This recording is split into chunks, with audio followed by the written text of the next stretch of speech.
that like button. Make sure you hit.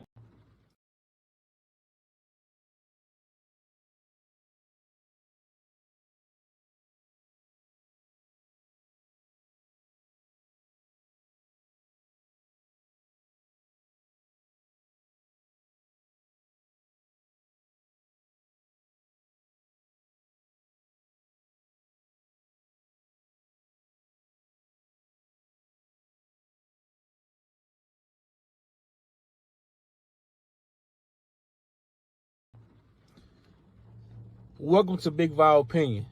Moderators, with my permission, any negativity in the chat should be hidden from this channel.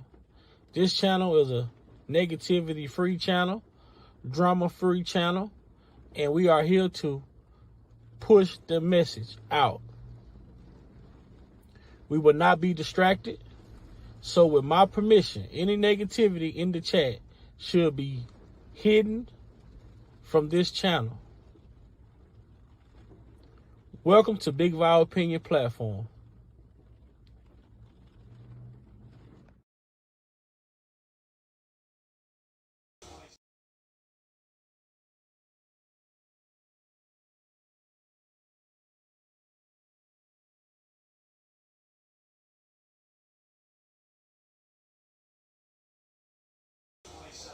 And I just really want people to know, I appreciate anybody that's helping me.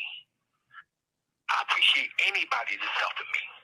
A lot of people have been there for me. I just don't want people going back and forth, being mad at each other because one person did this for me and another person did that for me. That's what the devil wants. He wants to cause confusion. That's what these people want. They want to cause confusion. And confusion ain't going to do nothing but keep me in here. But the real thing here.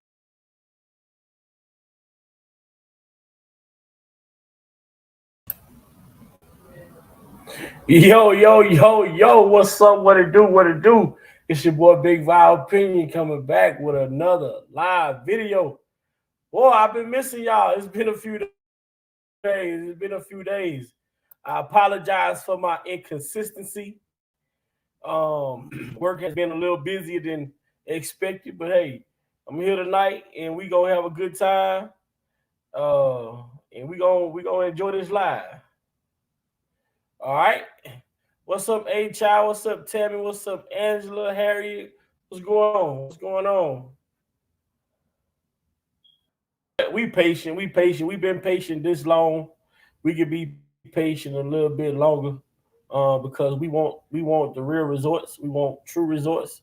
And I think the results that we want to see going to take a little time. We want full vindication. We want to see our brother free from all of these charges. And we also want him exonerated and never charged again, never able to be charged again for these same crimes that, they continuously keep trying to charge him with over and over and over. They step back and remanufacture, reshape, rewrite these same charges over and over again.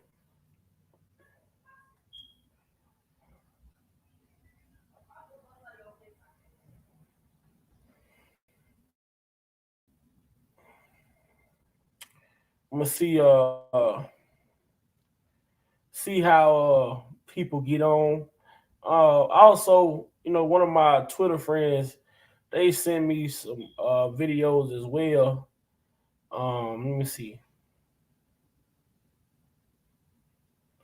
Okay, you got Mario saying R.Kelly, your body's calling. Let's see what Mario got going on, y'all. Mario, let's see what he got going on. He say he wants to sing R.Kelly. Let's see what he got going on. Everybody can't sing R.Kelly. You know what I'm saying? That ain't R.Kelly ain't to be played with.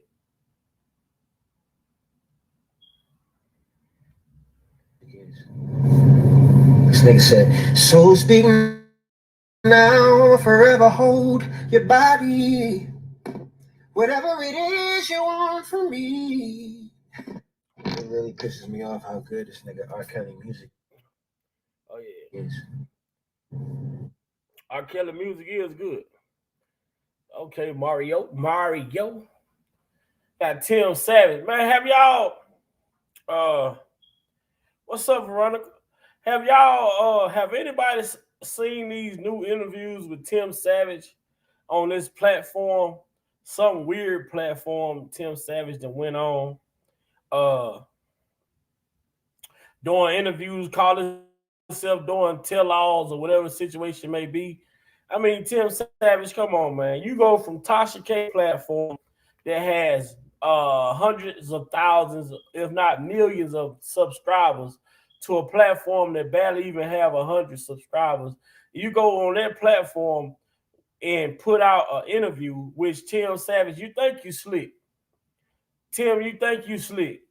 Y'all run that platform. That's a platform that you and your wife probably made up, and y'all using that platform to come out and talk on it like it's somebody else's platform. But in all, when it all boils down, that's probably y'all platform. That's why the platform doesn't have the subscribers that it should have, and for you to be speaking on a platform that's not even in the algorithm or even popular, no one even knows this platform, tells me one thing: you are over there speaking because it's your channel, dressed up, disguised to be somebody else's. Y'all got that bad, Tim Savage. You and your family got that bad with these fake pages and fake channels and fake emails. Y'all do so much fake shit, it doesn't make any sense.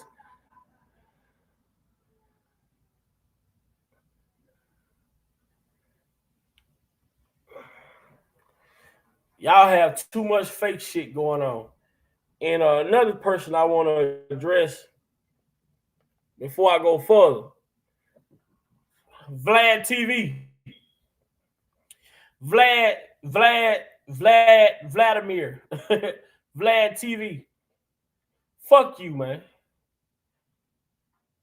That's how I feel about you, Vlad. Fuck you, Vlad. Because, Vlad, you need to understand something. Vlad, R.Kelly don't need no Vlad TV. Vlad TV need R.Kelly. You got K-Baby, what's going on?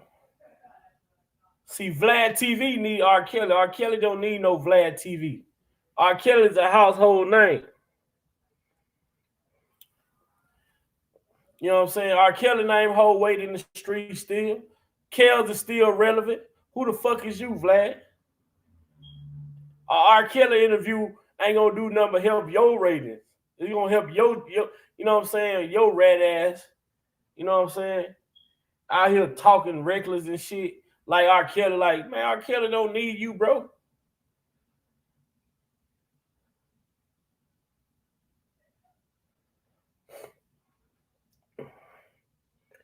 Out here saying those goof ass shit. Yeah, I interviewed R.Kelly in jail, in prison, a week ago over the phone. Why are you not going to the phone? Because I want y'all to listen to what Vlad say, right? I would show y'all how fucked up this dude is, right? I want y'all to listen to what Vlad say, his reasoning for not interviewing, for not releasing the interview, which only tell me you not releasing the interview because you are the fucking police. You not releasing the interview because you support what this man is speaking against. And when I say you support what this man is speaking against, Vlad, that means you support the BOP, you support the federal government, you support Homeland Security, you support all of these different entities that came after R.Kelly, Vlad TV. You are those entities. Because I want y'all to listen to his reason, but not, what's up, Lavish Lady? What's up, Lex? What's up, Theresa? I want y'all to listen to his reasoning for not airing the interview. Now, did you hear? He say, I interviewed R.Kelly from jail. So that means this is something that was recent.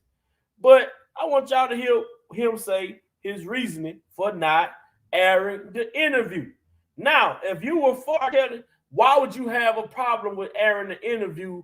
Because of you want him to. Now, I'm gonna play it before I continue to explain myself. You know what I'm saying? Because he's a whole ass dude. You know what I'm saying?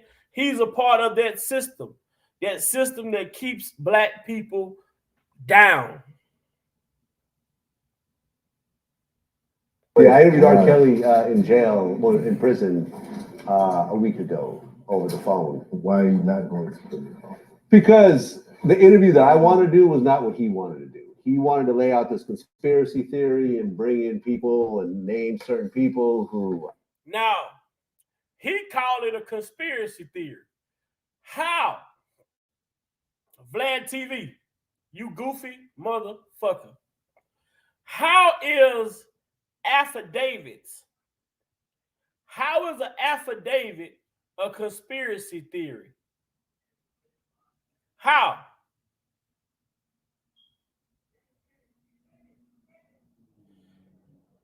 How is an affidavit a conspiracy theory? He's trying to say that R. Kelly is talking about a conspiracy theory when R. Kelly is talking about the BOP officer intercepting his emails, intercepting his phone calls. He's saying that it's a conspiracy theory. I mean, a conspiracy theory is something that doesn't have facts to prove it, right? Am I right or wrong? A conspiracy theory is something that lacks facts or evidence to prove what is being said. Am I wrong or am I right? I'm just asking a question to the chat. A conspiracy theory is something that lacks evidence to prove something to be factual. Am I right or wrong? So he said that R. Kelly is trying to lay out a conspiracy theory, but it's not a fucking conspiracy theory when you have an affidavit that proves what this man is saying. But I'll give this goof ass dude a little more time to talk.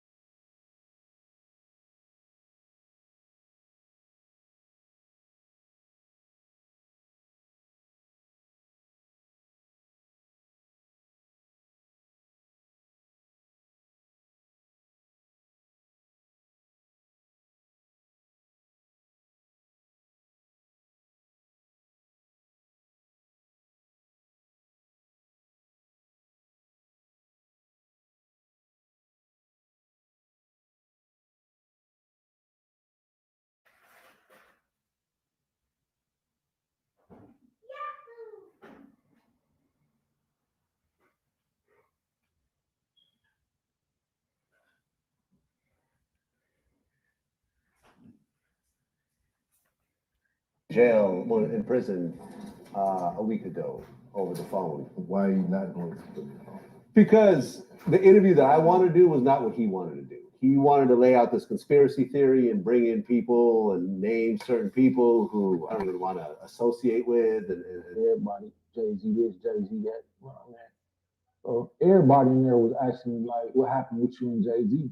Because it was rumors, like, back in 2002, I think, that they was on tour and Jay-Z did something to him or whatever.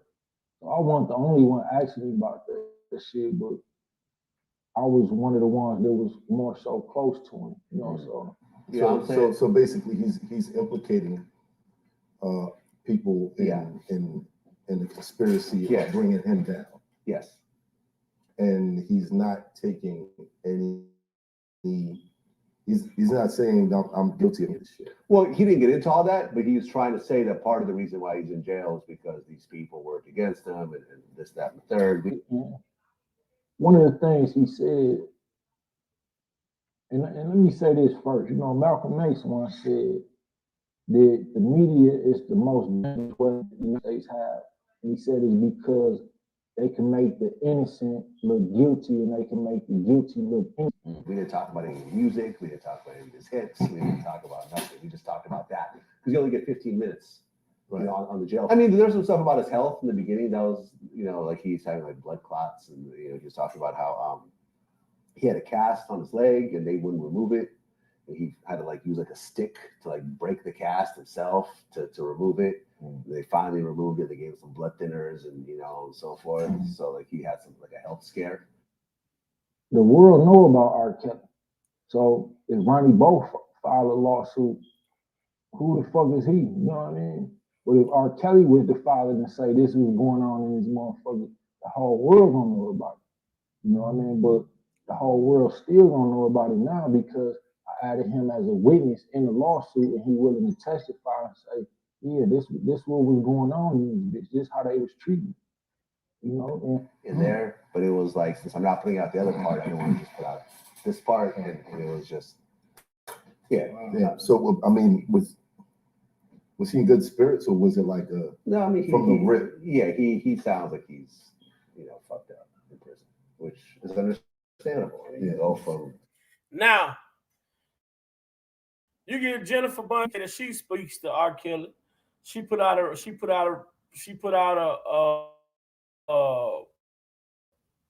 now this is ready to go with Vlad saying. Jennifer Bunjean just tweeted about 3 to 4 days ago that she talked to Robert. Robert is in good spirit. He's doing good. He's needing the fans to continue to send letters to the DOJ. You know, continue to put the letters in the mail. What's so be or whatever. But then Vlad say, "Oh, he sound fucked up. He sound fucked up. You go from living in this and this to a jail."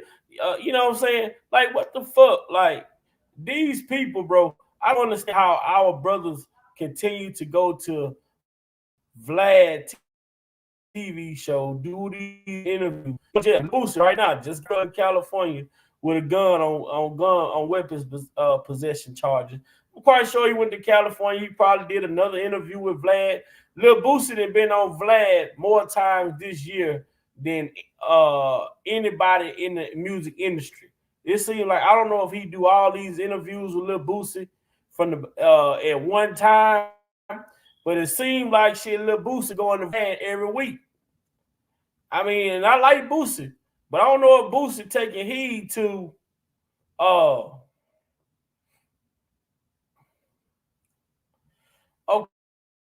okay, let me see. Let's see right here. Well, if this what Vlad is claiming, hold on. Let me get this up on here.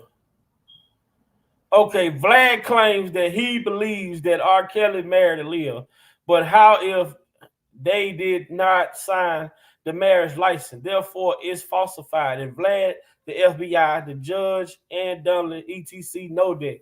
Most definitely.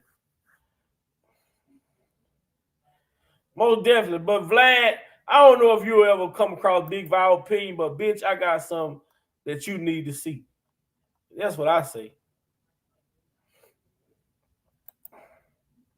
That's what you're looking for, Vlad TV. Vladimir Putin. If that's what you're looking for, Vlad, okay, let me help you out, Vlad. Let me help you out. Now, Vlad, the thing is with what you see in here is how is all of this handwriting the same? I mean, why do we even got to continue to go over this document? All of this handwriting the same.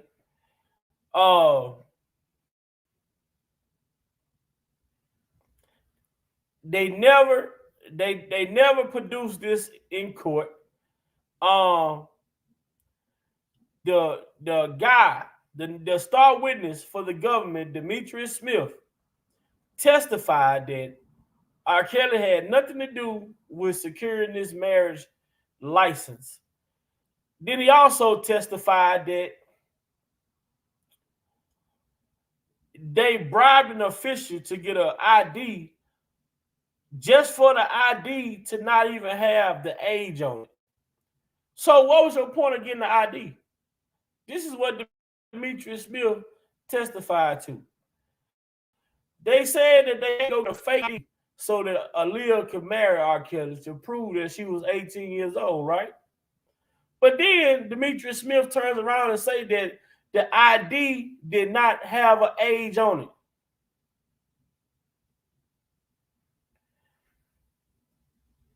Okay, hold on.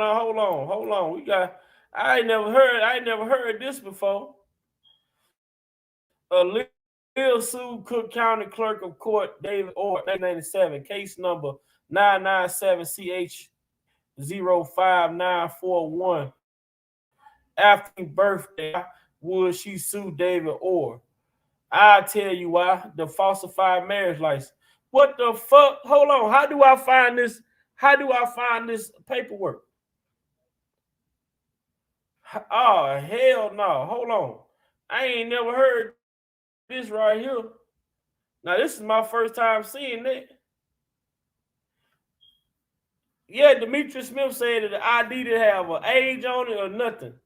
So how did you, and like I said, and I'm going to continue to say, I don't believe that Demetrius Smith paid for a fake ID. I believe that Demetrius Smith paid for a fake marriage license, a marriage certificate. Okay, here go another discrepancy that I pointed out.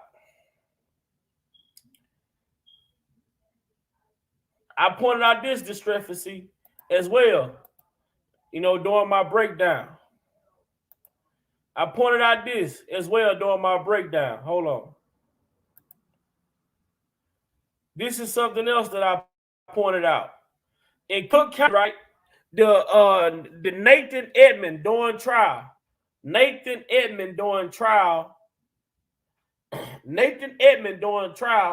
testified that he was the one who officiated the wedding. He said he didn't recognize R.Kelly or Aaliyah. He just saw two people that were dressed alike, and one had hair over her eyes or whatever. He was one who officiated the wedding. Then he testified that he also testified after officiating the wedding that during his testimony, Nathan Edmonds, the one who officiated the wedding, he also testified he handed the marriage certificate to Demetrius Smith. My problem with that is what I pointed out previously in this argument is this. This is a marriage certificate in Cook County. Cook County Clerk Office is official record keeper for marriages, civil union and domestic partnerships in Chicago and suburban Cook County. Cook County Vital Record provide copies of their documents to eligible and individual requests. Okay, a marriage license is filed with the clerk's bureau of after the marriage ceremony takes place. The officiant, that means the pastor, performing the ceremony completes and signs the message and returns it to the clerk office where it is recorded. So if the pastor who supposedly married Aaliyah and R.Kelly, why the fuck did he testify that he gave the license, the certificate to Demetrius Smith? Demetrius Smith couldn't file this fucking license, this certificate on record. This is transcripts. Like they like to say, it's in the transcript. What's up, Jeff? What up, Unc? Yo, what up, Vibe? What up, brother Mule? What up, JT? Our activist. Maybe my uncle and my boy, maybe my boy Jeff can help me understand how is it that the pastor that officiated the ceremony claiming that R.Kelly and Aaliyah got married, that he married R.Kelly and Aaliyah, this brother testified that he gave the certificate to Demetrius Smith at the end of the ceremony. According to marriage license in Cook County, the only person can put a marriage certificate on record is the official performing the ceremony. Wow.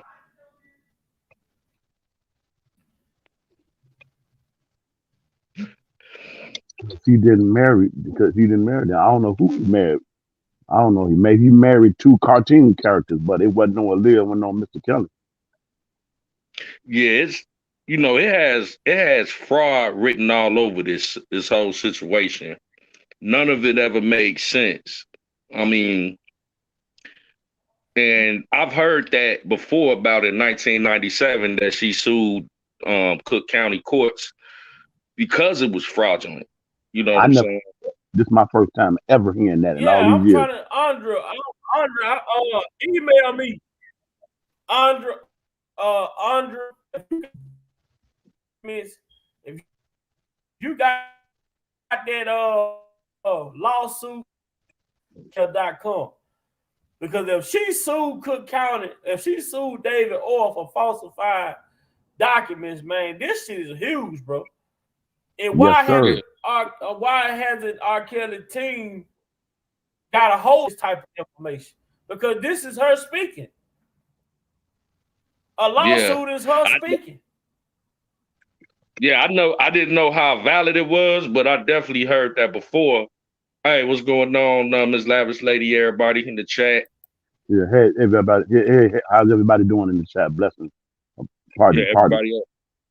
Yeah, it was just, I think I heard. I don't quote me, but if I'm not mistaken, man, what was that blogger name that used to break down all of like the record business? Like what's his name? Him and his wife. I think that's the platform I heard it on a couple years back. Senator Sane? Yeah, Senator Sane. Yeah. I think I heard him say that. I'm like, whoa. I've never heard that, Jeff. Never heard this. I never was aware of that. Never heard that. Ever. That's some wow. That's gonna shut some people's mouths, man. That's gonna shut their mouth. Wow. Andrea put a case number. She put a case number with it. I do a lot of shit, but I don't know how to look up a lot of shit. But she got the case too. She got everything. And they say she sued him right after her 18th birthday. 18th birthday. Yeah. When did she turn 18 in 97? What I don't know. I don't know what month she was born, so I don't remember that. I don't know what her. I'm just saying I never knew what month her birthday fell in. Because they say she was 6 in 95. She was 16 in 95 when they supposed to falsify the documents to say that she was 18. The fucking ID didn't even have an age on it, according to Demetrius Smith. You use an ID if it didn't have an age on it. Yeah, let's unpack that a little bit. Like, get an ID from a welfare office that doesn't have an age or a birth date, and you take that to go get a marriage certificate? No, no. You You gotta have. gotta make that make sense. Can somebody give Andrea my email address in the chat, please? Yeah, because Jeff, you need your birth. You need your birth. Sucker Vlad, bro. I ain't even finna comment on him. I'm not even finna. I'm 2 forms of ID. I'm not even finna comment on that clown, man. I'm not even finna comment on him. I don't know why. But see, I don't know why we keep going over there. Yeah, up, man. But yeah, up, bro. So crazy, though? You know what's so crazy? Every time somebody interviewing R.Kelly, right? Now, man, they going around here portraying that this man had a 30-year career of all these monstrous acts. You follow me, Jeff?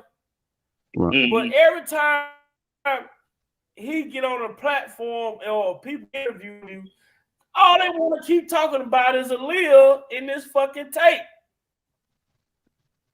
If y'all say this man been out here doing this shit for 30 years, y'all should have buku shit to talk about. Exactly. Yep. Exactly. That just go to show you what all the narratives derive from to form the other, it's ridiculous. Right. Exactly. And we got footage of the young lady saying out her mouth that it never happened. But at the same time.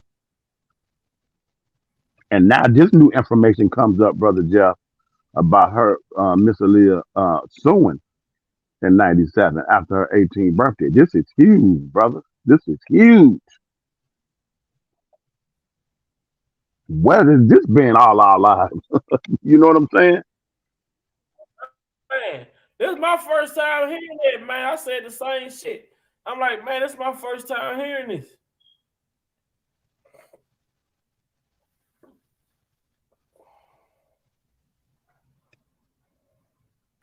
But Vlad talking about a fucking R.Kelly wanted to lay out conspiracy theory of people coming.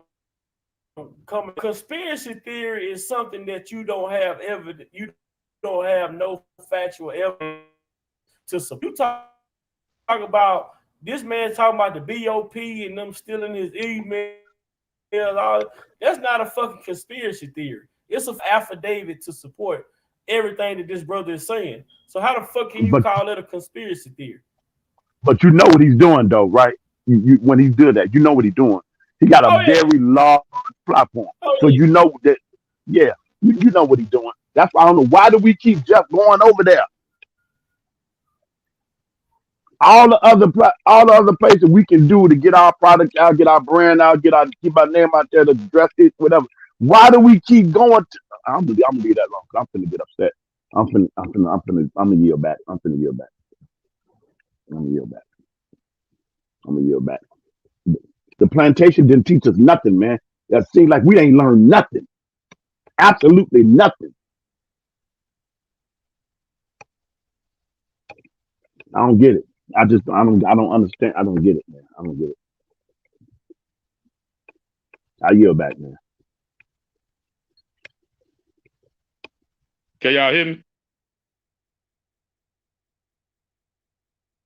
Yeah, I can hear you now. Go ahead. Okay, I don't know. My phone's tripping, but yeah, man, everybody know that this man is pretty much the feds. You know what I'm saying? Because everybody that goes on there end up getting indicted. A week or two later, it's like, I'll stay away from this platform. We got so many different platforms that are for us, by us, that we could patronize, that we can build up. But we would rather go to our open enemy and build their platform up. It doesn't make any sense. And at the same time, they're sabotaging you because you're telling on yourself and they're turning it right over to the authorities. Yes. Help me understand that, Brother Jeff. Please help me understand that. It's crazy, man. It's like, why do y'all? And then it's like as soon as they get on there, they get the motor mouth. They get to run in their mouth. Y'all see, I say, man, for Boosie to say he don't deal with snitches and rats, man, your ass live on Vlad, man. I'm starting to think twice about Boosie, bro. I'm just saying, man. I love Boosie, but that is like, what is you steady over there for? You don't need that man platform. You stay on there. You stay on Vlad, bro. This dude got more interviews on Vlad than anybody I know. Man, Boosie alone, his IG and Facebook, his thing alone, man, the following we got, he could do his own stuff on there. I don't, man, bro. Jeff, are we gonna ever wake up, man? Are we ever gonna wake up? Is there any hope? Man, I mean, at the rate that we going right now, it's looking. It's not looking too good for the home team, bro. Like, right. Like, for real, it's sad, bro. It's sad, man. Yeah, now this on like a little. This ain't no funny mode, and I don't mean no disrespect to nobody who don't get down with this artist. I'm just making a point. That song that Plies got out called "Loading." Oh my God, bro! Loading. It's called loading. Like I guess when you loading the CD in your thing or whatever, it's called loading. If you hear what Plies is saying and stuff, he talk about that very thing, man. He been consistent since he came out. He ain't never deviated from his message. You go back to his first doggone album, The Real Testament. He's talking about that. And that latest recent song called Loaded, Plies is talking about that very thing. I'm like, wow. Oh, I got to check that out. It's called Loading. Loading.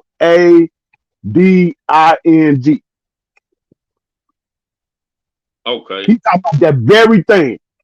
How these dudes in the street, you know what I mean? He's like, you worked in, I mean, man, he talk about it, man. I'm like, get out of here. That's why I rock with Plies, man. That's why I rock with. I'm listening to the message, bro. I'm listening to the word. I'm listening to the message, bro. I think, and I would agree with you. That's part of the reason why the society is in the position that it's at, because entertainment has become trash. You know, it's a reflection of the music and entertainment. It's to keep you sleep, brother Jeff. It's to keep you sleep. Yeah. Keep you sleep. Yeah, y'all see Terrence Howard then put them out there on blast. Say he ain't with that LGBT roles they trying to give him. Oh yeah, they're gonna try to mess with him, but hey, you know. Man, this shit for real, bro. Look at the stream. Wow. What's that? What's this? That's the lawsuit that Aaliyah filed against Cook County. It's real. Move okay, I can see it. Okay, okay. I got no something on the screen, but I can. Okay. Oh man, that's there you go right there.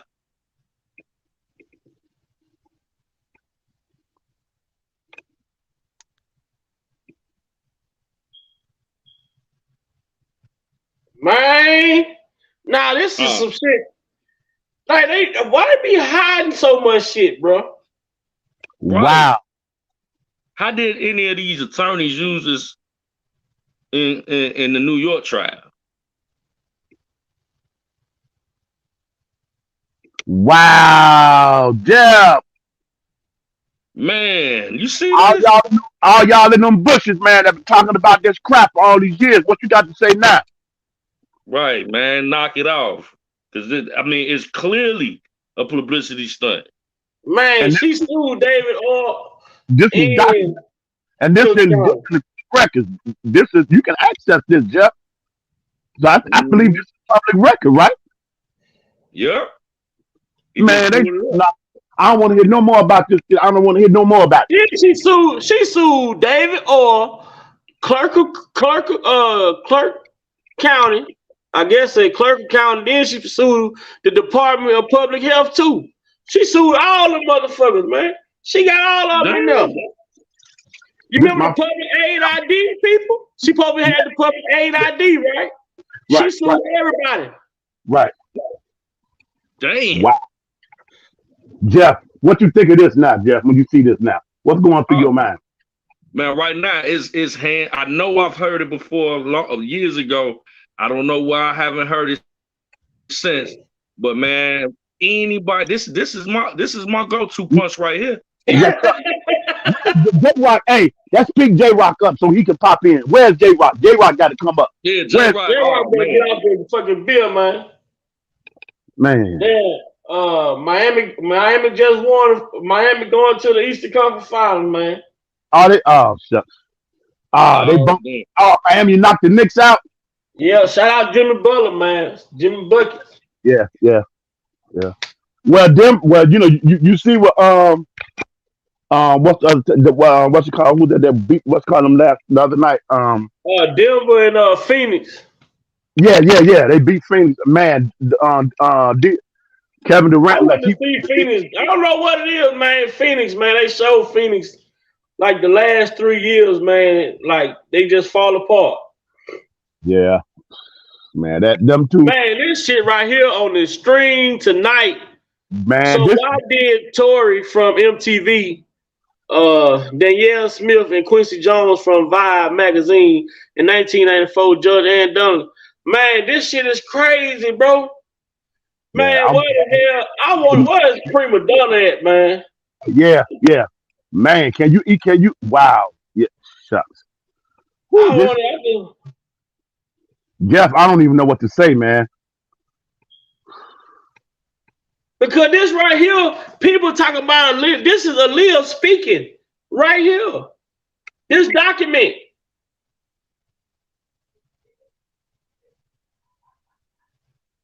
Man. Let me. Wow.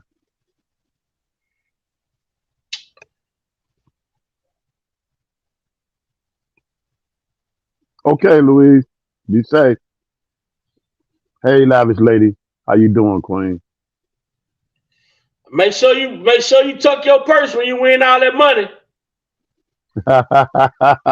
Angela Jackson, how you doing, my queen? It is a pleasure. What's up, Angela? What's up, Toy? What's up? Yeah. Louisa, I've seen a lot of people come in. Yeah. Stephanie, how you doing, Stephanie? It's always good to see you.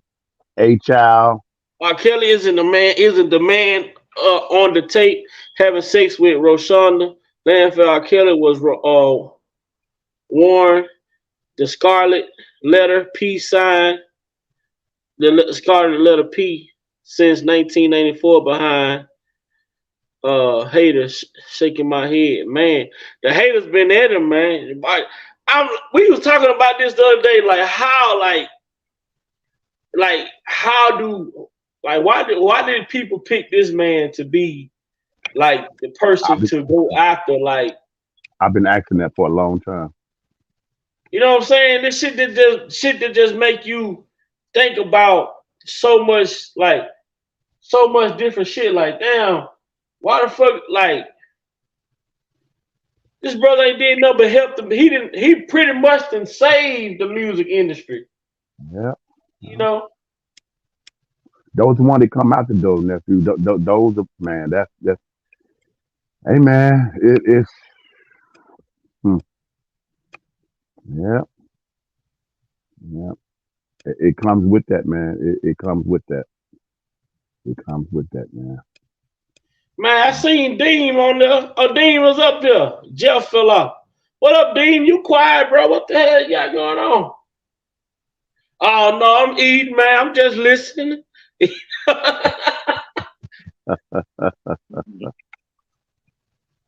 Hey, Dean, you been watching. What up, nephew? Hey, you been watching this last few moments. You see the new information we got a hold to? Shout out, lavish lady. I appreciate it always. Man, Andrea, she got some fucking shit over there. She got some shit. You all have missed the fact that David Orr testified in New York that was not his signature on marriage certificate. His signature was forged. I mean, we ain't missed that part. I mean, we done broke the marriage certificate down. Right. I mean, right. I'm glad you pointed that out, but we ain't missed that. We started speaking to the people who believe that this man actually married this young lady. I mean, the marriage certificate been broke down. Yeah, this is the nail in the coffin right here. It really ain't nothing to talk about after this. Yes, sir, Jeff. Say that again, my brother. It ain't nothing to talk about. Poor David Orr. They say poor David Orr's trial testimony. Read his trial testimony. We need to get a hold of that next week. I mean, like I just said, we went through this shit. I mean, even from the fucking minister. Wow. Even the minister saying that he officiated the wedding. How did you officiate the wedding? And then you testify that you gave a certificate to Demetrius Smith. Well, in Cook County, the only person can file a marriage certificate on public record is the person who performed the ceremony. That dude was a criminal. He was probably Demetrius Smith, boy from back in the day. We got Andrea on here, on the one who, that just gave us this this information with this lawsuit. Okay, I yield back. Hello. Welcome to the panel. Welcome to the panel. Hey, Welcome, my everybody. sister. How y'all doing? Wonderful, wonderful. And yourself. I'm okay. All right. Hey, how you doing, class? Bless you for that phenomenal insight you just shared with us. What's your thoughts on that? Yes. So I just found this information 8 days ago on May Wow. 4th. The reason is I wanted a copy of the marriage license, and I also wanted a copy of the infamous sex tape. I want the actual government to send it to me. This case is public information. You can request anything that's, if there's a police shooting, you can request that public information. The reason I know this is because I myself had a case. So when you have been in the system, when you have gone through this, you kind of know how to navigate it. You know what I'm saying? Yes. And something told me to just look up Aaliyah's name. You know, I look up everybody in this. If a name pops up, I'm going to Cook County and I'm typing in their name, right? That's how I know that Valerie, it was the other Valerie that was on that letter, that the two parents did that interview with, what's her name? Gail King. Okay, okay. So that's how I know she's a real person, because I looked at that letter and I took the name off of that letter and I went to Cook County. Now, granted, what if she wasn't in Cook County? You know what I'm saying? What if she was from another state? That would have been harder. But Aaliyah is not from Chicago. I don't think she's ever lived in Chicago, right? She's only visited and stayed at hotels. So why would you sue David Orr, the Department of Public Health? Those departments are where you file things like deeds, marriage certificates, death certificates. You know what I'm saying? And she waited until she was 18. You know, I don't know if, because you, to be able to sign a legal document, you have to be of legal age or your parents have to do it, right? Correct. So this is a few months after her 18th birthday. Okay. And the other thing too is when you look it up, you can just Google search it. For a marriage license to be legally recognized in a court of law, meaning we're married, right? Right. You have to have at least 5 signatures.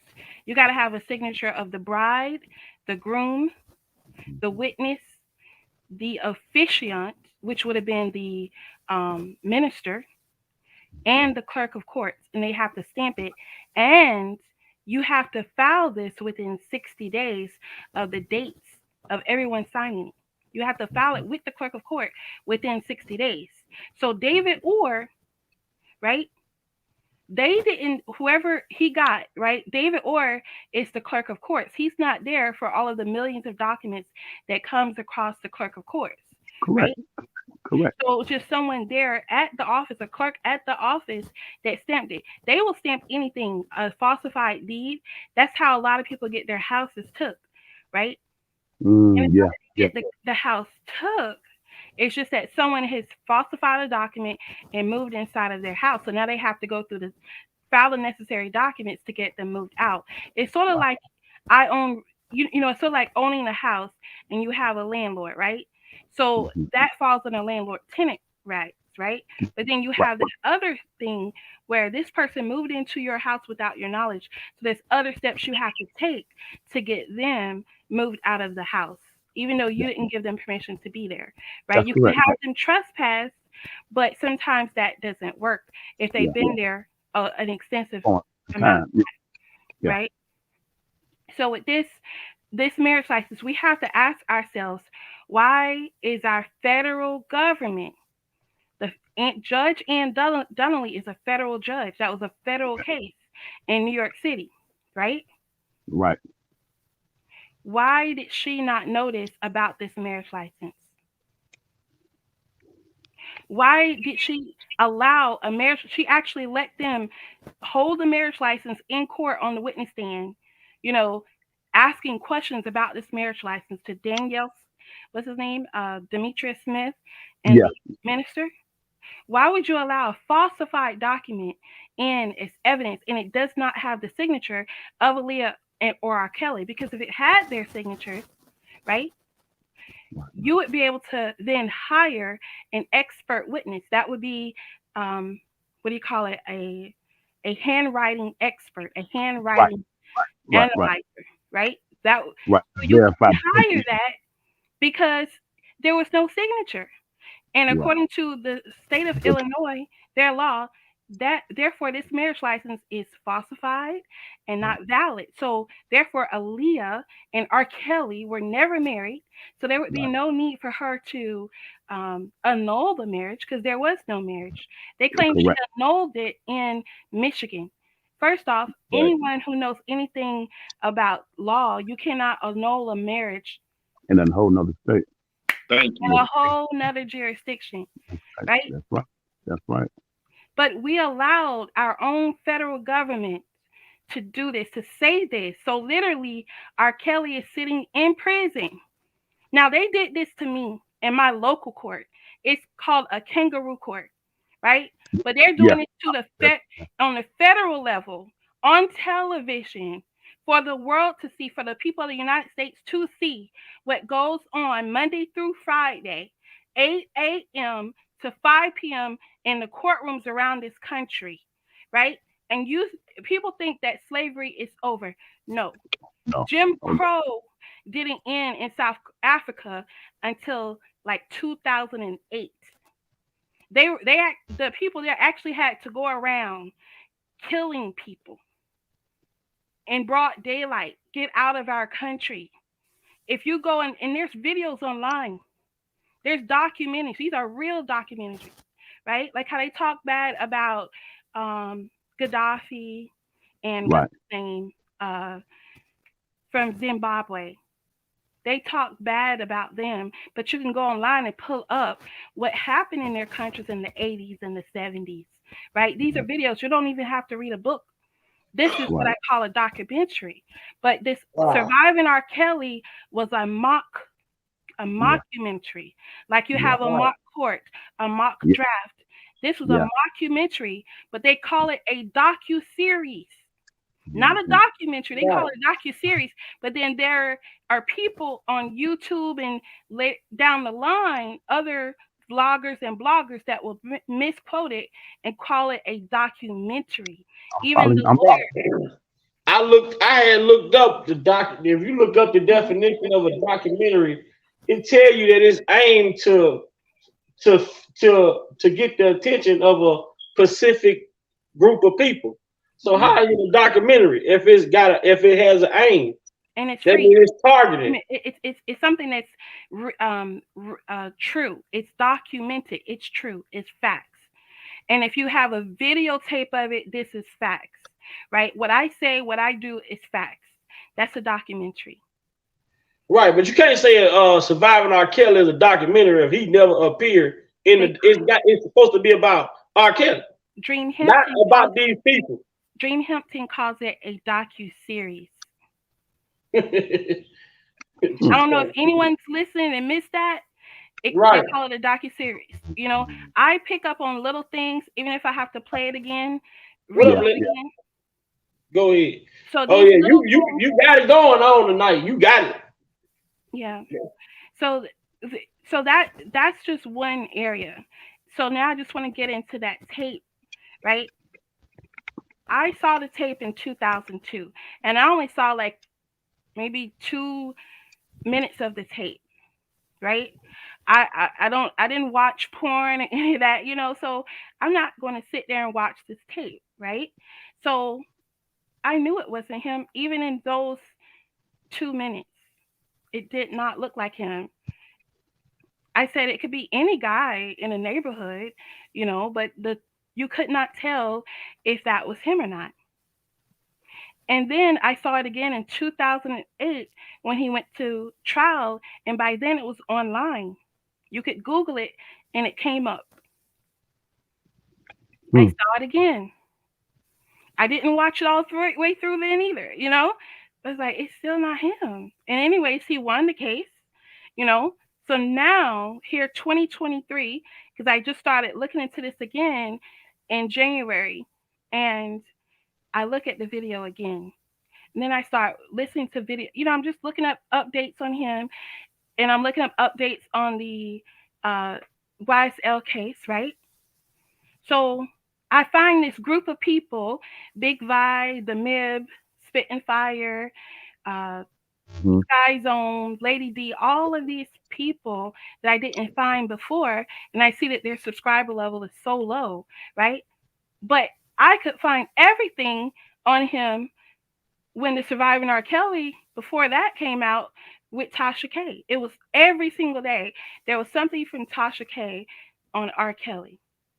And I remember she had maybe 60 or 80,000 subscribers because before she started going after him, I would listen to her every now and again because she was popular, and I was like, oh, good for her. I was like, this is YouTube. It could be, so big, you could do so much with it. So I'm following her and I'm just so happy for her, But when it came to the R. Kelly case, I'm kind of, you have like about 85% of the US population that are drilled in school, right? We were all drilled. 6 million Jews died in World War II. Christopher Columbus sailed the ocean blue in 1492. Where there's smoke, there's fire. There's power in numbers. And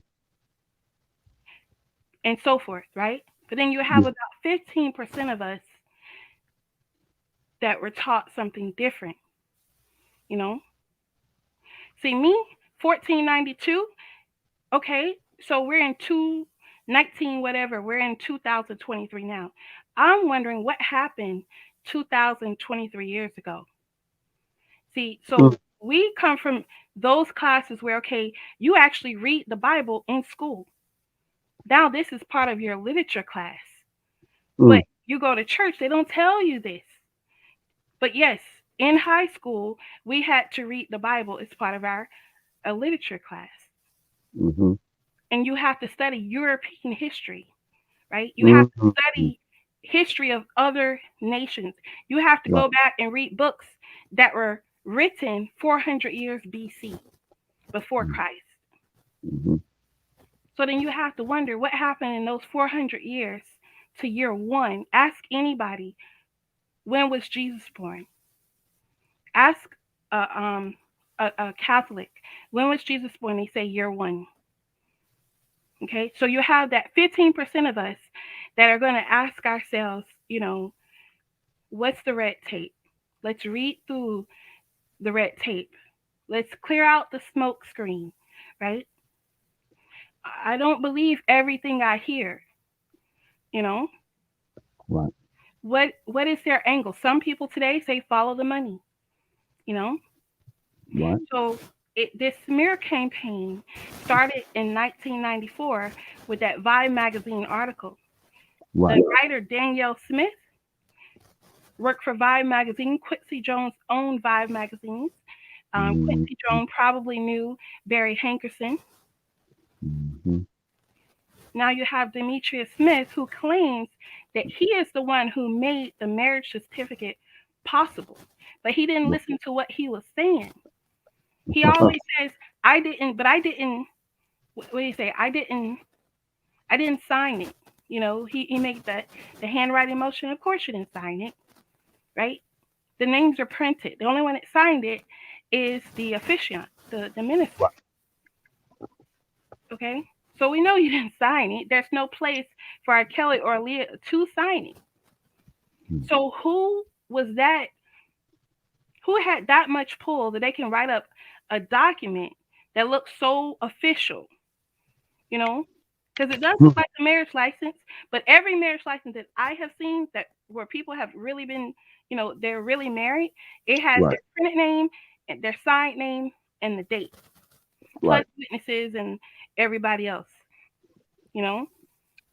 So if you made this marriage license possible, but the reason you said you made it possible was you and R.Kelly were given on tour in Florida, you were in Orlando, he got a call from Aaliyah that she was pregnant, but he didn't tell you that. With J-Rock on here. J-Rock.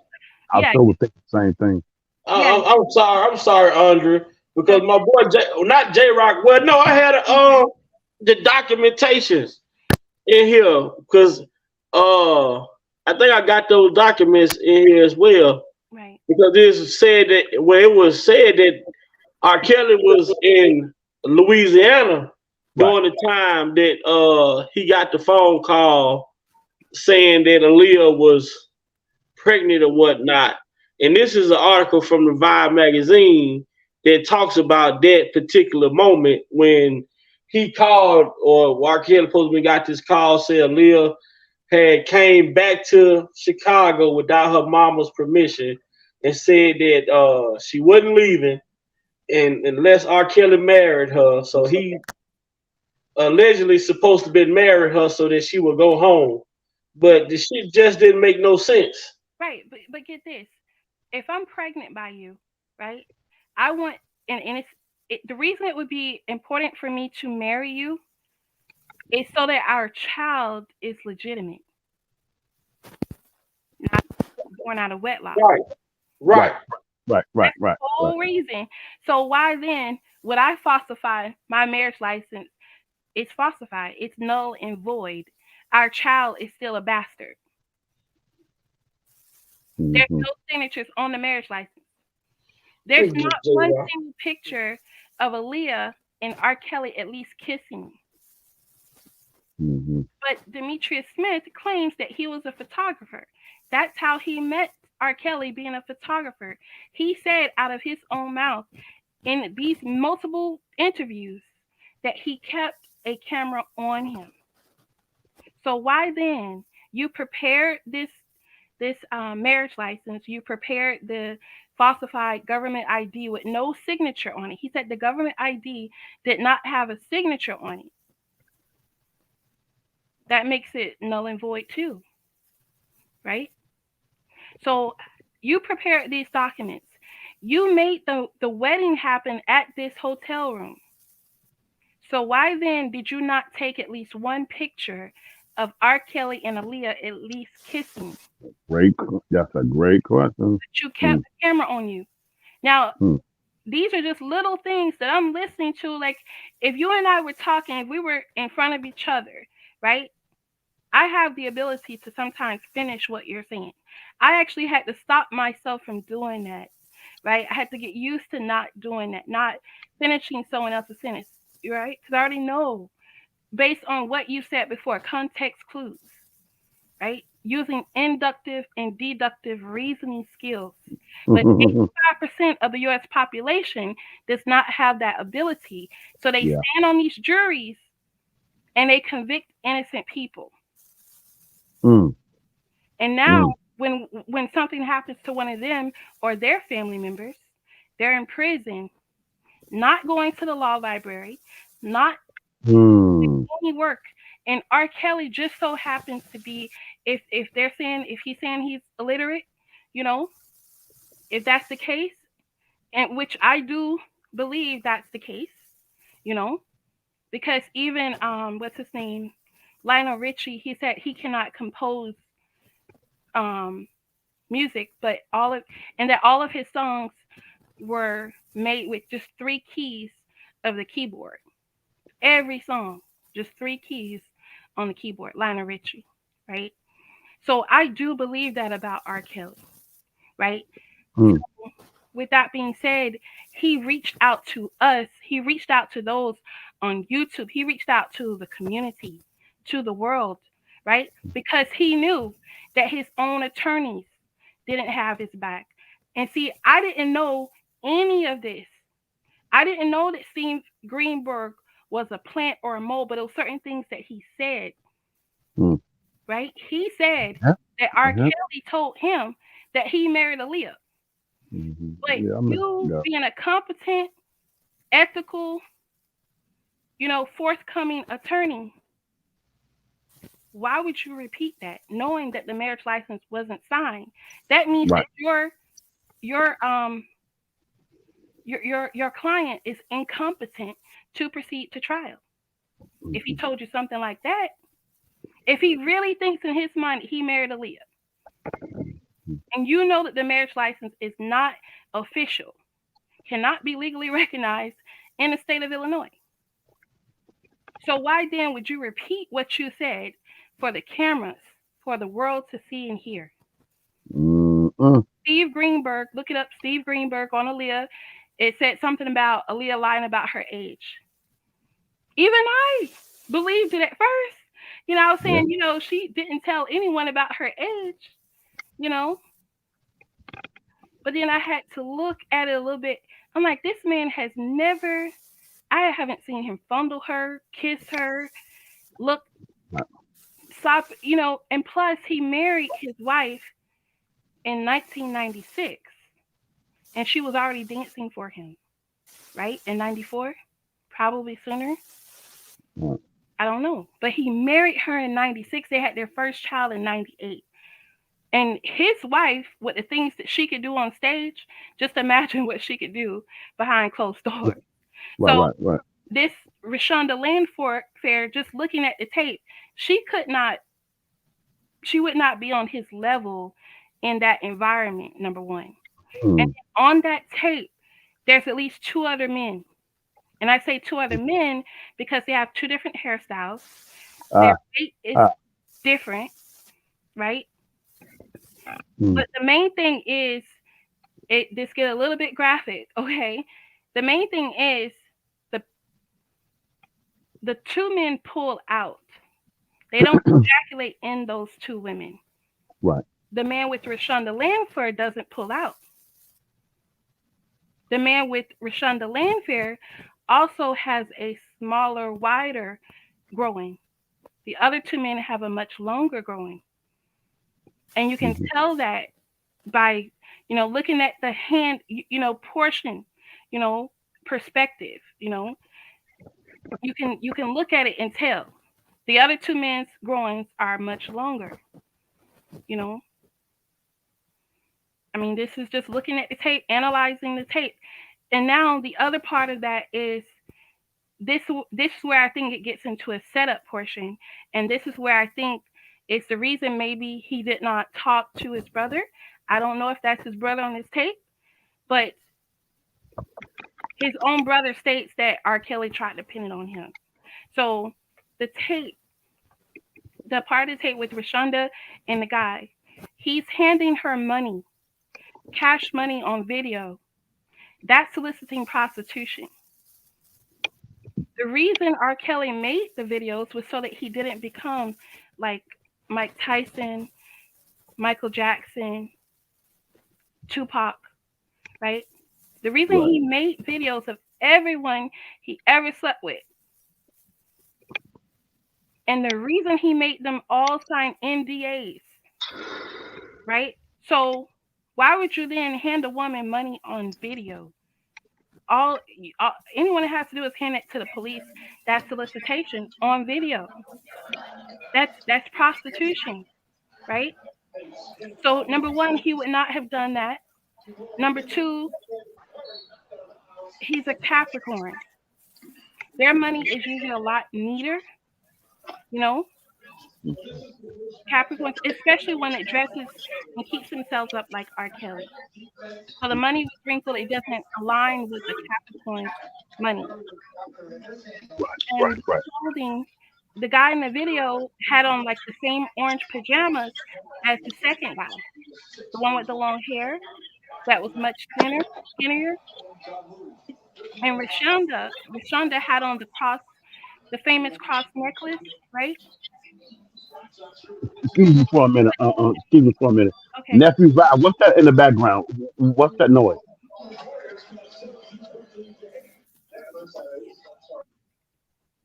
Yeah. Okay. Okay, go ahead, got my sister. So I just ask anyone who's watching the tape, the video is up.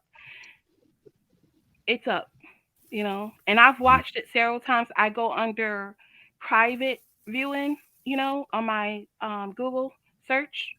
Right. And I watched it over and over. And the other thing too is R.Kelly went into an interview with Wendy Williams. This is on YouTube. He told Wendy Williams that R.Kelly told his attorney.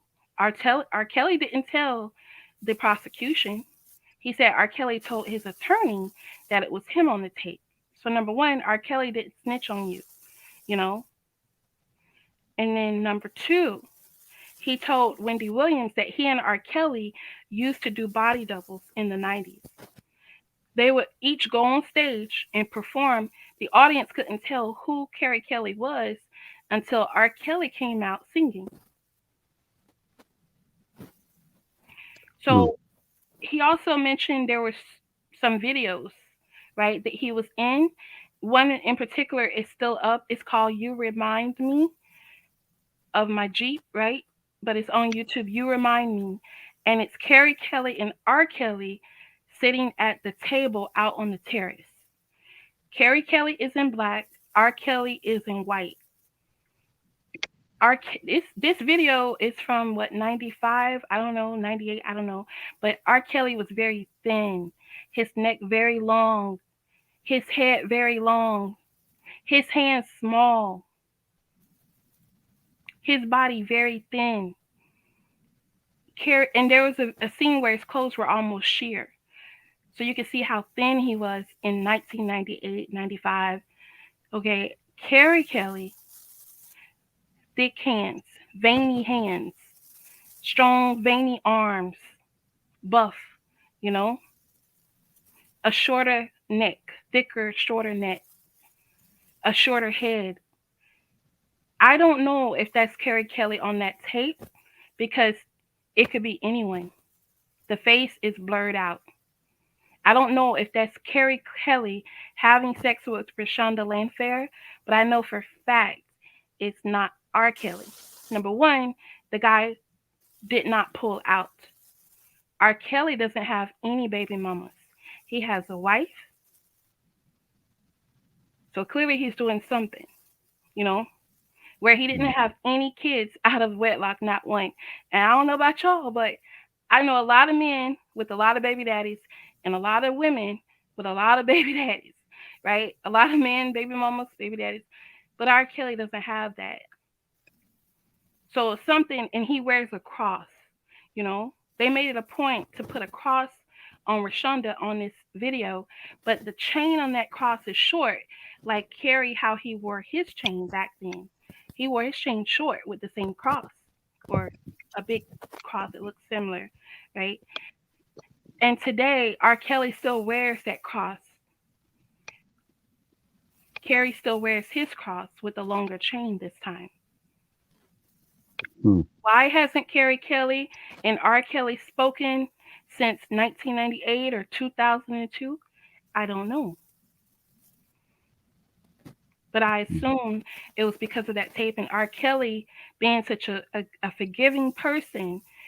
From all that we've gathered, it just seems like everyone has tried to take advantage of him because of his disabilities. And they realized that, okay, I can only go so far with him. And instead of them taking what they could take and flipping it, they just kept coming back for more, spinning what they took, coming back for more, spinning what they took. Right. They could have redid the whole south side of Chicago with all the money they took from R. Kelly. Yeah. You can literally go get a house for free in Chicago. Okay? But those people didn't do that. They didn't care about the community. They didn't care about R. Kelly. And then, so that's the gist of it. I just want everyone to please watch the tape, look at it for yourself, look at videos of R. Kelly in the 90s through 1998, even 2002, because he really didn't start gaining weight until 2008, right? Compare his images to the man in that video. Look at the other two men on the tape. If all three of these men are supposed to be R. Kelly, then how could the growing size, the penis size, how could that have changed? You know? Mm-hmm. So look at the tape, question the marriage license, call Cook County, clerk of courts, the, New York, call them, the FBI, call Kim Fox's office, get copies of the tape directly from the government, request copies of the marriage license. Request copies of everything. all of the motions, everything, so you can see where the discrepancies are. But R. Kelly reached out to us for a reason. He knew there was something wrong. Plus, we now have the transcripts. We can read for ourselves how the questions were asked. The questions were asked in a leading manner where they didn't allow the witness to say anything except for yes or no, right? The only one that kind of asked questions in a way that allowed the story to kind of come out is Koenig in the New York case. Okay. So those are the main things. As far as the publishing of the marriage license, we have to then go after Vibe Magazine, MTV, Churi. We have to go after Judge Ann Donnelly. We have to ask these questions of Jennifer Bunjean. We're not dumb, you know. We're not dumb. We can see with our own lives what's going on. So that's all I wanted to say. Thank you for Can you do us a favor and pronounce your name? How do you pronounce your name? Audrey. Audrey. Okay. Okay. Thank you so very much. You did a phenomenal job. That was an excellent breakdown. Excellent breakdown. Thank you. But I just wanted to say it because he's had this scar on him, this scarlet letter P, you know. Right. 1994. So imagine putting yourself in his shoes. This ain't Classy talking? No. That's Audrey. That's a guest. That's our new. Yo, I thought that was Classy the whole time. I'm here. No, but that wasn't her. Thank you, Audrey. You did a phenomenal job. Phenomenal job. Thank you for gracing us. And don't be no stranger now. Don't be no stranger. You family now. You family now. I'm just glad that you guys are doing this because I check every day now if there's something on him. And I copy and paste the links on social media so that people can see it. I go under old videos and type comments, you know, do you still feel the same way now? And it's getting people to kind of wake up, you know. So we can all do that, you know. Everyone just when you in your spare time, just go and start typing, and then people will start coming in and listening to what we all have to say because this happens. This is not just happening to him. It happened to me. It's happened to a lot of people. Right. All right. Anybody can be touched. Yeah, but this is just gross negligence, however they put it. This is just horrible. The miscarriage of justice is not even doesn't give it credit. So thank you guys. I love y'all. Bye. Thank you. Man, that was awesome. It was just one. You there, Jeff?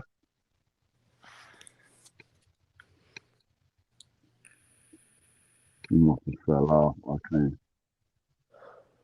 I can't see who. It's some. Nephew got that on the screen, so I can't see who in the thing. I don't. Can you hear me now? Yeah. Okay. We can hear you now. Oh yeah, that it was just one thing that everything she said was 100% on point. It was just one thing about the trial, which is something minor, and she said that they had it televised for the world to see, which they actually did not. Right. I think that they did not have it televised. See, the narrative was, oh, you know, it's a Rico case, so they couldn't televise it federally. But as we see with Young Thugger, that's not the case. You know what I'm saying? So they did not televise this case for the simple fact for things like this with Aaliyah, with her suing the government. Like if the public was able to see a lot of the stuff that actually transpired, then they would know the truth with, you know, without a shadow of a doubt that this was a frame up. So they purposely did not showcase any of these trials on television from my vantage point for that purpose, so they could do this like she said, a mockumentary and a miscarriage of judgment is an understatement. But other than that, man, that sister laid it out from ground A to Z. And I remember watching that tape back in the day. And I always thought it was iffy because, for one, just common sense. Like, did we talk about the king of R&B in the height of his career? Right. He would not be sitting up there filming with such a flimsy camera. You know what I'm saying? That is so fuzzy. You know, like you just bought it at Dollar General. You know, they had camcorders back there that were high quality. Right.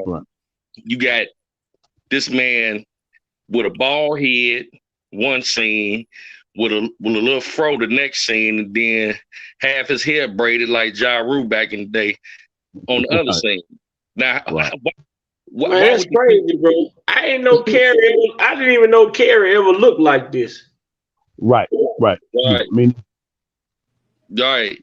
So I mean, for that to be the case, for that man to go through that type of hair change, you know, it take what at least 12 months to grow braids. You know what I'm saying? So you mean to tell me this man is filming on the same tape for a whole year? No, it just did not make any sense. You could tell it was pieced together. You could tell it was doctored. You could tell how the scenes were going in and out. There was some foul play with those tapes. And the one scene that was supposed to be Rashana, and after this I yield back, there was no timestamp. And in those days, all tapes had a timestamp on it. Yeah. So what was the purpose of that? It would have revealed her age. Exactly. Bingo! Ding, ding, ding, ding, ding, ding, ding. Neil. Classy, how you doing, Queen? I'm good. I'm good. Good to hear your voice. I'm sorry, sis Classy. Yo, I'm thinking that was you the whole time, yo. Oh no. That shit still got my head bust. But I do have something for y'all. Since we talking about the tape, those are 3 different men. One of which is from Caribbean descent. This tape was fabricated and doctored way too much for people not to see it. Now I'm gonna bring y'all something, and this might get a little graphic, but I feel like it's important to bring this to y'all. Hold on, let me turn my phone down. Do the best you can. Keep it, you know. I'm gonna keep it YouTube appropriate. Yeah. Like Kevin said. We'll read between the words. Cause I'm waiting for J Rock to tag in. I'm just waiting to hear what J Rock got to say, and I'm not gonna see a word when he get on. Cause I'm interested to see what he got to say with this new information we just got from our sister Audrey. I can't wait. Go ahead, sister. Classy. So 3 different men. The first man being the scene with Rashana Lamfair. Now, we all know Kels likes to get down. He likes to be freaky.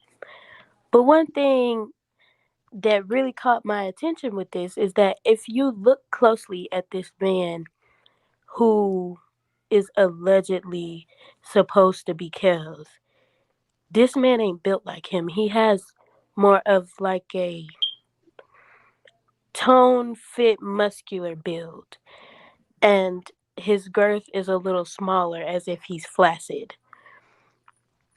More wider. You know what I'm saying? And also there is a scene with this same man. It's a bit of an exclusive scene, I guess you could say. It's a bonus scene at the end. And he has a young lady giving him fellatio while he has his back to the camera. Now, on his right buttock, there is a mark, probably a birthmark, or, you know, maybe a fading scar of some sort. But it's just barely visible. But if you look close enough and you zoom in just a little bit, maybe a little weird, but I had to do my research. The mark is kind of shaped kind of like a tree, and it's lighter in tone. Now we don't know what Kels looks like naked, but I will say this. I'm not one to take Kels as the type to hide himself when it comes to acts of that nature. Now, moving on to the second man. The second man with the darker skinned lady. He has, his fro, and he has, like a 5 o'clock shadow. Well, this man in particular is flaccid in the act. And he is, trying to get erect. But if you kind of look at that scene, I'm under the impression, excuse me, from his body language and the way that he's moving around this woman, he's not really sexually attracted to this woman at all. He can't seem to get himself erect at all. So instead, he begins to give her fellatio to try and arouse himself. And his, flaccid length is, somewhat. This is hard to explain, keeping it YouTube appropriate, but I'm gonna try my best. Use vegetables or fruit. Yeah, his is more of, the half sliced spear pickles that you get from the store. Right.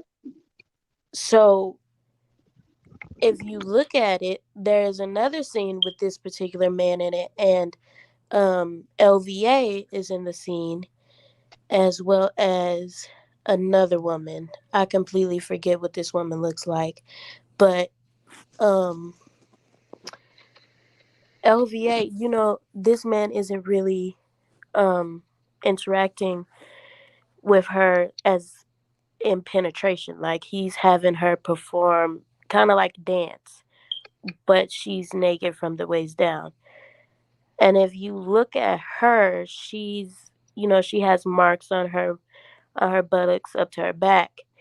And in another scene where they say LVA is allegedly with Kells,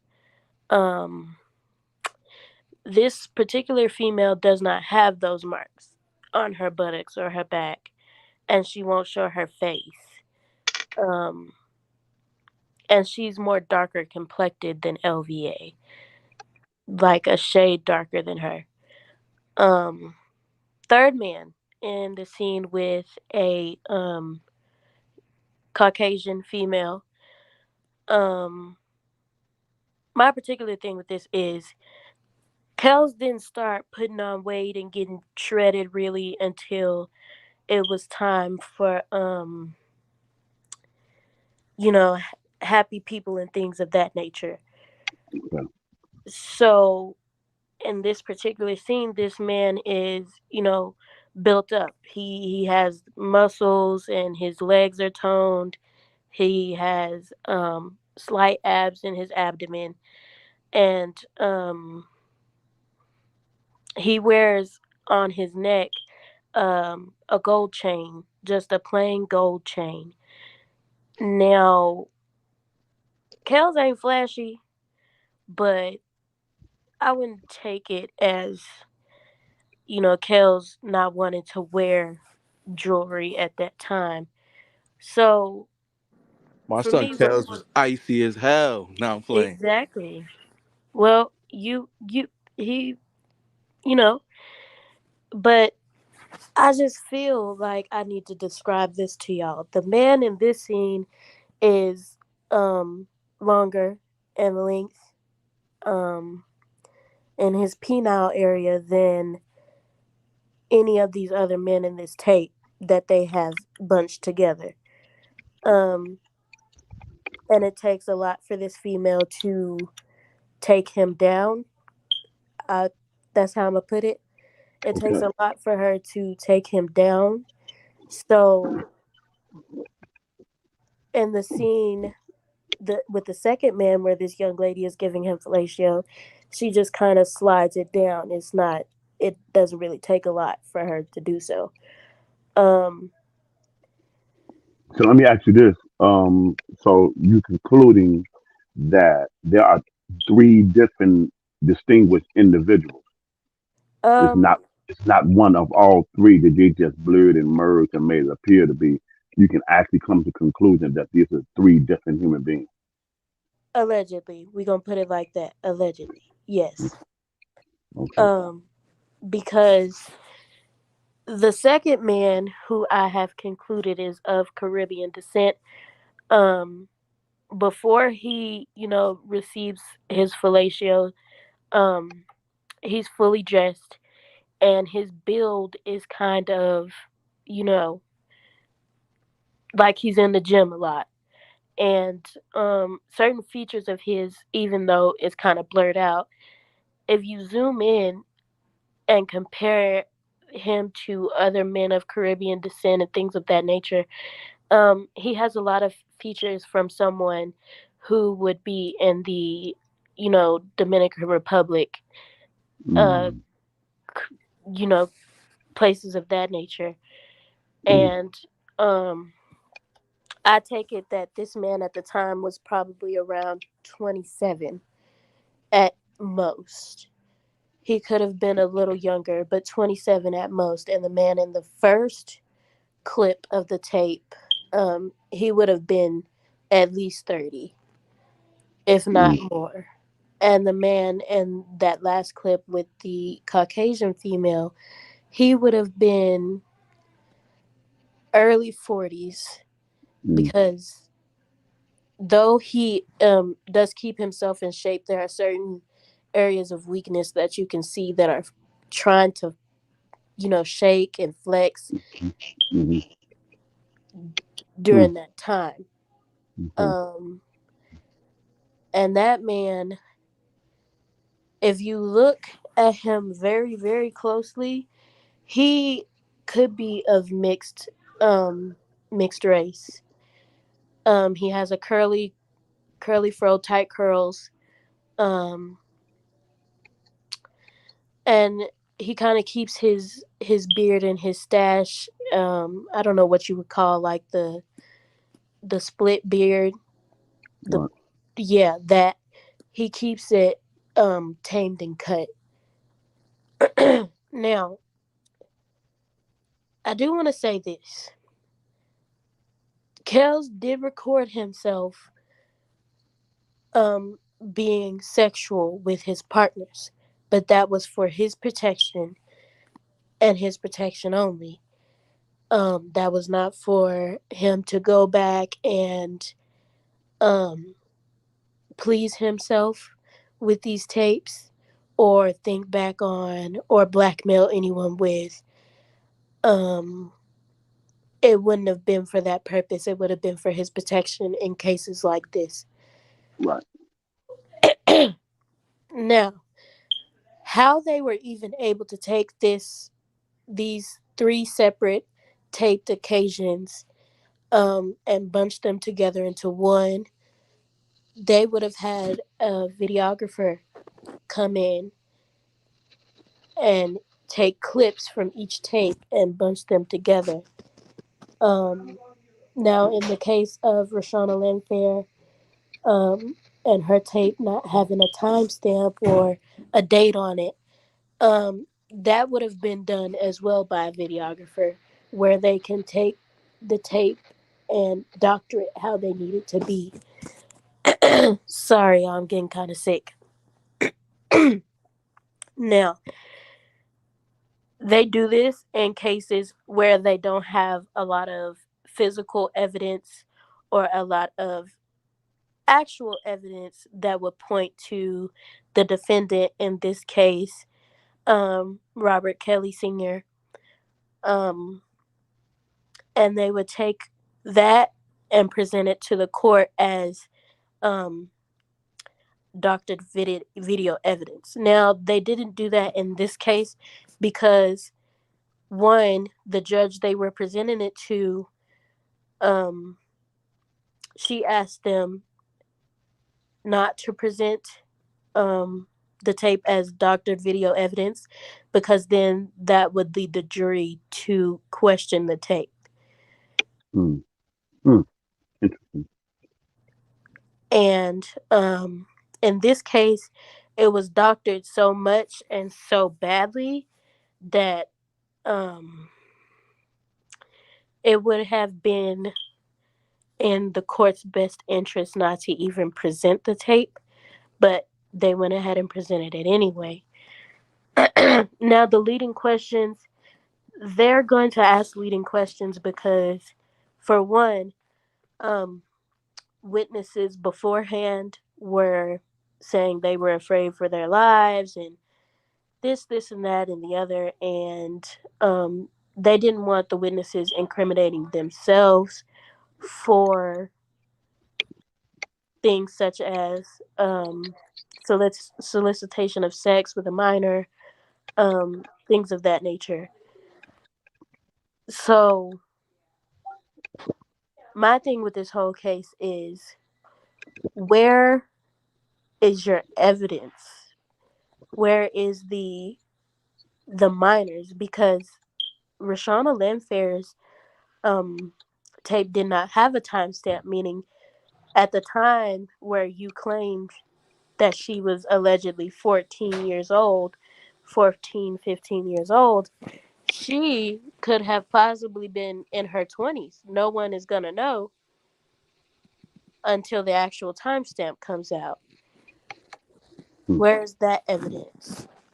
And then on top of that, the young lady in this tape, Rashawna Landfair, her hair is pressed out and, cut into an older woman's style. At the time, they were saying that Rashawna Landfair only wore braids. So my question is, if this is Rashawna Landfair, and she was the age you claim she was, and she had the style that you claim she had when her early teenage years, that's all she wore, where is it? Why isn't she wearing it? And, why is it that this picture is being painted when that's not the case at all? And pertaining to Aaliyah, there is not one picture, video, interview, things of that nature where Kells is presenting himself to her as her man or the predator that they claim he was to her. He is presenting himself to her, as she called him, her big brother, someone she could confide in, someone she could be comfortable with. And in the interview that everybody is claiming that Aaliyah looks so uncomfortable and she looks so uncomfortable and things of that nature, where they are getting ready to go on tour and she is getting ready to release Age Ain't Nothing But a Number, and they have the matching fits on, and they say Kells looks nervous. Kells is more than likely just in his head, and that's what it seems like a lot to me. Kells is probably in his head thinking, I need to get this together, I need to get that together. I got to make sure she has this for this set and this for that, things of that nature. There is not one particular time where Kells scoots himself closer and rubs up on her, even though his arm is behind her on the couch. There's not one time where he reaches his hand over to signal her, like, don't say that, or don't present this, or don't answer that question. He don't do the Gloria already, huh? That's it. That right there. That right there. That right there. Yeah. And I think people need to do their research on a lot of these accusers, because that's what they are. These women are known through legal documentation, frauds, scammers, right. Career criminals, thieves. Yeah. And these women would be considered under the court of law bad act witnesses or in the worst way. unreliable witnesses. These women should not have been in the courthouse. These women should not have been allowed to even answer questions because these women were witnesses with motive. These women were scorned women, women who, in my humble opinion, were not the type of women that Kels would, go for. Because at the end of the day, Kels is a man of high caliber. And even though he does not like women of, higher status or, things of that nature, Right. his woman got to be up to par at all times. If you look at some of these pictures where these women claim, oh, well, that was my boyfriend or that was my man at this time, these women ain't got their hair done. They ain't got their nails done. Their lips is chapped. Like, Thank mean, you, Classy. they Thank you. got spritz in their head. They got jam on their edges. They got a hole to pump it up on their head. They got flour and grease on their shorts. Like, what? But when you see Joy, Hallie, and Azrael, them was some Birkins and Man. dap the hell down. Like, Versace suits and you talking about these hood stragglers. Talking about they was doing stuff with Kels. You not gonna get me to believe that. What you call it, Dean? Call it hood what? Hood stragglers. One of them looked like they deserve to be in the circus. Man. Hey, They really need to. J-Rock get in here. They look like the type of chicks that Demetrius Smith would go find. Yes, sir. Yes, sir. Yes, sir. After he finished hitting the glass. Right. You know what they look like? Chapter 7. They look like victims of their environment. Yep, that's it. That sums it up. Classy. Right on point. Jay Rizzo. J-Rock, we've been waiting, man. Come on in here.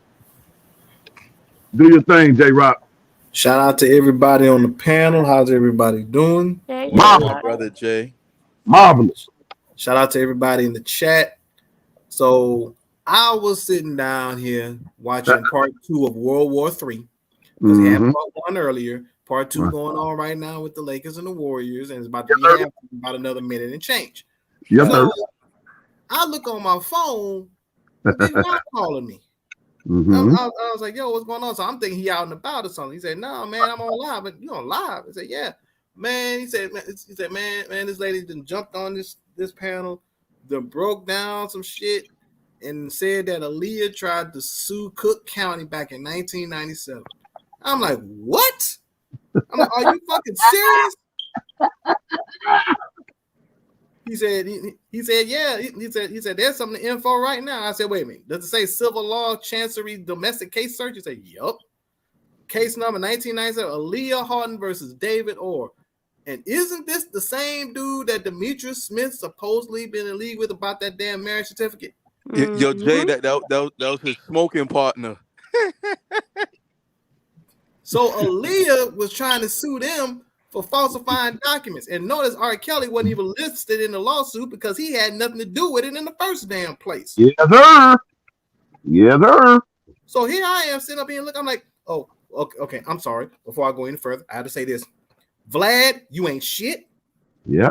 Never was shit, never will be shit. I just want to go ahead and say that because I saw that little short when you was in that barbershop talking about why you don't want to air that interview with R.Kelly because you talk about conspiracy theories and shit. It's funny how you let everybody else jump on there and do conspiracy theories, but when it comes to R.Kelly, you don't want to do shit. Facts. And he said out his own mouth, J-Rock, I do feel there are conspiratorial evidence towards R. Kelly in his case. He said it out his own mouth. So that goes to show himself. Exactly. So that goes to show you know what's up. But you know. Say that again, Dean. That goes to show you he knows what's up. Because ain't nobody gonna get on and not for nothing, whether people want to like it or not, Vlad is at a level where people gotta look at this. He is at a big network level. Vlad is not your average, what you call it, like your average YouTuber. No, he still has to answer to somebody. Yeah. Somebody could show up at his office any second and say, Vlad, you take that down. You know better than that. Right. R.Kelly saying too much in the interview, and then you know what he's gonna do? He's not gonna buck the system. Yeah, you know what, you're right. Come on, so for him to get on there and admit that there's conspiratorial evidence towards R.Kelly, and he said he does feel like that in his heart too. Come on, so y'all already know what's up. And this is coming from a man that bashed R.Kelly every chance he get.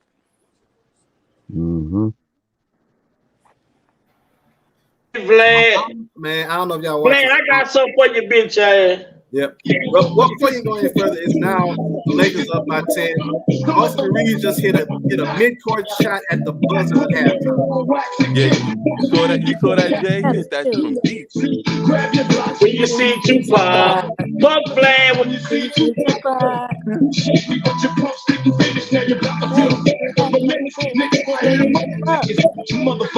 Vlad, we gonna hit you up when Kels come home, man. Yo, you gonna hit you in drop that interview. I can't gonna kill your credibility, my boy. Keefe D asked so much of a Tupac hater. He gonna talk about No Vaseline was a better diss track than Hit 'Em Up. Stop it. Well, I tell you what. For a while, No Vaseline was up there for a while for the simple fact once Q made No Vaseline. Nobody from NWA said nothing else about Ice Cube after that. Nope. No, I'm not saying it, but I just felt Tupac. Nah, No Vaseline was good, but that hit him up was just disrespectful, man. The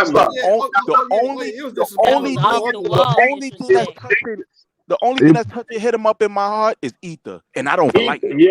Yeah, Ether was yeah. And I don't even like Nas. I'm a Jay-Z fan. Nas Snap, but that's still a classic to this day. Ether, I was listening to that the other morning on the way to work. Yeah, that Ether.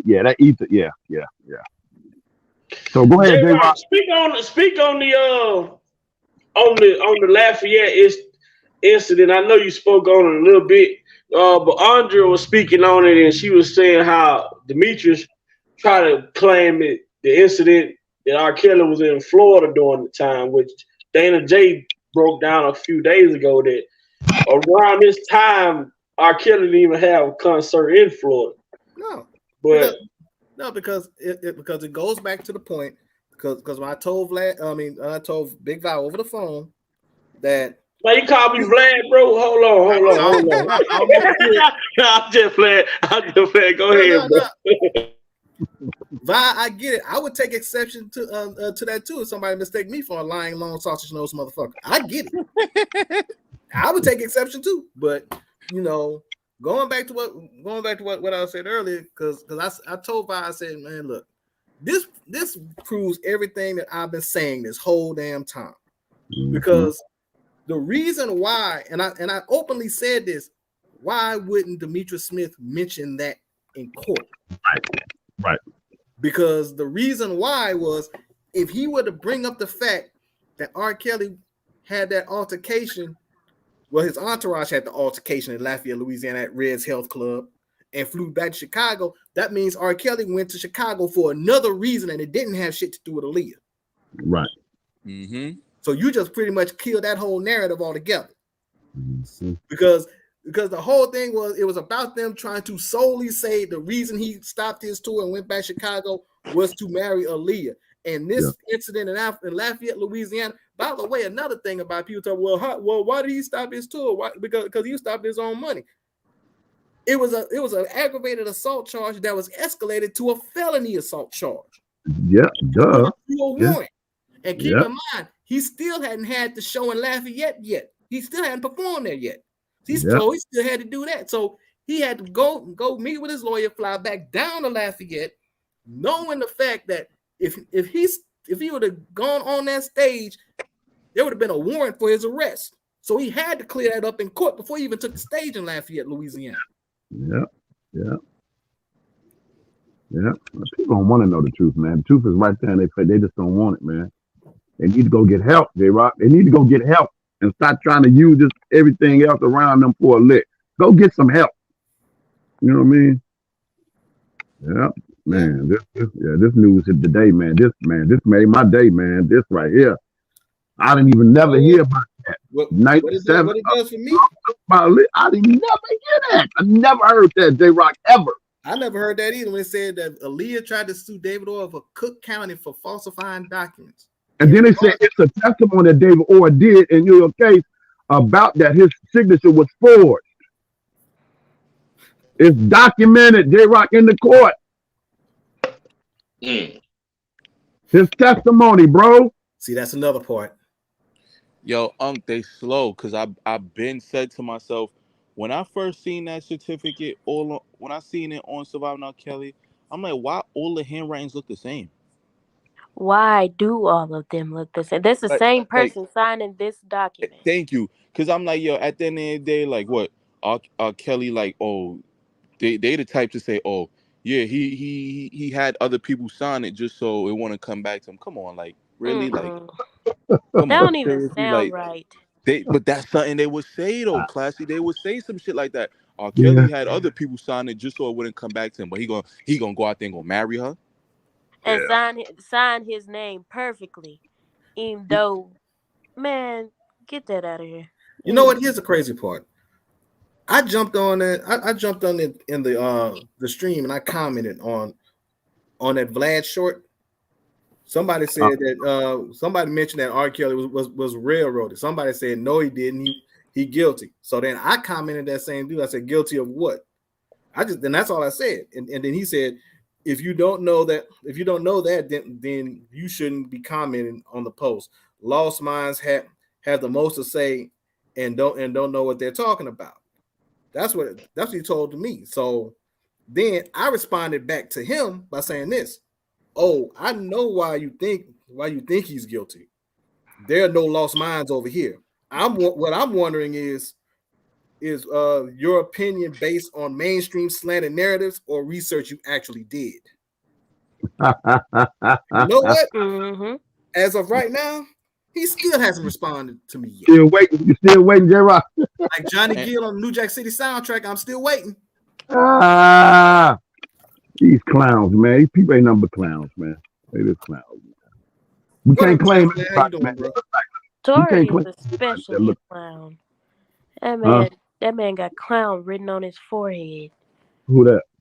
Torre. He had that. I can't stand that happened to him. That's why he, Let me tell you this. I don't know the details about he over there trying to sexual assault his coworker. No one talk about R. Kelly. It was a makeup artist that he sexually harassed. He got put on blast via Twitter because of that. Yeah. That's why he lost his job at the network. And he still want to get a job somewhere else. Yeah. Yeah. And he still want to hold the fact what R. Kelly said when you talk about teenage friends. How old are we talking? 18 and 19-year-olds are teenagers and they're still of age. 18, 19, and 20. He knew that was a bullshit question. That was a double-edged sword question, and he knew it. Right. And R. Kelly answered it perfect.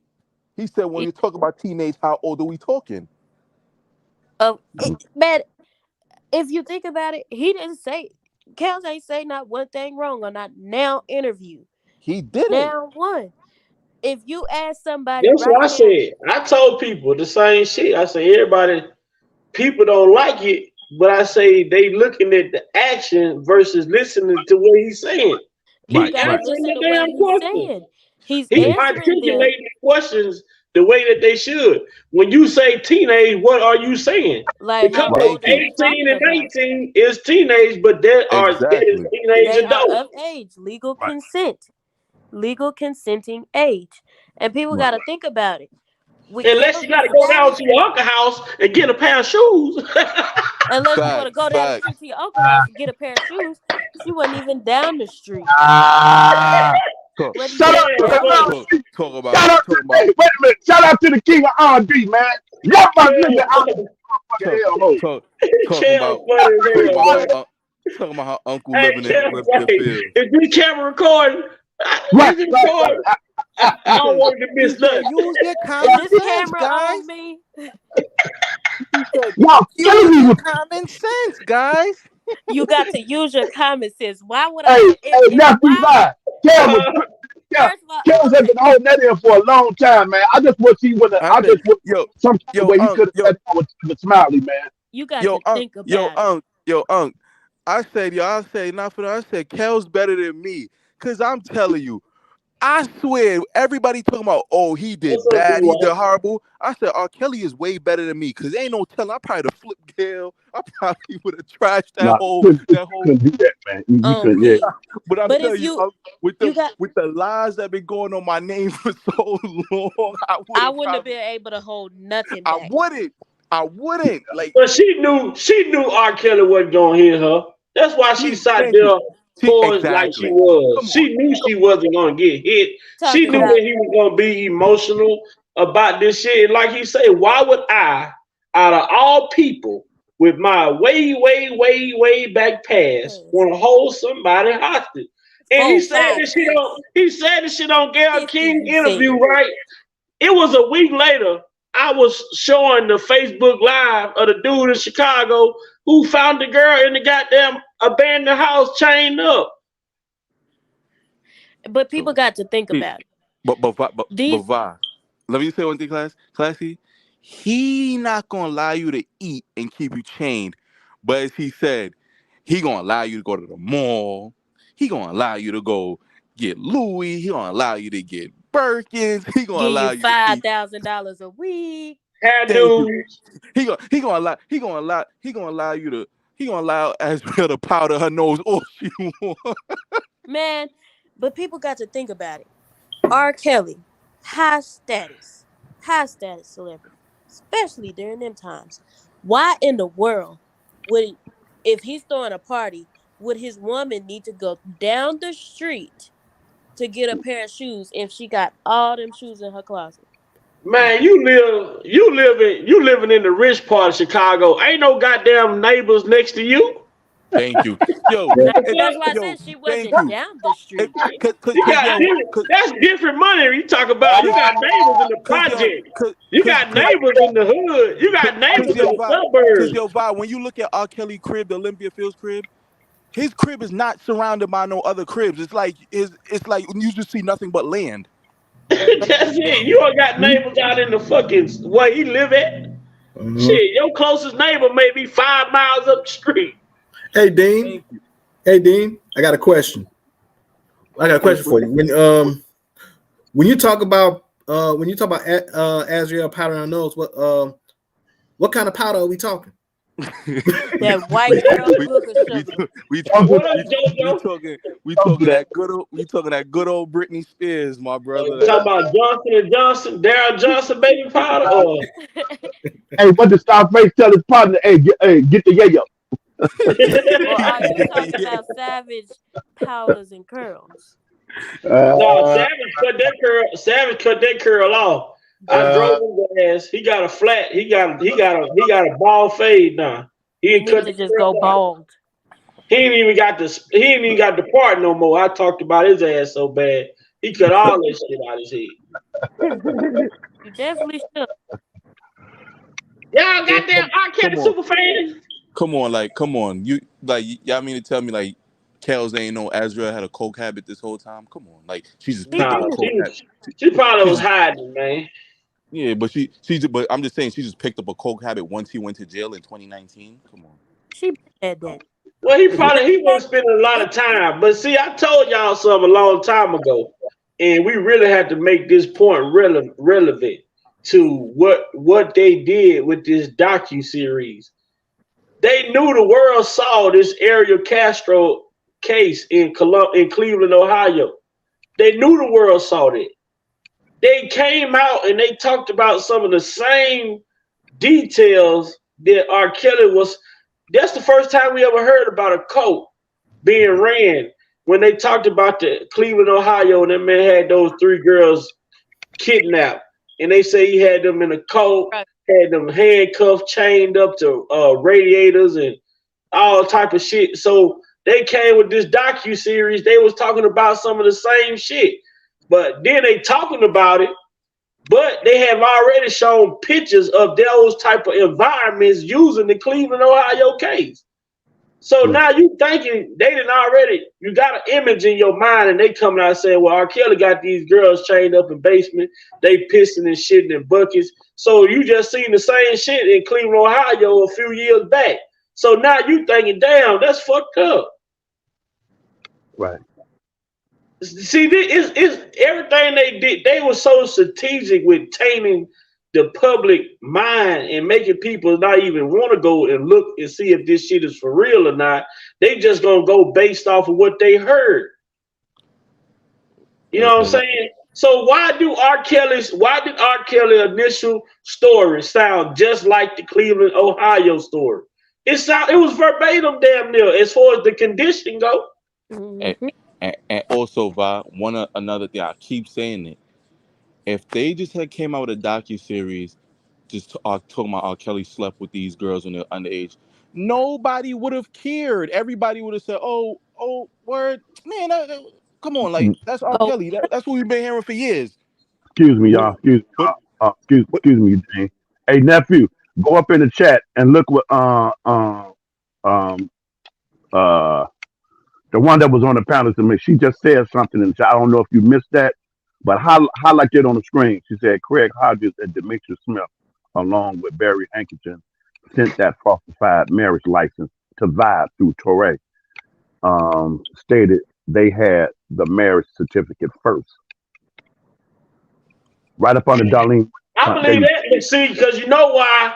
See, Craig Hodges fronted Kel some money to get his career off. But you hear in the story where Kel said when he fired Demetrius, he gave Demetrius the money to pay Craig back. But Demetrius, 9 times out of 10, he went to the crack house, had a field day.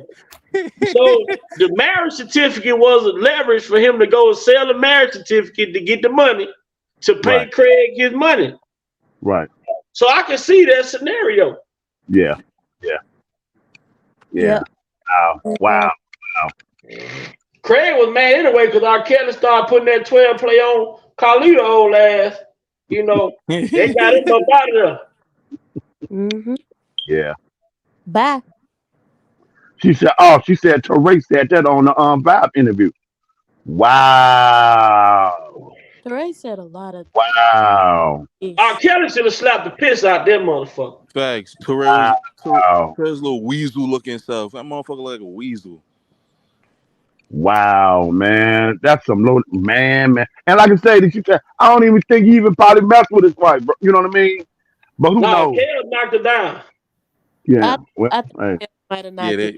They were trying to say that they was like in a few year relationship. See, that's what I was telling people. Like, how the fuck did all of a sudden R. Kelly go to liking young girls? Now he dating he fucking all these older women when in the beginning of his career. All of a sudden it just goes to underage. You know what? You know what? It goes back. It goes back to the point of what Sir Miguel has said. You don't turn it off. Again.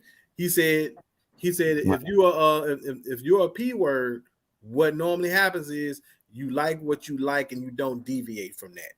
Fact. You stay on that particular that particular type of deal on what you like, and you roll with that. You don't ever change. You are not random. You do not fluctuate. Well, JoJo. Now they think R. Kelly gas price around this bitch. Man. Like I said, I like all women. Nobody underage. Y'all better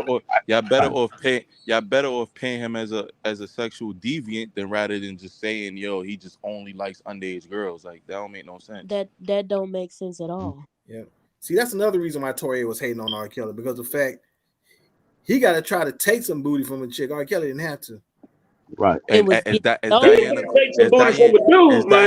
As Diane Copeland said, she said, I seen a lot of things. She said, getting women, Robert had no problem doing. None. What's up, Lady Earth B? What's going on? She said, and she also stated, as far as you know, the knocking when they enter a room, that was made up by his wife before they divorced. So what makes sense though? But Oh, that's y'all, hold on. Andre came back, y'all. Y'all must have said something. She came back. She might well come on, be a part of the family, man. I told her she is. You just got adopted. You're a part of the family now. Thank you. Okay, so you were talking about conspiracy theories, and I see someone in chat. They're stating R. Kelly must have made someone. Yeah, really powerful. Yeah. So it came out because I'm following along with the transcripts with the MIB, and when it got to Rashonda's, when it got to Rashonda's, it said Gray Goose Vodka offered her a deal. Right. Now, me thinking, I'm going all the way back to the 70s, right? How they used our people to promote malt liquor and all of the other liquors after that, right? Yep. Okay. Now, Rashonda Landfair, how does she fit there? I'm talking about groups and singers that promote liquor, not anyone we've ever known to promote liquor. Gray Goose Vodka got involved. So I went to Wikipedia or Google, right, which brought up Wikipedia on Gray Goose Vodka, right? Right. And it says Gray Goose Vodka started in 1997. 1997. 19, so they probably asked R. Kelly to promote it. But remember, R. Kelly wouldn't promote the penis thing, the what do you call it, the dildo thing? Right. Yeah, he wouldn't promote that. So, and then he wears this cross. I mean, until recently, me just watching YouTube, I only seen one picture of him even holding a bottle up. Maybe he's promoted liquor in the past. I don't know. But we mostly see it among rappers today, not necessarily singers, right? But like in the 70s, 80s, you may have seen it around singers, like group bands. So I don't know if Grey Goose Vodka positioned him then. But the other thing is, I kept digging, right? And Grey Goose Vodka goes, the founders, right, go all the way back to J. Edgar Hoover days. And so Big Vi, you said it on one of your videos, like this past week, you stated something about J. Edgar Hoover, right? Oh, that was Jeff Taylor. Jeff Taylor. Okay. Right. So the founders of Grey Goose Vodka, they're family members, right? It goes all the way back. If you go to it's Grey Goose Vodka. Hold on, let me pull it back up. Grey. Wow. Okay. So if you go to their Wikipedia page for Grey Goose Vodka, and then a guy named Sidney Frank, Sidney, Frank, comes up, and then if you look at his career, right? Wow. It says he developed Grey Goose Vodka, Bacardi, and all of that. And then I go to Louis Rosenthal. Frank's first wife, Louis Skippy Rosenthal, was the daughter of Louis Rosenthal, founder of Shenley Industries. So I just clicked on Louis's name, and Louis, it says Rosenthal was a friend of attorney. This is from Wikipedia. Rosenthal was a friend of attorney Roy Cohn, or Roy Cohn, and together they formed the organization American Jewish League Against Communism. Cohn was eventually disbarred because of his attempt to fraudulently name himself co-executor of Rosenthal's will by forcing a dying, semi-comatose Rosenthal to sign a codicil, which is like a will, that Cohn falsely claimed was related to Rosenthal's divorce. It says the incident happened in 1975, and Cohn was disbarred shortly before his death in 1986. It says Rosenthal was also friends with Federal Bureau of Investigation, FBI Director J. Edgar Hoover and was the primary contributor to the J. Edgar Hoover Foundation. Now, that's just the bottom, I didn't go into full details, but I did notice that Gray Goose Vodka offered a deal to Jamie Foxx in 2018.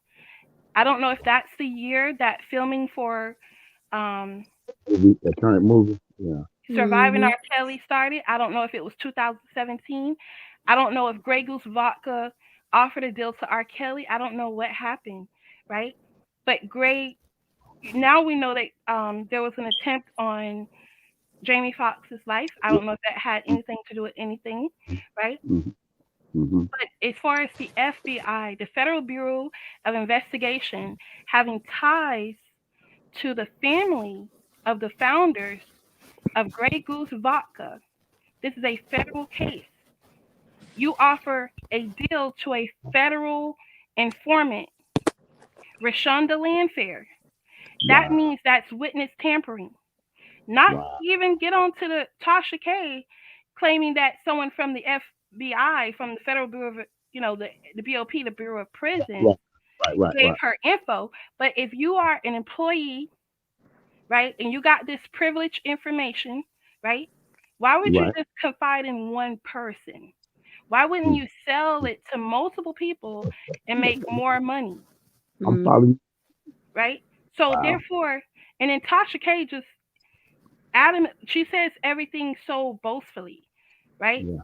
I'm 100% right about this. I have the receipts. I gave Angelo Clary these text messages. She's telling you what she did. She's not hiding anything. But we all know that this was illegal. She could actually be charged with the crime. And according to the lead attorney, she could face up to 10 years. The information she took is considered contraband. When you're in prison, your personal information is considered contraband. If someone takes it, your personal stuff is for you, right? But when someone takes it, it's considered contraband. Whereas for us, it would be considered theft, right? But for them, it's considered contraband. So that's what R.Kelly was talking about, that Tasha K, what she had was considered contraband. And yes, it does carry a federal charge. And the employee, why would the employee be located in another state when Tasha K herself said that she had friends down at MCC Chicago? She didn't say she had friends in another state working for the BOP, because there was no employee that handed her that information. Why would an employee hand you that information if they're not getting paid? It was the federal government themselves, so that's witness tampering. Witness tampering with Azrael Clary. That guy, Ronnie Bo, he said Azrael was going down there to that jail every day, or however long, every day until she flipped, right? So that's witness tampering. She had his back. We know she lied now. We got the text messages, R.Kelly has even told us. R.Kelly has even said, what's his name? Choke No Joke. He read a letter that where R.Kelly mentions Steve Greenberg, and I swear to you, I had no idea about Steve Greenberg, that R.Kelly had an issue with him. I haven't followed this case. I really haven't. I just started following like in January, February. I just knew just by watching the videos, putting two and two together, that it didn't make sense, And why would he call as a cry for help? Because I did the same thing. I post on my Facebook crying for help. I actually had to videotape my own attorney. Wow. So with R.Kelly, he's in jail. He can't videotape. Right. He has to reach out for help, and he's telling us why would he have to tell us about these BOP documents? He didn't even know about the text messages, right? But he didn't mention that. He knows, because he still thinks that Azrael flipped on him. I still kind of think maybe she was in love with him, but now I have to kind of look at it and say, hey, maybe she never loved him. You know. I said that. I agree. I said she was never in love, man. From the get, she was a part of the program. When her mama said you need to get with the program, program meaning plan. You had a plan. She was in love with the things he could do for her. Right. The money, the glitz, the glam, shit like that. And she tricked him so well. See, Azrael is very smart. That's how she was able to school Gail in that video, right? The first video. She's very smart. Looking at. But if you look at the second video and the subsequent interviews, Azrael lies just like her mother. They start to shaking their head and moving their hands. They're lying. Look at her mother. What you think about this video, Andre? Hold on just a second. Yeah. Because we got that line here for on here. Hold on. She gonna lie right here. Like, I didn't even know that we were going to be doing an interview with Gail until probably like less than 24 hours, maybe like the morning, like the night before, going into the morning of. So, and it's like, I don't watch news anyways. I didn't know who she was. I was just like everything. Yes. You know, before that interview, you know, he had us practicing every single day. Practicing what? Answering questions. And if he didn't like our answer, he would tell us exactly what to say and how to say it. So anytime you mention anything, I'm stunned by this. Yeah. So anytime you mention anything about sexual preference, we already know to say, I'm not here to talk about that. Because that's what he told us to say every single time. That's exactly what you said. First of all, I'm not here to talk about my personal life. Okay. And I would never share with no one what it's like.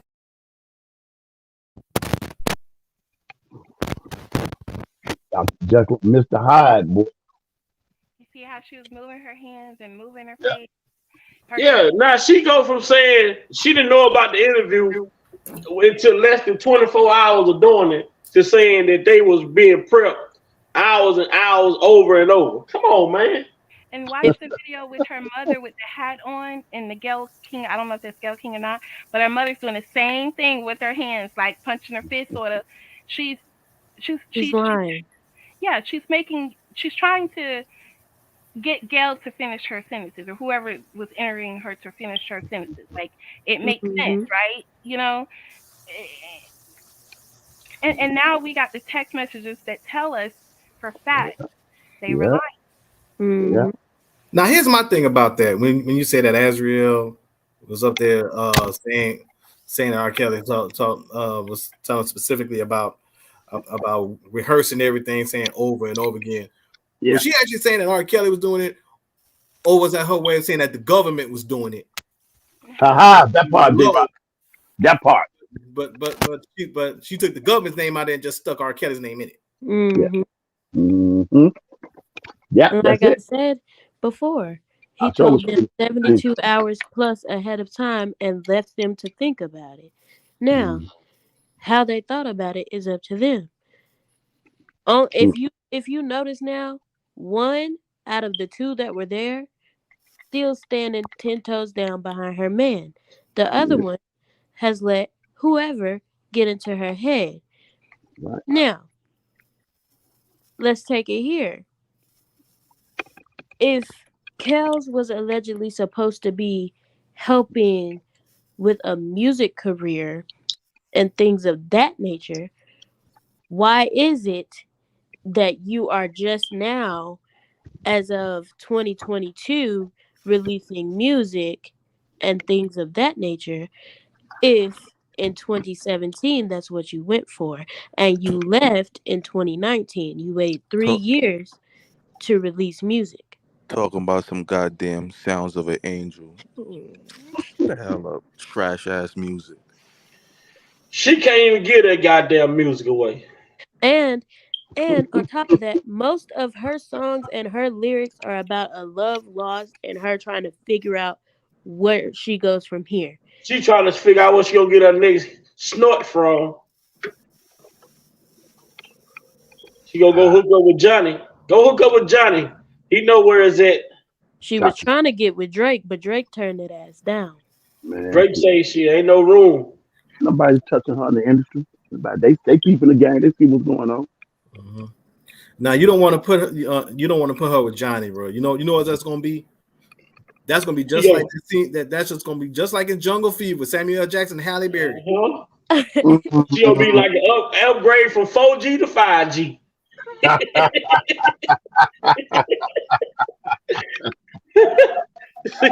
See, I ain't gonna play with her. Let me tell you what she already out here doing. I ain't gonna play with her. See, you gotta put fear in her. It do happen. It's part of the game. You know what I mean? Because you got to establish a certain thing. You got to establish some fear in that female in order to get that respect. You must establish that. And she's going to try you to see if you qualified to get that respect from her. So it's going to bring some fear. And what I'm saying is, violent, you know what I mean, and it's something that don't have to.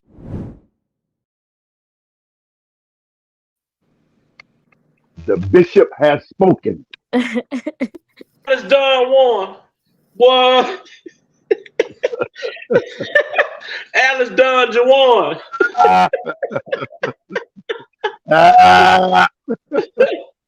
What they gonna do with a mama like that? With a mama like that, you don't need no pimp. That's right. That never gets old, nephew. That never gets old. That's funny. That never gets old. Another thing I want to add too is the Florida case. The parents, they were in Polk County, Florida. Yep. I don't know if you guys heard of Grady Judd. Yeah. Okay, what's your history? Like, what do you know about Grady Judd? You say that's the guy that was coming out speaking, ain't it? Right, like one of the most recent with the Mick Crazy, the girl that was having a temper tantrum inside of a McDonald's. And then a few years ago, they shot a man like over 60 times.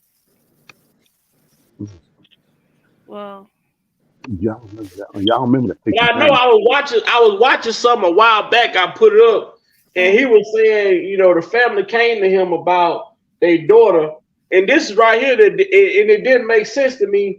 And y'all probably remember me talking about it.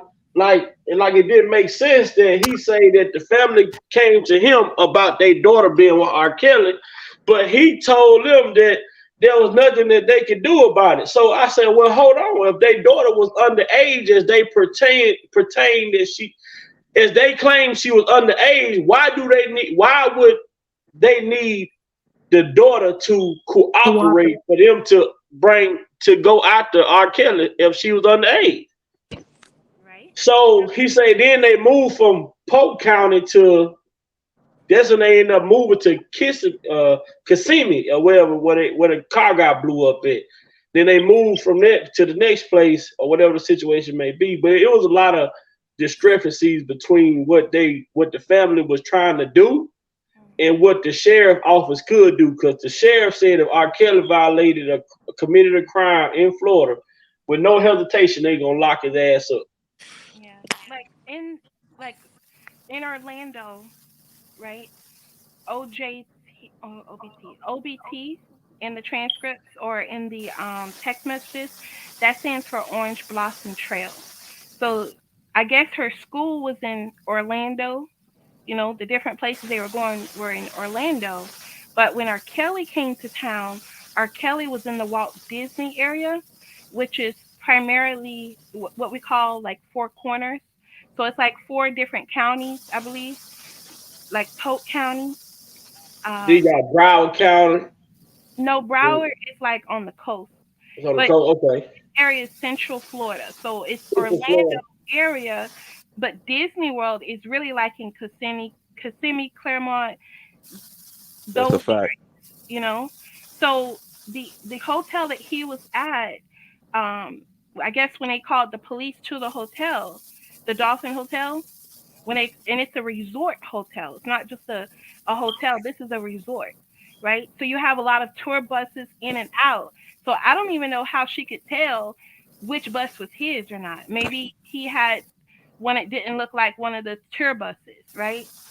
But in Orlando, in that area, whenever you call the police, you might have Polk County Sheriff, you might have Osceola, you may have different officers come to the scene, right? Whoever comes first, right? So she said that she showed the police officer her identification. On that identification, it said that she was 18 years old. In 2015, April of 2015, she would not have turned 18 until December 30th of 2015.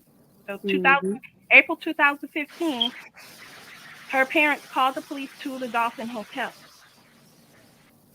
She showed the police her identification. She said that R.Kelly asked her after they left or when they came, "Are you 18?" Oh, I got that clip too. Right. And Yeah, she I also don't said that R.Kelly, that she had to, I guess, butter him up or make him feel again. And maybe, I guess the parents had to, they were trying to push her off from him or were trying to set him up. She said this happened when the police were right? So how did he have time to have sex with you?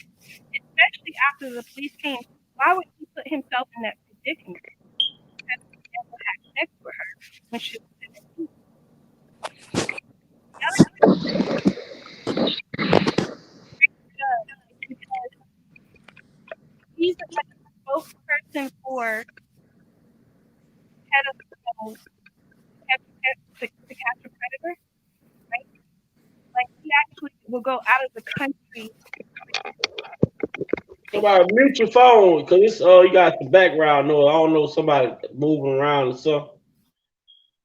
Yeah, so he's Grady Judd has been very outspoken about pedophiles. Okay, like he will, you know how they have like sting operations for drug busts. He does that for pedophiles in Polk County. Okay, are you following me? Yeah, Hello. we following you. Okay, so with that, if Azriel's parents are stating R.Kelly had sex with Azriel in 2015 when she was 17 years old, not 18, because Grady Judd went on camera and stated that the girl was 18, not 17, right? If you pull up the video, Grady Judd on R.Kelly, he stated that the girl was 18, not 17. Right. He said that. He said that. He said the girl. He said he needed her to cooperate in order for them to move forward with trying to bring charges. So Nope, he didn't say that. He said that the girl was 18. He said, I can't go get someone who's a grown. He said, I sympathize with you, but I can't go get a grown up and tell him, hey, come to your parents. I got a clip that I played on my channel of him speaking about it. And he said on the clip that I played, now he may have another clip, but on the clip that I played, it said that they need for her to cooperate with them in order for them to even pursue it. Okay, but with that being said, he will go back because the statute of limitations were not up. I don't think they're still up today. So that means they can still charge R.Kelly in Florida if he actually touched Azriel when she was 17. That's number one. Number two, on the flip side of that, the parents might have immunity with the federal government in Chicago, but that don't mean that they have immunity here in Polk County. Right. So with Grady Judd being an outspoken person for pedophilia, right? He could decide to go after the parents for human trafficking, extortion, conspiracy. And I actually looked up the Florida statutes on that. So do they have immunity here in Florida? And I don't know. They gave them motherfuckers the red carpet, man. Mm-hmm. But that's the point I wanted to make, because if Adriel was if she in fact had sex with him, why is it not in the text messages? Why did she show the officer she was 18? Why could they not tell it was false, fake ID, right? Even if they did have sex, if she fooled the police, she could have fooled R.Kelly, just like she's now fooling the jury. And her mama said, "Shit, that man has spent over $20,000 on you from the hotel incident to California to Las Vegas to her back, and she hadn't gave him no sex." He probably wasn't. He meets women all the time. You know, to me, the impression he gives is that he was looking for someone. He was looking for a friend. Looking for someone serious. And in that particular instance, I don't think he was looking, you know what I'm saying? I don't know, but I'm saying it just seems like he was looking for someone serious. And Alice he was looking for somebody, and Alice was looking for him. Like, You see, she told her daughter she gonna get her celebrity boyfriend one day. So she wanted to live her life through her daughter. Ain't nobody want them cobwebs, Alice. Don't do that. Dust mites in there. Don't do that. Yeah, all these people out here doing the most and everything. What kills me is the fact that how in the hell Lisa Van Allen was never going to be brought on charges when she stole his Rolex. That Rolex, she didn't steal it. He left it laying there. And that's a crackhead. You know that, right? That's a crackhead response. You don't understand what stealing is. What Judge O'Brien saying sounds like a crackhead to me. Yeah, and the thing is, that's a felony, because that Rolex was worth around the neighborhood of $100,000. Yeah, it was more than 500. Yeah, more than 500. Another thing too, Lisa Van Allen said there was a threesome on the tape. Yeah, her and Drea. Yeah, the tape that's circulating now doesn't have a threesome. And Bingo. The name, what's his name? Jim Derogatis. Jim Derogatis. Yeah, he said that he was called in to testify at the trial. But he said no, because he could not confirm that was even the same tape he saw in 2002. No, the real reason he didn't want to testify because Jim Dare fat ass wouldn't be able to fit on the damn stand. They ain't have enough time to reconstruct the seat for his big ass. Right. he know they're gonna kept calling his ass Peter Griffin on the stand. Yeah, he the one who broke the fucking elevator. That's why they was having electrical issues. Another thing, LVA states that don't misquote a victim. So she states that she on multiple occasions was together with the young girl in the tape and has seen her multiple times. But when she gets to the courthouse, she at first lies and said, I've seen her multiple times. And then when the questions are asked, like, is this the young woman that you seen in the tape? She says no. Then the young woman that was alleged on the tape said she didn't recognize none of the women that was in there. Exactly. Like, how the fuck does that work? And then the name Juice was presented, or Juicy, however you want to say it, but it's like Juice. It was presented in one of the cases, and all these women say, no, I've never heard of them, but they claim that Rashana Landfair went by the nickname Juice. Now, Juice is supposed to be somebody related to the fat bitch. I mean, the woman, Cheryl Mack, lying ass. Cheryl, and I keep telling Cheryl Mack is one of the most intricate pieces to this whole plot to take R.Kelly down. We never talked about her enough.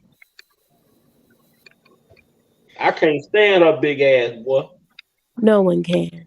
But the reason why I come to the conclusion that they were referring to Run Shauna Lanfair when they say juices. All these women say they never knew this young lady's name that they were being intimate with when she was a minor, allegedly, because she wouldn't tell them, and allegedly R. Kelly wouldn't let them know her name. That he told them to call her Juice or Juicy. Another thing too is he has other videos, right? So why did they not? Why are none of those videos published? People have stormed his home when he was locked up, right? They had hidden cameras in the house, like smoke detectors, and they replaced them with cameras. Like, what all that footage is? They had cameras in the studios where they say they was locked up at. But at least as they could at least show the jury, hey, this is an image from this video. You can compare R. Kelly's image in this video to R. Kelly's images in these ones. Right, but they couldn't do that because of the growing size, number one. You know what I'm saying? Mm-hmm. But this man has cataloged these videos with NDAs. And what's his name? The Daryl? I don't know his name, but the one guy who was the he said he was the McDavid. No, it was the one with the dreads. He went on Dr. Oz. Darrell? Daryl Johnson. Yeah. He said that R. Kelly has NDAs and videos of everyone. Right? So why couldn't you, the federal government, why couldn't you, even the defense team, subpoena for those tapes? Mm-hmm. You know, to bring them into evidence. Was this suppressed? Well, we know that first defense team was, and we'll just let that go. Incompetent. That's why he got a new one. Shout out to Miss Bongine. Yeah, but Miss Bongine hers was worse. I mean, but what I'm saying is, you know, you have this information. You have a video that is blurry, right? I know it's not R. Kelly. I don't know how they could not. You know. So with that, the video. Hold on one second. So with the video, if you have this information, you have other videos to compare it to. Why was that not brought forward? If Michael Avenatti said there were more than, he had like 3 videos, right? But come to find out, he just had the one. And Steve Greenberg said he only had the one. Mm-hmm. Right? Now it's coming out in the text messages. It's coming out with a text message between Michael Avenatti and the one lady that was a part of Me Too. That Michael Avenatti set up R. Kelly. He set up this whole thing, right? You have that. I want to know something. The MIB had it. Yeah, the text. I want to play a video for you, Andrea, and I want to know what's your thoughts on this video about the original cast members. I mean, original editor of Surviving R. Kelly. Have you seen that? Yeah. Yeah. No, not yet. I got one more thing to add too. When you're done, I'm gonna play it for you, and I want to know what you think about it. Okay. Another thing too is Sparkle knew the exact age of her niece. She said that her niece was 14 and a half. Not 14, but 14 and a half. How could you possibly know that if you had nothing to do with making the video? And if you weren't there. Exactly. You had to have been there. Plus, the video didn't surface until 2002. But remember when, what's her name? When Sparkle got the video, right? She gave it to her cousin who was in law enforcement. Instead of her cousin taking this video into custody, right, and charging R. Kelly with the crime, the cousin told Stephanie Edwards, aka Sparkle, to go to an attorney to sue R. Kelly. But you claim that R. Kelly is this pedophile that slept with your niece. Why wouldn't your first thought be to go to... Right, the police. Yes. Why would you go to her home and not to the police station? Well, how's she gonna be able to sue if she ain't? How's she gonna be able to sue if she ain't her immediate parent? Like, Because Sparkle had an issue with R.Kelly in 1998. Sparkle created this whole thing. But I'm just saying what she's saying out of her own mouth, right? Why would you tell us, hey, I took this tape to a police officer, you know, and then they told me to go sue or whatever? You know, it doesn't. And then plus, what year was that? Was that 1998? Did R. Kelly know about this tape in 1998? And my thing also with this tape is, why is it that it doesn't seem that Rob really knew about the tape until trial was set to begin? Right. I think, because I look at his videos in 1998. It was one award show, and he looked very, very skinny. He looked like almost sick. I think that stressed. especially in that Grammy picture when he had the snakeskin suit on. R. Kelly Yeah. looked mad skinny right there. Yeah. His best tip top shape was 2000, 2001, 2002, 2003. Because around the TP2.com, he was ripped as hell on that Oh my God. He was ripped up. That's why I know when they said supposedly when the when the videos came out or whatever case may be, I'm like, one clipping the guy look a little pudgy, one clipping the guy look extra skinny. It's like the body weight, like Kelly body weight ain't fluctuate like that. That, you know what I'm saying? And it can't that fast unless you're super sick or you're doing some drugs or something. Facts. Yeah, I think that he knew about the corruption with the people around him trying to bring him down. I think he knew about Sparkle, his brother, because in 2002 there's an image of him walking like outside the courtroom or something, and the camera people ask him about the tape, and he's walking, saying the tape is doctored. It's a doctored tape. So, you know, going back and looking at the old videos from 2002, 2008, that's also helped me. But he said himself that it was doctored, and I said it recently that it was doctored before I even saw that, you know?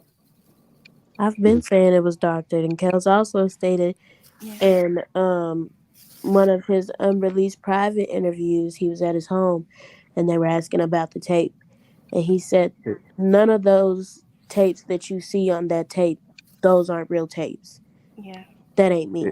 It came out in the 2008 trial. They said with the case made, Kels paid for the forensic thing, and it came back. They were saying those weren't the original tapes or whatever. The judge called it the rotten tomato. Rotten tomato. Then you got to ask yourself this: in this recent case, the original tape was missing from evidence.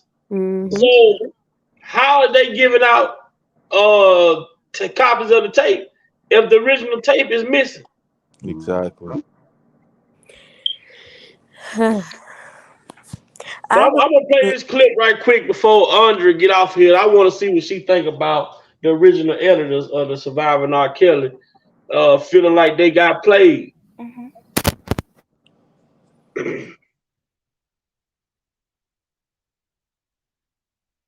A lot of people want to know what I think about R. Kelly getting sentenced to 30 years with the revelations about the parents coming to fruition. Well, I think it's crap. I think it's not fair. I think it's unethical. Let me explain. Starting with surviving R. Kelly. While I support several survivors in the series, I do not agree with how Boonham and Murray decided to air untruths on the series. I think we should interview the first editors that claim they quit over creative differences. This statement release is more than likely a far cry from the original editors that quit the show.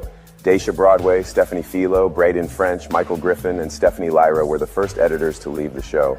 The reason I am now questioning the series is because of certain revelations from the series and the unbalance concerning the text messages, police reports, personal interviews, and just flat-out lies told for no apparent reason. How much did Lifetime know? How much did Lifetime conceal? I have had a glimpse at the Lifetime contract given to the parents and survivors, and basically they cannot even speak out against the show or sue, while contracts like these are usually broken. It will be interesting to see who will challenge the series on how they sat them on camera with what we know now as liars.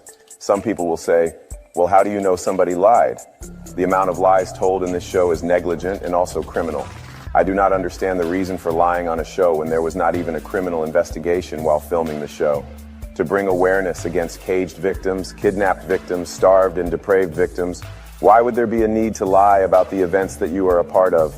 Furthermore, to flat out lie about why you were at the venue is insane. How to got into the venue, your employment at the time of the event, your birth date, your child's mental state, the lies about your child's mental state, the events of your child going to the Dolphin Hotel, how she got to the Dolphin Hotel, what you knew about her attending the Dolphin Hotel, what was the plan concerning the Dolphin Hotel.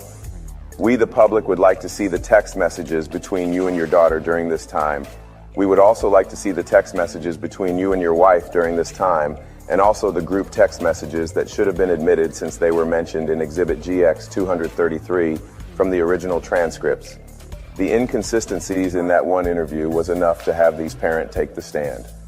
Never in American history has parents been excluded from taking the stand in their very own child's trial alleging sexual abuse. We have all been threatened recently for searching for the truth in this situation since we was lied into supporting in what seems to be an habitual liar. When it comes to I'm conflicted. Yes, I do believe R.Kelly is guilty of crimes, but I'm not the judge, and I can state him in things I personally think he is guilty of, but it would not matter. This is his case, these are his crimes, the transcripts explain the events, and everyone in the case and trial story was exact, and they took the stand to corroborate the events. They are brave and they did nothing wrong. I have to weigh the pain I know they suffered at the hands of R.Kelly, and the brutal commentary done on them all around the world for 4 years. Should I let these "they are what they are" parents get away with hiding the facts from the public? Or should I talk about this and enlighten people on just how much I have discovered as a lie, or just plain out weird? While I have talked to several survivors and some are in agreement, some are not, we have went from the truth is the truth to he is guilty and just let things be. Very difficult situation, especially how my wife and kids and family has been attacked by the same person that paraded his family through my house, the same as he did Mr. Kelly.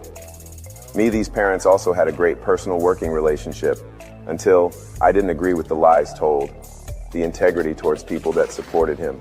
One Color, One Voice did not sign up to have blind faith or hide lies. I think the story of these parents should be told the same as we felt compassion and sympathy for their child. You can tell they are guilty from the complete silence and the steady dose of threats we are receiving. This parent tells us he is coming to our town. He now says he is going to sue us for speaking on a very public situation.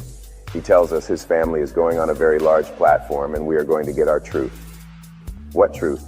We are begging for the truth. We look like idiots for listening to you. You hid behind us. You knew that it was things out here that contradicted your story. My next video will be in parts to discuss those events. These words is not my opinion, but words that came from your mouth. In my book, your family is a family of liars.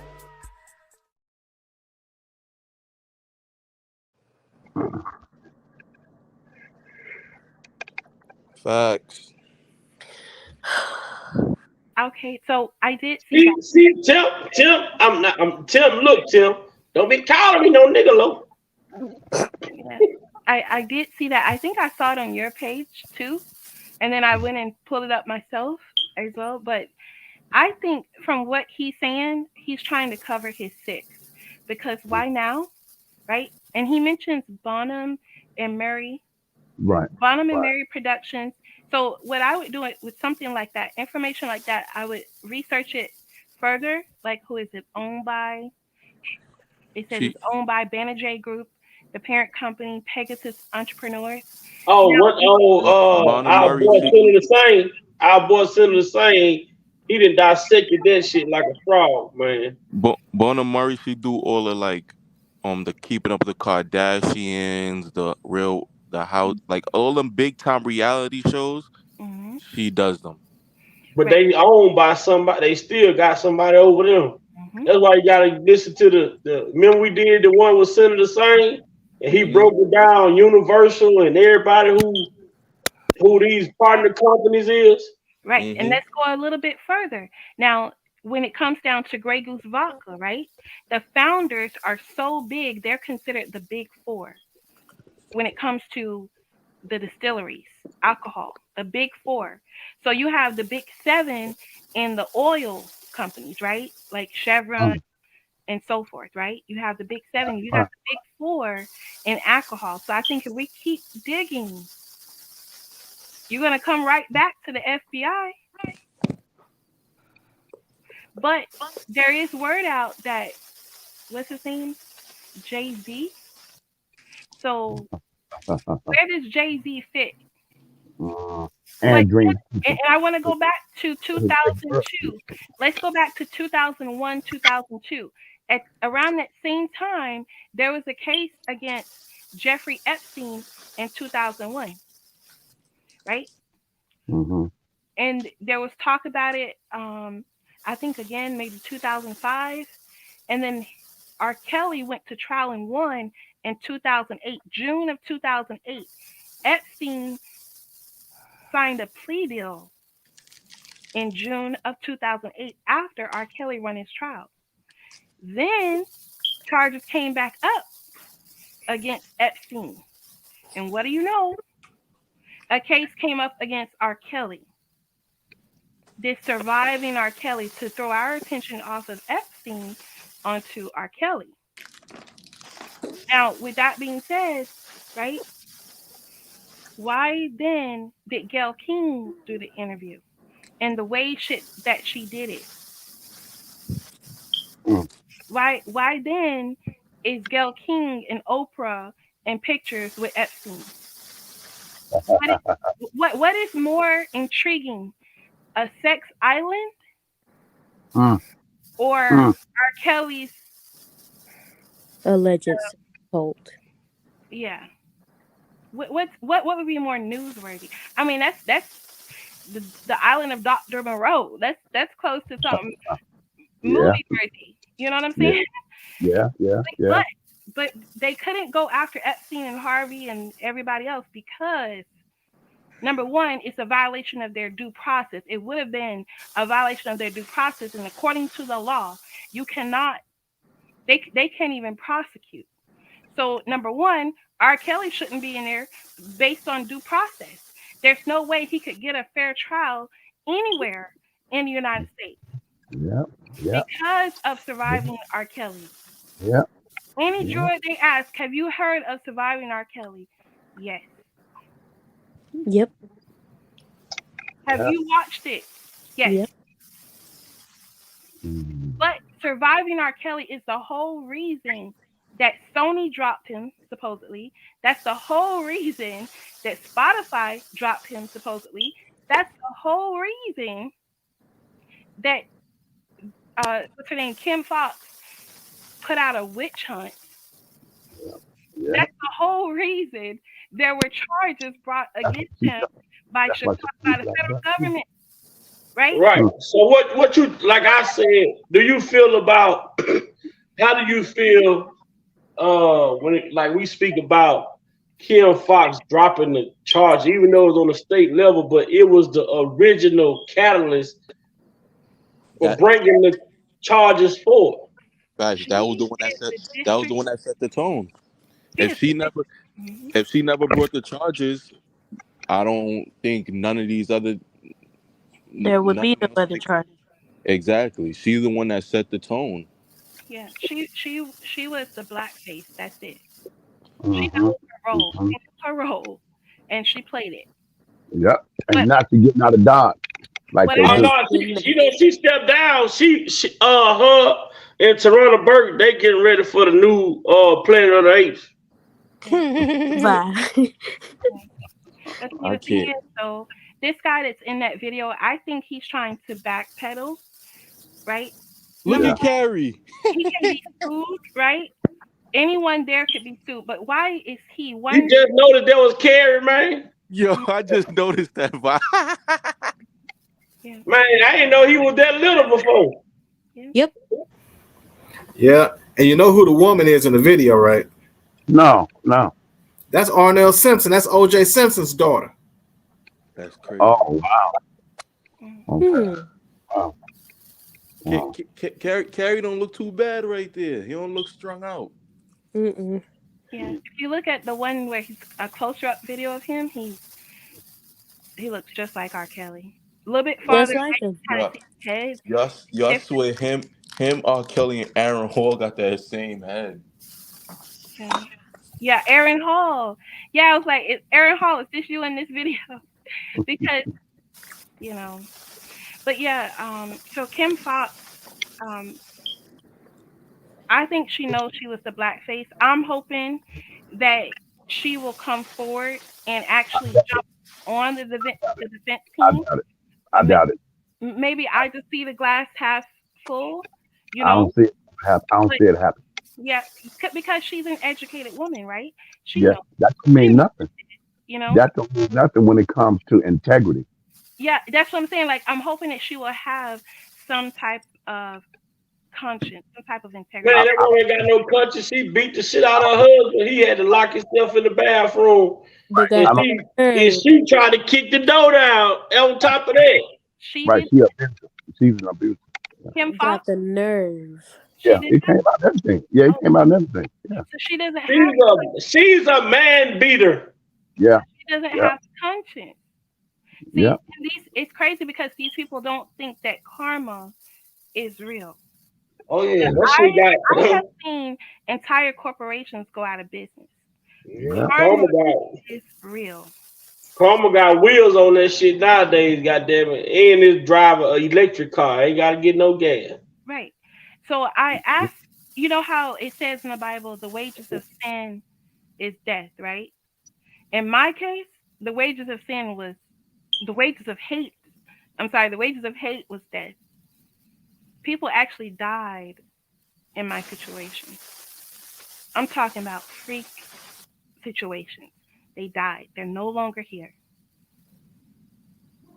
So when it comes to R. Kelly, I ask myself, I wonder, with this hatred that Barry Hagerson or whoever had for him, that fall on Aaliyah, did they, you know, I know people are thinking that maybe he killed Aaliyah for this $90 million. I just heard that today.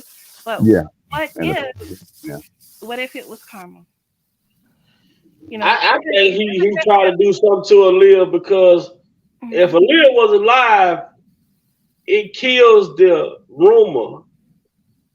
All of the publicity stunt that he pulled, if Aaliyah was still living, that shit is irrelevant. Yeah. Because she can speak. Now they using the fact that the woman is not here to defend herself to keep this narrative going. No, they're not. They're hoping that we would believe them. It's up to the jury. But I'm saying they do. What I'm speaking on is that the government, instead of using this same goddamn storyline, this man, like I was telling Unc the other night we were speaking, this man, they talking about a 30-year career, but they keep bringing the same shit. Where's the new shit? Right. Exactly. And that's the thing. We have to ask ourselves, we have to wake up and see, you know, this is the United States of America, right? What have they done to us since 2,000 years ago, right? What have they done to us? And this is worldwide, not just here in the United States, right? So with this R. Kelly case, it's like a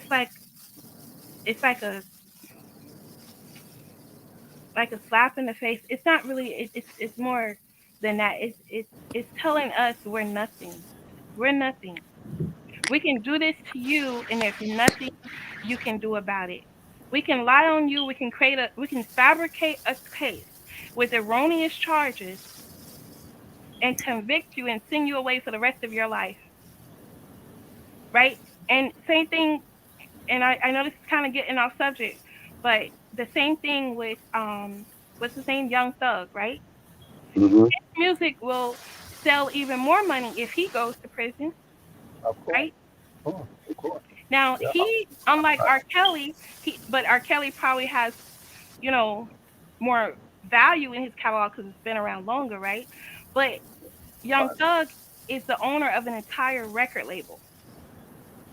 So who's to say that our own government, because we know they have ties with Gray Goose vodka, right? And I'm sure if we go back even further, we're going to find that Sony, Bonham and Murray, Pegasus, you know, all of these companies have ties to the FBI, Banner J Group. Okay? The federal government doesn't look like us at the end of the day, right? Yeah. And that's one thing that Republicans say they don't want government control. I can't say this is a race thing, right? I don't know the details of it all, right? Right. But I can say that if we look back, at history, and we look at what's going on now with R.Kelly, and we also look at what's going on with Young Thug. In Young Thug's case, his key witness is supposedly YSL Woody, right? They put out this 3-hour video. At 2 hours and 58 minutes into the video, YSL Woody tells the officers that he shot 2 people. Everybody, I'm sure, watching that video missed 2 hours and 58 minutes in because they thought the video was over. The officers had left the room. Lil Woody was just sitting in there. I don't see anyone mentioning the 2 hours and 58 minutes in where Woody says he had just shot 2 people. He thought he was caught red-handed. He had bullets in his pocket. He was driving recklessly, leaving the scene. He knew the gun in the back seat was not his because he had ditched it, right? But the officers didn't check him for gunpowder. They didn't check the gun for ballistics. They didn't care who he shot. He could have shot 2 kids. But the government claimed that they were trying to clean up the streets. They only wanted Young Thug. They didn't want Quavo. Quavo didn't have enough money. They wanted Young Thug because he has the money, right? We follow the money, right? So why do you want Young Thug?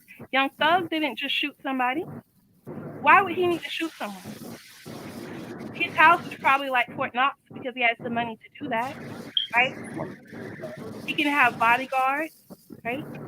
He has an entire business or businesses. He's helping families, put people through school, right?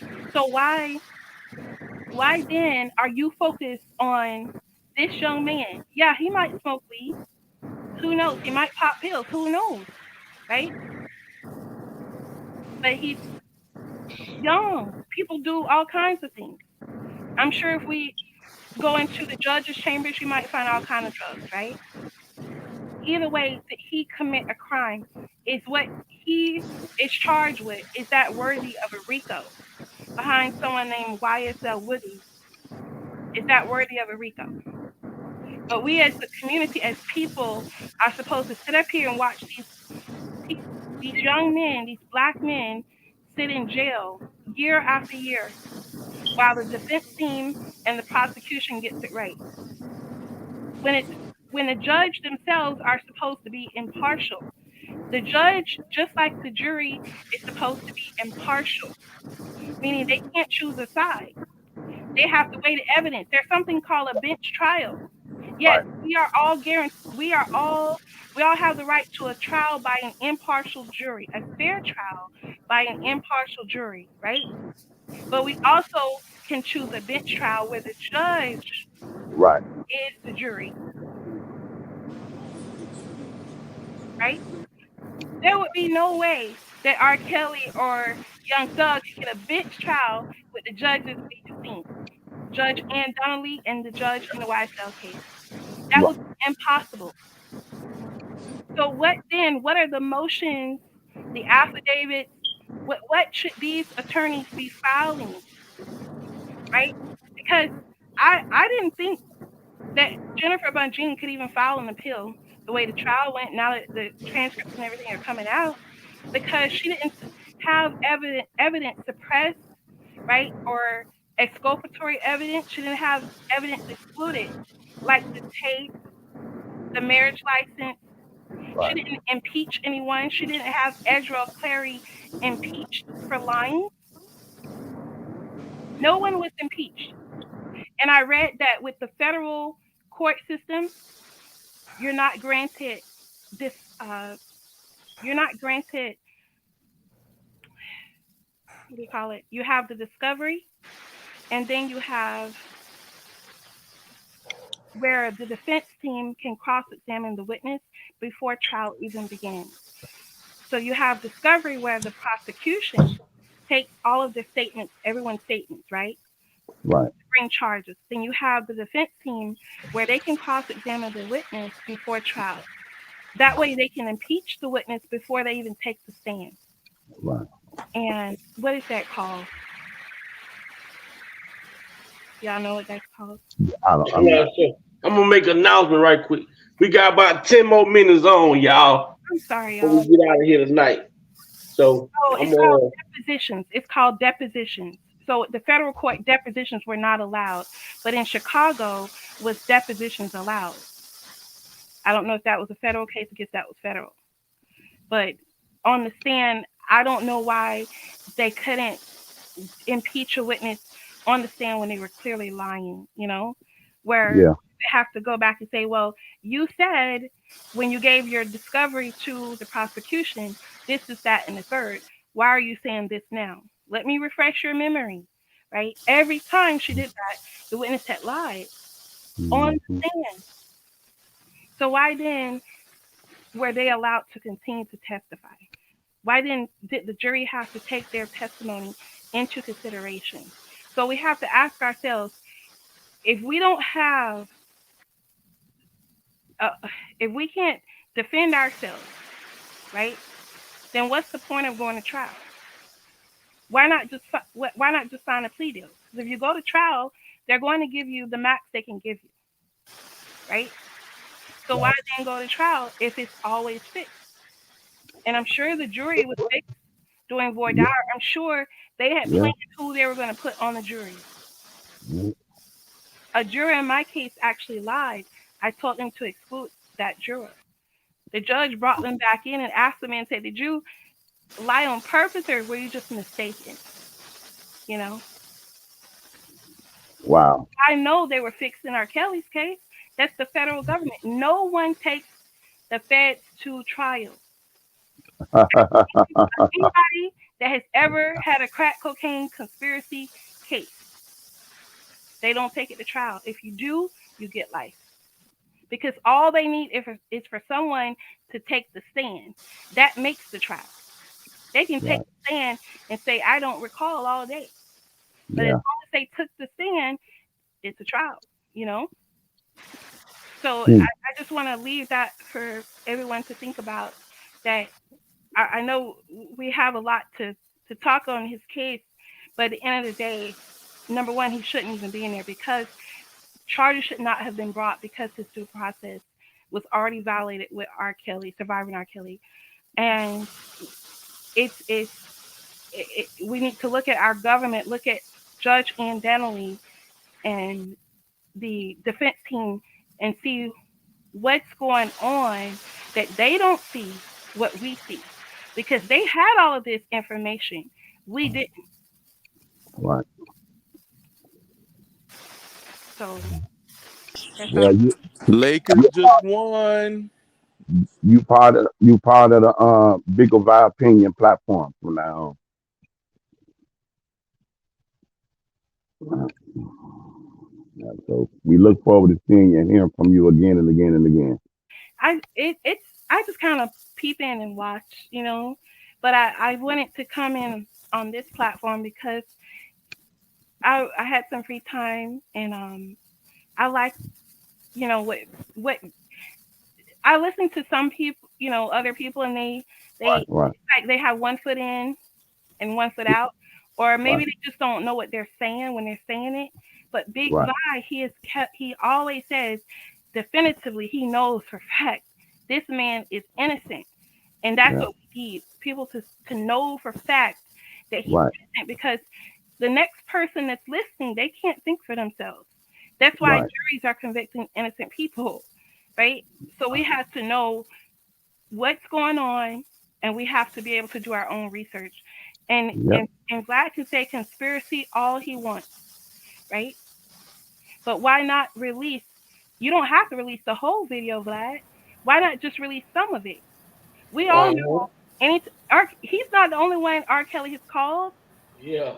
R. But Kelly see, has called a lot of people. I think he know the conspiracy. He know what the real conspiracy is, and he don't want to expose the real conspiracy to the world. And that real conspiracy is that this man was set up. Right. And once R. Kelly speak on it, then the world gonna hear. Oh, I didn't know that the BOP officer stole the man emails and phone records and gave it to a blogger and gave it to the star witness in this case. I didn't know that there was jurors on the jury panel that watched surviving R. Kelly. There was a victim of sexual assault. You know, all this shit that there's so much. Like when you get to telling people about this shit that don't follow it and just listen to mainstream media, and me just so happen to, I always can go back to screenshots, notes that I got. Look, you say what? All right, I'm finna prove what you just said. I'm finna show you everything that you just said. I'm finna show you the contradiction to that. You know, and it's so crazy, right? For us, like we always speak about, like in the black community. When did the black community start relying heavily on the news media to tell us what goes on in the black community? You know, we watch this shit countless. We sat there pissed off at the TV when we seen Michael Brown, Trayvon Martin, Sandra Bland, Philando Castile, all of these black kids, black people shot down by the police on video. And we said, oh, they were wrong. We seen it. But soon, but you get CNN and all these, well, George Floyd was on drugs, or Trayvon Martin was fighting with this person. This person shouldn't have did this, you know. But now all of a sudden they come out and speak against R. Kelly. Now the media is 100% correct. Come on, man. But see, too, the thing with Vlad, he will take one video and then he'll make several videos 5 minutes long. Why couldn't you do that for R. Kelly, right? Well, and see, in Audra, I don't disagree with you. And another point that I want to bring up is the fact that, like I said before, the fact of the matter is, the real reason why Vlad don't want to put that interview out, he's been one of the main people pushing this false narrative for years. And if this whole thing gets out, but especially with this interview goes out, people gonna know. They say, wait a minute, that's not what you've been saying about R. Kelly all this time. How come you ain't said this? How come you ain't said that? And I'll bring up another point. Remember, Vlad had an interview that he did with Isaiah Washington, who was in the movie Romeo Must Die with Aaliyah. Right. The same interview that Isaiah Washington also said he had a little crush on Aaliyah also. Didn't see nothing wrong with that when he brought it up. Now, the other problem is with Vlad. Why didn't Vlad bring up the fact that in that movie, at the 24-minute mark, there was a big post of R. Kelly's fourth album in the background when Aaliyah walked out of that music store. So if R. Kelly did anything inappropriate to Aaliyah whatsoever, why would the poster of his fourth album, why would his image period be in the background of a movie that she was already featured in? But people also, another thing is, I said it before. If Vlad puts that interview out, he knows he never had an artist that he could say, or not even just a celebrity as big as R. Kelly on his platform. You got to look at it. Due to how big R. Kelly is and due to how big Vlad's platform is, that could free R. Kelly. Do you think that's what they want? Hell no. Come on, Vlad got 6 million people, 6 million subscribers. Don't get me wrong, I watch Vlad. Cause I love his Boosie interviews. Like I love Boosie. I'm a Boosie fan. You get what I'm saying? So you gotta look at it from that point. R. Kelly alone, he had 8 million. R. Kelly had, people don't know, R. Kelly had two YouTube channels. That was 8 million subscribers until they clipped. I think he had what, 4.5 on one, and he had like 2.5 or 3.5, totaling to 8 million subscribers. You take 8 million R. Kelly subscribers plus Vlad 6 million subscribers on YouTube, people are gonna wake up. They're gonna be like, hold up. What the hell's going on here? Like, what their case may be. Why we didn't know about this? Like, and then I hate we as a society, we think so sick. Oh, like I watch people, like, you will have these small bloggers that would tell you the truth. They will go to the same court, the court hearings, everything, and they would do their journalism and actually put out the truth. But Right. people would sit there and say, oh, if it ain't ABC or NBC or CNN, oh, I don't want to see it. You get what I'm saying? Just because it's a small blogger, people tend to want to bypass it. But not for nothing, those are the ones that's actually being fair and will be telling you the truth all along. So, like, I ask you if you can get in the DMs of Boozy and the rest of them. There should be a boycott of Vlad. No, there should be no more interviews. Been saying that for a long One more thing. He got a new Boosie interview out right now. You know, Vlad likes dropping them in clips. I didn't like, and you know, you could also buy his whole thing. Hold on. I guarantee you, I could put my life on it. Maybe I could be wrong. I guarantee you, he's not going to mention to Boosie that he has an R. Kelly interview out. I mean, in the stash, he's not gonna mention that to Boosie, because anyhow he tells Boosie that, Boosie's gonna get on his ass, be like, yo, why you don't put that out? Did Boosie get out of jail yet? From the other day, is he out?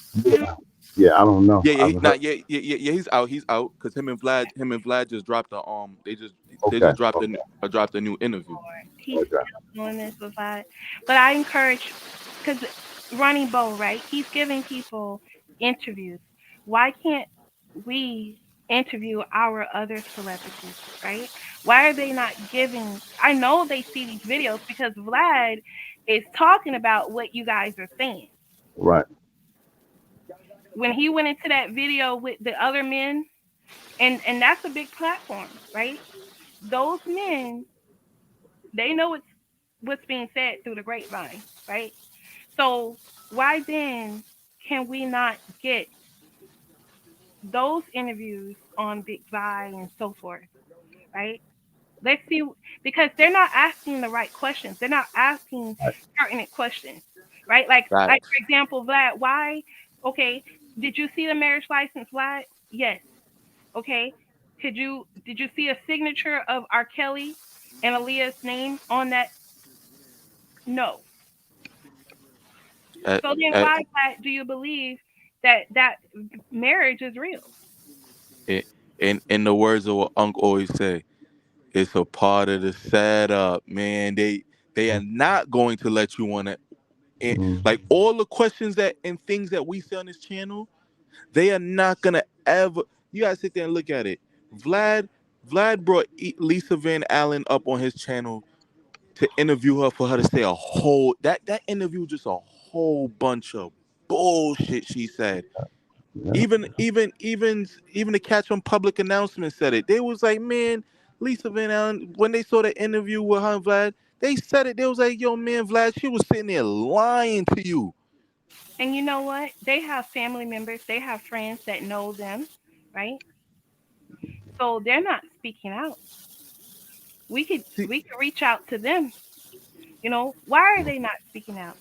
Do they not know? Because my mother always told me, she said, Audra, she said, if it doesn't come back, I don't know why they're doing this. It may not come back on them, but it will come back on the people that they love, their children. Yep. That's connected to that. And that's why I felt when that lady on the Storm Monroe interview, when she said to Tim Savage, and John Jalen, when she said, yo, y'all gonna rot and burn in hell. And I really feel, and I really felt her when she said that, because I feel the same way in my heart. All the evil, demonic stuff that y'all want to do to this man. As I said, I'm not saying the man he might not be guilty of something, or he might be this innocent. Hell no, we all do things. It's life. Nobody is perfect. But you can't say that.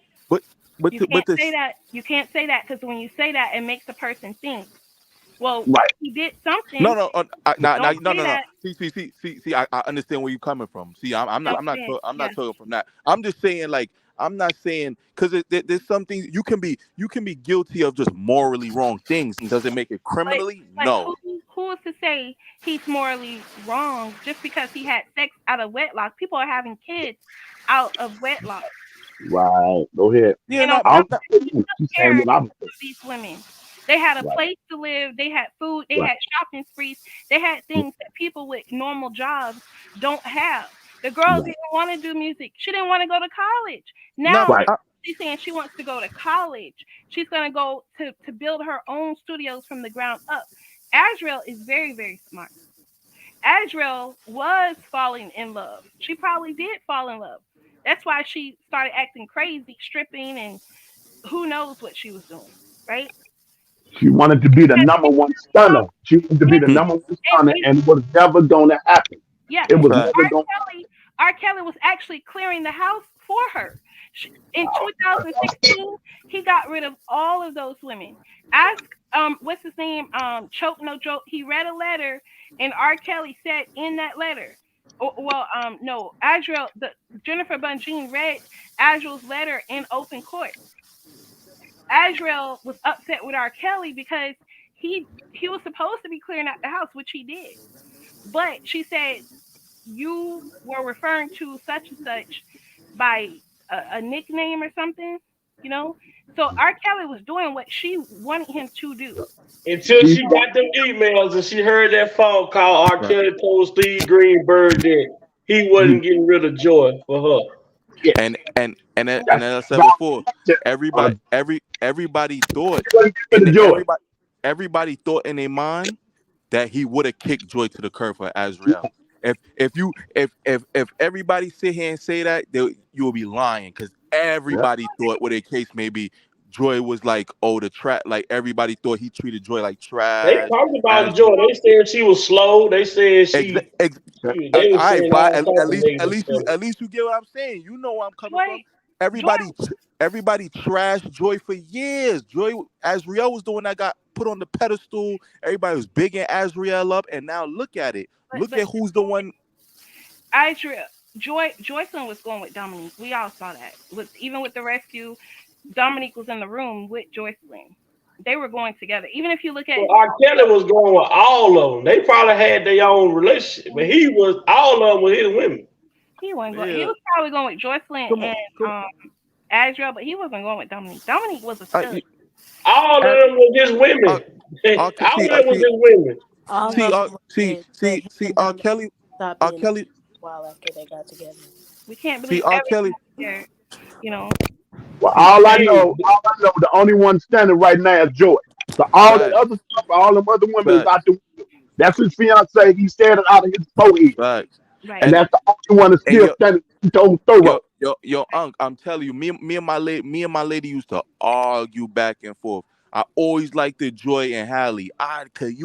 You could never pay me. I could never stand Azriel. It's just something I never liked about her. My girl, she likes Azriel. She think Azriel look good. Whatever the case may be. Whoopty bam. I just never liked it, Azriel. Like, I feel like she always did too much. Azriel fooled me. Yeah. She did. Good to see you. She tried to beat you. See to me, what I like about Joy is when you see Joy, she will be right there and you won't even notice she's there. Yeah, because you don't need to do all of that stuff. Let Lil Mac get in before we get out of here. Lil Mac just came through. What's up, Lil Mac? What up, Lil Mac Savage? Who we got? Lil Mac Clary, Lil Mac Savage. How everybody doing, man, in the chat? What up, J-Rock. What up, Lil Mac? Queen, Miss Ira. See y'all guys chopping up by Kells on Friday. What up, Lil Mac?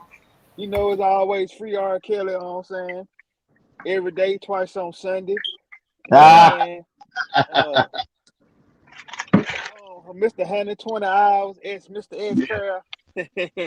No more S. Curl, man. 120 hours. R. Kelly give you 120 hours. No more S. Curl. I just want to say this though. You we all know that these accusers are lying though, but we just gotta look at the facts. And I was just thinking about this the other day, how they brought this man from starters, a docu-series for Fox to even make a move. That speaks volumes within itself. These women had no pending charges against them, no cases. She took a damn docu-series, looked at it and said, okay, we need to bring charges on him. What type of district attorney officer do something like that? Like you just we're all based off a documentary. Okay, now I'm finna bring charges. That's wrong. And then it's like violated this man due process rights. He never got a fair trial because of the docu-series. Once he got in the court, everybody knows tainting him to be guilty. Like, and people, even if you think he's guilty or innocent, that alone, you should be saying that ain't right. And then look at the max of years that this man got. If he did do something, but we all know he didn't do it because we can see the BS. 30 years. Come on, All these man. women was his Look. living girlfriend. Like, for real. And then Azrael Clary, James number 5, she carried the most charges. Her and her mother was the one that was being deceitful, and you know what I'm saying, and lying, and we got the text message to prove that. Like, and the federal government know this. They knew that. They knew these young ladies was lying to him. You know what I'm saying, lying about her age and her whole mother. They had the text message because they had to turn their discovery over to Jennifer. So the whole time the feds knew. So we gotta look at the system and the government, how our government is. They are crooked and corrupted. Like y'all was talking about J. Edgar Hoover the other night. J. Edgar Hoover and the FBI and the government, all this stuff stems back towards them. Like this was Harvey Weinstein or somebody like that. Look, Charlie Sheen, R.Kelly got 30 years. Charlie Sheen's out this motherfucker giving people full-blown AIDS, and he ain't did a day in jail.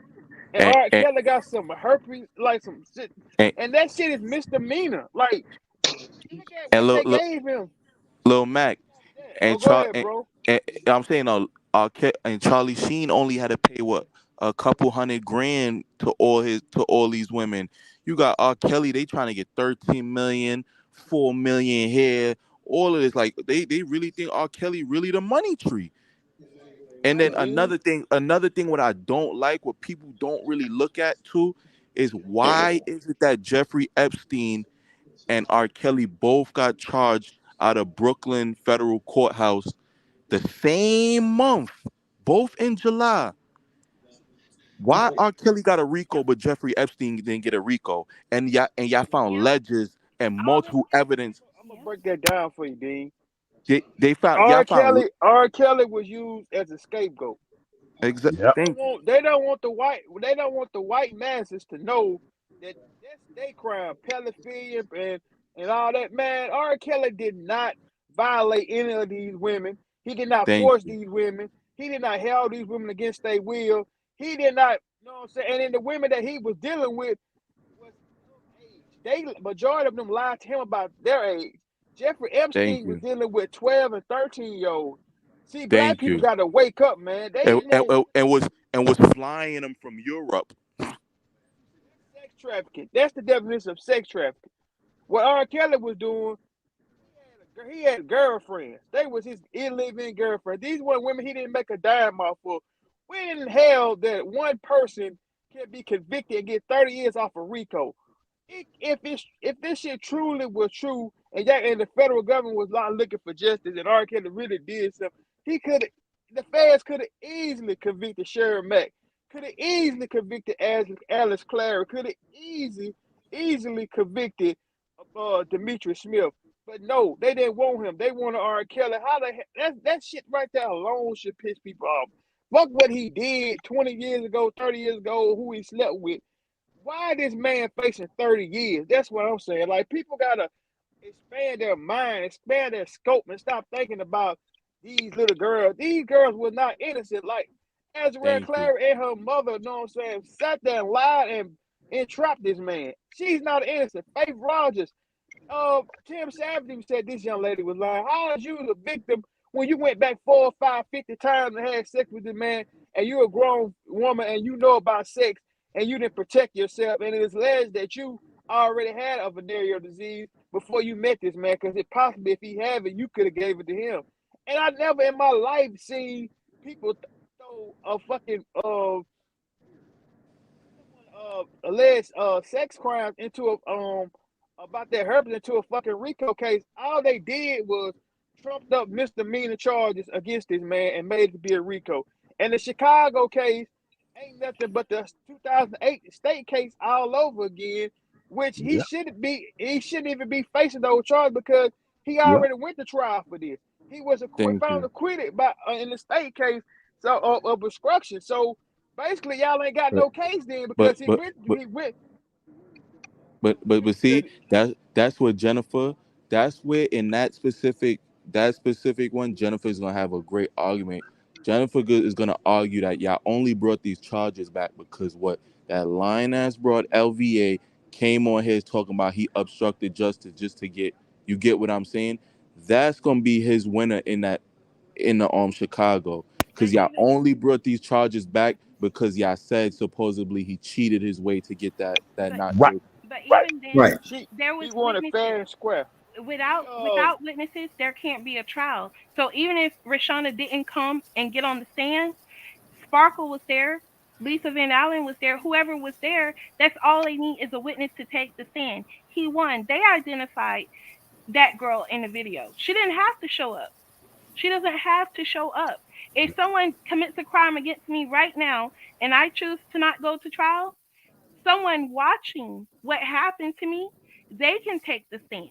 And that person can be convicted just the same. So I don't know why people are believing that, hey, the only reason he lost that trial is because the girl didn't testify. He won the trial. He won the trial because they could not identify him as the man in the video. The other people that testified on her behalf said it was her. They couldn't verify it was him with her. People are so stupid because not for nothing. If that was the case, that case would have never went to trial. Anybody that knows any crime of a victim, the state can automatically pick it up. Right. And if the state couldn't pick it up, the trial they would have had to dismiss it right at grand jury. And then in both cases, Lisa Van Allen was proven to be a liar. Not only in this upcoming federal trial, but they impeached her testimony back in 2008. They kicked out the courtroom. One of the jurors said he didn't believe what she was saying. She was lying. This young, look at and then when it come back to RL, and when she got on the stand and testified, she only testified because she was going to get paid for it. And then Sparkle came out and said that she lied. So basically, the federal government tampered with her testimony. So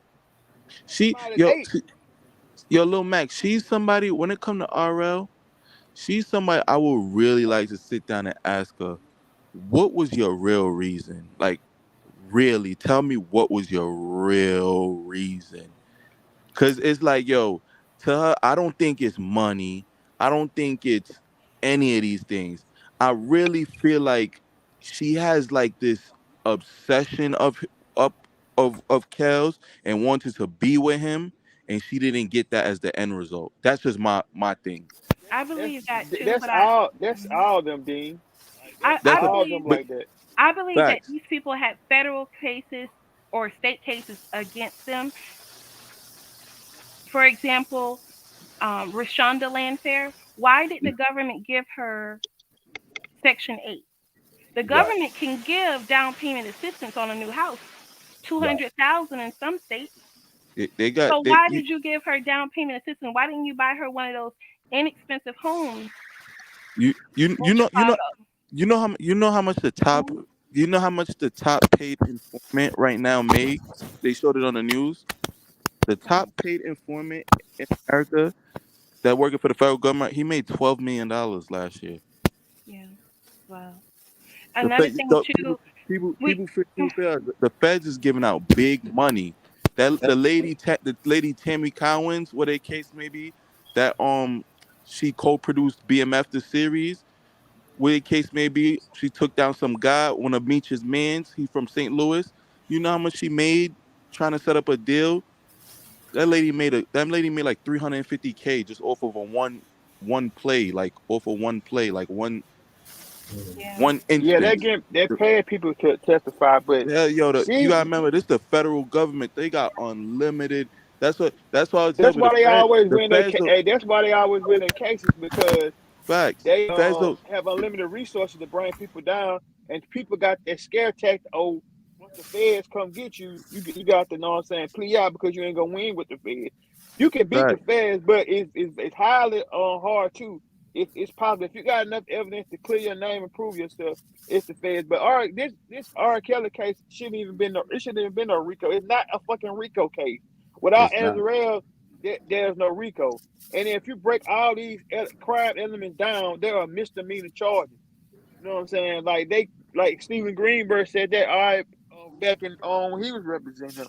They got some trumped up little misdemeanor charges and brought him in as a Rico. I don't even understand how a person like Ann Dunley could even allow that trial to go on in her courtroom. But I can tell you why.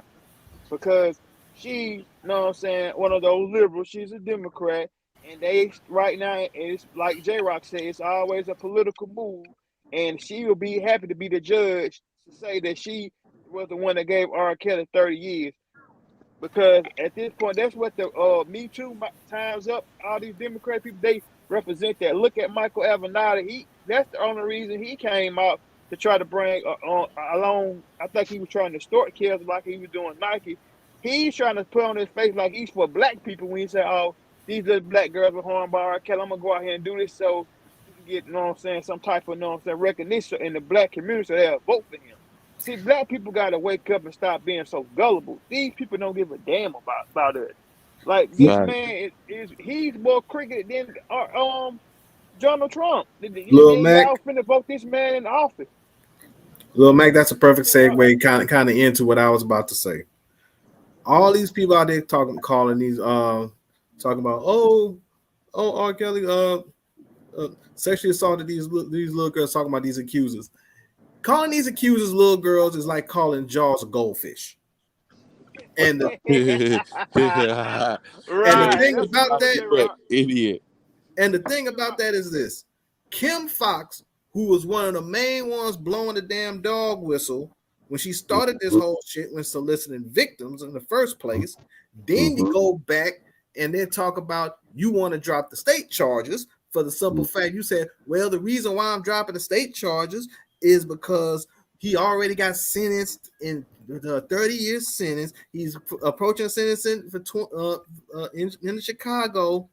So now it would the reason is because it would be wasting resources. No, it's not. The reason, because especially since Kim Fox and her office said that the victims were all minors. If the victims were all minors, then obviously it's something that you would want to pursue because that's sexual assault of children, quote unquote. But instead, you didn't want to. The real reason you didn't want to bring those charges was because you know that trial was going to be televised. Yep. And all that BS that you was trying to push, you was gonna have to. It was gonna be shown. You got the answer for Hey, that. J Rock, another thing too. The damn text message between her and Michael Avenatti was gonna get exposed. All her corruption with Michael Avenatti was gonna get put out there too. That part. And Lori Lightfoot exposed them stuff too, so that probably would have came out too. That R. Kelly trial was gonna bring her down. That's why she went on the drop. But my thing is too, then hell, if RL and Jerona Pace, they was in the state case, and Kim Fox didn't want to pursue those charges. Why the hell should the federal charge should? It's the similar charges. They get federal charges. That's the crazy thing about it is like the feds got their own ways of doing stuff, and the state got their own ways of doing stuff. I want to say this. I want to say this. I agree, and I appreciate everything that everybody says. But J Rock, walk with me, because this is what this comes down to. And I want us to always go back to this. Who is R. Kelly considered in today's modern era, J Rock? And what is his accomplishment in the industry? for an African American male? My thought about R. Kelly, I've said before and I'll say it again, that R. Kelly, in my vantage point, but I don't think I'll get any disagreements, that R. Kelly is the greatest singer-songwriter of the modern era. Y'all mute y'all mic if y'all ain't talking, cause somebody got like a car Yeah, it sounds like ding. a car, like some Yeah. type of car thing going on. That's not me. Well, I wanna add to that. So Sony is worth about 100 billion, probably 200 billion. If you look up Sony net worth, right? And you can also look at the stocks, right? What they sold for. Nike is worth about 200 or 100 billion, right? But if you look at the stocks, Nike were being sold for like 10 cents per share in like 1983 before Jordan came on board, right? Mm-hmm. If you had, instead of purchased a $65 pair of Jordans in 1986 and you had put $65 into the stock, that would be worth over like $350,000 today. If you had put $1,000 on that stock, that would be worth over $1 million today. So Jordan built Nike. Same thing with Adidas. You look at the price of the stock before Kanye West came on board. Look at stocks in 2008 before Kanye West came on board, I think in 2009. Same thing with LVMH with Rihanna. Before Rihanna came on board, look at their stocks, right? So now you look at R. Kelly's catalog and who he has written for. Not just, written, but also produced, and the songs that he has sang and the people he has partnered with. You got all of the greats, all of them. So I think that he's worth like 100 billion. Now under Sony, he's worth about 2 billion. Facts. Right. Just But like you know what? Michael Jordan and Kanye are worth about 2 billion apiece. Audrey, Right? If they owned it, they would be worth more. That's what I wanted to say. Audrey, you brought up a very, very big point, especially the part People where don't you know that the chocolate factory reaches 20th year back in February. But you know what, Audrey, you did bring up a very big point, and I want to kind of piggyback on that. I'll give you I'll give you some precise numbers as far as Michael Jordan, because I got the book For the Love of the Game, and right here, by the time when Michael Jordan in his rookie year, the price of Nike stock, as of November 1st, 1984. By the way, I got to go see the movie Air. My homeboy saw it. He said he would have loved it. November 1st, 1984, Nike stock was $7 a share. Facts. By the time Jordan retired, after he won his second consecutive third title, which won the sixth, as of July 2nd, 1998, Nike's stock went from $7 a share to $418 a share. Lord, I must. Which means Nike's profit, that's during that same time frame, Nike was worth $986 million in November of 1984. Fast forward to July 98, they're 9.1 billion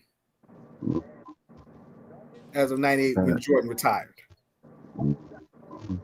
That's the power that Mike had. And wait, hold on.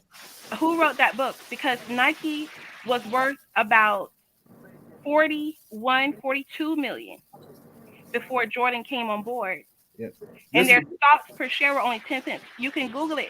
Google Nike stock and then click on maps. Yep. And I Google also that Nike has never done a reverse split. A reverse split meaning they never had to even split their shares up. That means your money, you lose money doing a reverse split. Yep. This is based on the book For the Love of the Game, My Story by Michael Jordan. But who wrote it? Edited by Mark Van Seal. That's not accurate, though. You can go on Google right now. Look at Nike stock. Nike stock today is $120, $120.21 per share. Back in 1983, it was 10 cents per share. 10 cents. You can Google it. Wow. Yeah, like I said, based on the information, either way. But that's a book that he wrote, and he probably won't get called out on it if if no one knows about it. If it's not considered factual, because you can write a book, and it can be nonfiction or fiction, right? But the Right. numbers are not going to lie, because as a corporation, you have to report your earnings, Right. especially when you have a public company. So Nike is public information. Anyone can go and look that up, which is what I did. Right. And Classy just posted, said Sony's worth is $115.02 billion. Yeah, but what I'm saying is, we take that, we look at Jordan and they say he's worth $1 million or $2 billion. I'm sorry, 1 or 2 billion, right? Kanye 1 or 2 billion. But then you look at Adidas worth 86 million or 80 something billion, 80 billion, right under 100 billion. You look at Nike, you look at Sony. Now we have to look at the music that they have. I mean, there's this one guy that P. Diddy has to pay $2,000 to every single day for the rest Talking of about the, his life, just talking about the because. guy.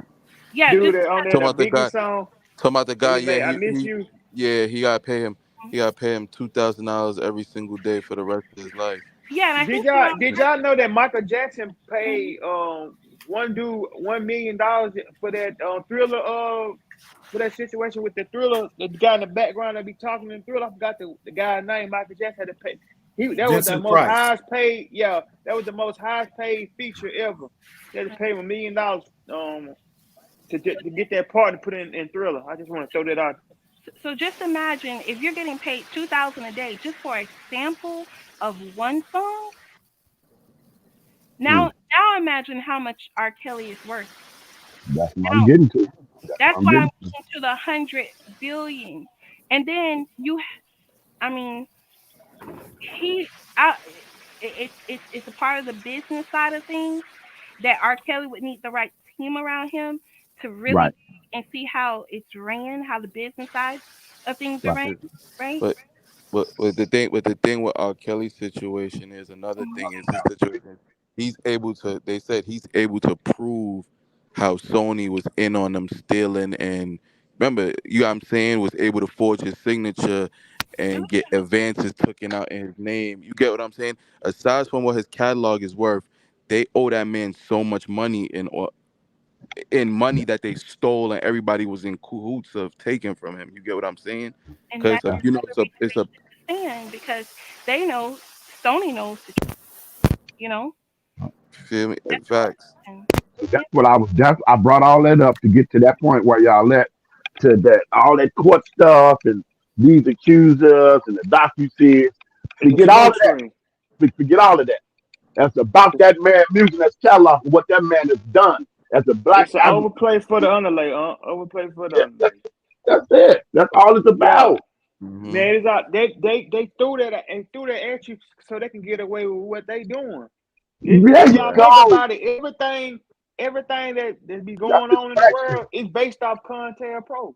Like they know the people will throw little monkey wrenches in to throw you off your square. You know what I'm saying? That's all I'm saying, Lil Matt. That's all I'm saying. That's it. Right. Yeah, man. It's a game, man. Oh, go ahead, man. I'm sorry. I want to add too, as a community, as people, we have to put it out there to have our children go to school to get real education. We have enough people in the healthcare field. We have enough people in criminal justice who are not lawyers, right? We have too many of our people behind those walls, behind those gates, right? When we have too many out here that are lawyers, that are engineers, right? That can help free them, right? So we need to start sending our kids to school for engineering, like mechanical engineering, chemical engineering, so we can manufacture our own products, right? Right. And in law school, right? Because this is not just happening here in the United States, but if you look over in Africa, right? The improper mining practices, where people are walking around with tumors on their face, you know?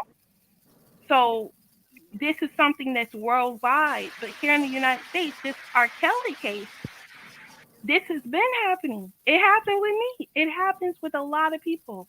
There's a documentary called Murder on a Sunday Morning. This young black kid, he didn't commit the murder. They still took him to trial. The husband said there was coffee spilled on the shirt. There was no coffee on the shirt. The symbol, the emblem, the symbol on his shirt didn't match what the husband said. The way the wife was shot, you would think that the husband shot her, not someone standing in front of her. She was shot on the side of her head. The husband was beside her. Then at the end of the movie, the documentary, they said that they have someone by the name of Ron Curtis. That Ron Curtis confessed to someone in the county jail that he shot the lady. And that the proof that they have that he shot her, not just that statement, they found his fingerprint inside of the woman's purse. Now, you may not find my fingerprint in none of my purses. That's impossible. That's right, impossible. man. Number two, if you rob someone, why would you throw the purse in the dumpster of your neighborhood with the credit card and the cash? $2,000 in cash still in the purse. What was the use of you robbing her? Right. So Like, the husband got all that back. He killed his own wife. But you have to watch it. It's called Murder on a Sunday Morning. Watch it all to the very end, because the last 5 minutes they talk about Ron Curtis. Hey, J-Rock, you can help me with this. That reminds me of the basketball player that played for the Memphis Grizzlies when his baby mama, you know what I'm saying, killed him, and she tried to take the money. Lorenzen Wright. Yeah, that's what that reminds me of. Like, all this stuff is intertwined. Like, we shouldn't be, like, Azrael, Clerical, people shouldn't be doing what they're doing, because if they study history, we've always been falsely accused of stuff, like of rape and all that, and we was hung and lynched. Like, people need to go back and do their history or of black people and what we've been facing, what we have overcome in these last few situations. The same thing, the reason Sam Cooke was shot, man. Sam Cooke did not was trying to rape that young lady at that hotel. He was shot because he was establishing his own record label. He was getting his own royalties, his own masters. And that's one person that I hate that didn't live long enough. I wish him and Chaos could have gotten the studio together. Man, y'all talk about Ron Isley and Mr. Big. Y'all talk about Charlie Wilson and Michael Jackson. Just imagine what type of album Chaos could have cooked up for Sam Cooke. And that man, the only man I know in music history that can, you know what I'm saying, touch when the change is gonna come. Can't nobody can hit that riff but Sam. And R.Kelly with that song, and can sing it to the level of Sam Cooke is R.Kelly, because he did a piece on BET one time, and he sung it damn near better than Sam to me. But he did sing it damn near better than Sam. He was close to it. Like, I would love to see R.Kelly work with Sam Cooke. Man, that man R.Kelly is a musical genius, and that man is worth his money. They don't want him to get that money. All this is a smoke screen. Because all of a sudden now, these people got so much admiration for young black girls in the neighborhood. And like, people got to wake up, man. They use us to bring us down. They use us against us to bring us down, and they don't even see it. It has been going on for years, like turning one us against another, just because another is at a higher position than the other. We all, you know what I'm saying, fumble that. If I don't make it, you ain't gonna make it. We gotta come together like how it was back in the day. And this young lady that was on the line, I didn't mean to interrupt them so they were making some great points. Like, back in the day, before, you know what I'm saying, before Jim Crow, it make no, because race and all that still is, we were more together. They was teaching us how to, you know what I'm saying, be factory workers and how to do all this stuff in high school. The black people, the middle class people that was making money off working, being a factory worker and doing all that, you know what I'm saying, was fun civil rights movement to make a change, like funding Malcolm and Martin them and giving them money to go out here and do marches and protests and speeches and tell us they need to change their ways. That's why they back in the day, you didn't have to go to college. with your hand. Your phone breaking up. You on the earpiece? You on the Bluetooth earpiece, Lil Matt? If you want a degree, use that degree in something like doctorate and law and being a lawyer or something like that with some youth. Don't just go to this college and waste your time. Get a trade, man, and then use that trade, because that trade can make you money. And then you could also go into business where you can develop your business and bring them back into the black neighborhoods so that we can make money. I'm not, you know what I'm saying, racist or nothing. I'm just pro black. You know what I'm saying? We got to, as our people, we got to do something as our own. Like Pac said, it's a little Italy. It's a little Puerto Rican's area where they got their own thing. Arabs, they got their own, but it ain't no little black nothing but the ghetto where we struggling and striving to get in somewhere. Then we like, and then Malcolm X said it. Yeah, we let these Jewish people and these white people, Arabs, come in our neighborhood, make our money, and they take their neighborhood, the money that they made out of us into a neighborhood that we can't even go in. You know what I'm saying? So we got, as a people, we got to stand with each other, even if we think R.Kelly guilty. But that's our king of R&B. If you don't see these white people bringing bashing Elvis was accused of the same exact thing, the situation with Aaliyah, and people white people would go to the back to defend Elvis. You ain't gotta like R.Kelly, man, but you gotta stand up for him because he's one of us. If you sitting there, like, if you like, y'all let them take the music down. And people like what's his name? The guy, the singer, I can't think of his name right now. He had so much to say about Kells, but then he turned around and did a tribute to Elvis, and he was accused of the same thing. Like, and then expect people, like, we would get on TV and they bashed Bill Cosby. But then nobody said nothing about Hugh Hefner. Like, make this stuff make sense. Like, white people don't never tarnish their own legacy, bring their own people down. They don't do that like what we do. Like, everybody, black people, when Michael Jackson was going through, it was black people that were tormenting this man, calling him a child molester and all that stuff. If you think R. Kelly did it, just say no comment and don't speak on that. Let him do his time. But what we got to know is bullshit. We got to come together as a culture, stop letting, because they look at us like we weak, like we don't got no say so, like in our own neighborhood, like we just run around like animals, and we don't barbarians, like we don't care. Like, we got to get that structure back, like how it was during the civil rights movement, how everybody was together. You know what I'm saying? We can't just be letting people, you know what I'm saying, bring us down and just and not stand up for one somebody, because like Malcolm said, if you don't stand up for something, you'll fall for anything. Yeah. And right now we're falling for anything. You know, this man facing 30 years in prison, and we sit here knowing that these accusers lying. Yeah. And ain't nobody doing nothing about it. Like, that's a shame, man. Like, it's clear in our face that these women was lying. If you look at each one of those transcripts of those young ladies, and you will see the inconsistency in their story. Nobody's saying this man is perfect, he's innocent, but we also see BS and liars too. Like, for example, don't say he wasn't perfect. Don't say that, because there are people out here having kids out of wedlock, and there are people that cannot think for themselves. So if you say he wasn't perfect, they're going to translate that to, well, he did something. So that's the reason he popped up. So we have to be mindful of what we're saying. That's why I like what he says, because every time I watch his show, I listen carefully to him to see if he's going to waver just a little bit. And I'm not wavering. When you do that, you're not wavering, man. We got to look at this man as a human being, because if you look at the situation that he's going through, he's innocent. We know that for a fact, but they can't take that for him being a human, and we saying that he's a human, because everybody's human. Everybody has been in a situation where that is out their control. That's not his fault. What these young ladies did. It's translating in everyone's mind that he's guilty. Yeah, because that's the mentality that they have. Like, we gotta, you know what I'm saying, show them that you can't do that. Like, you can't do that.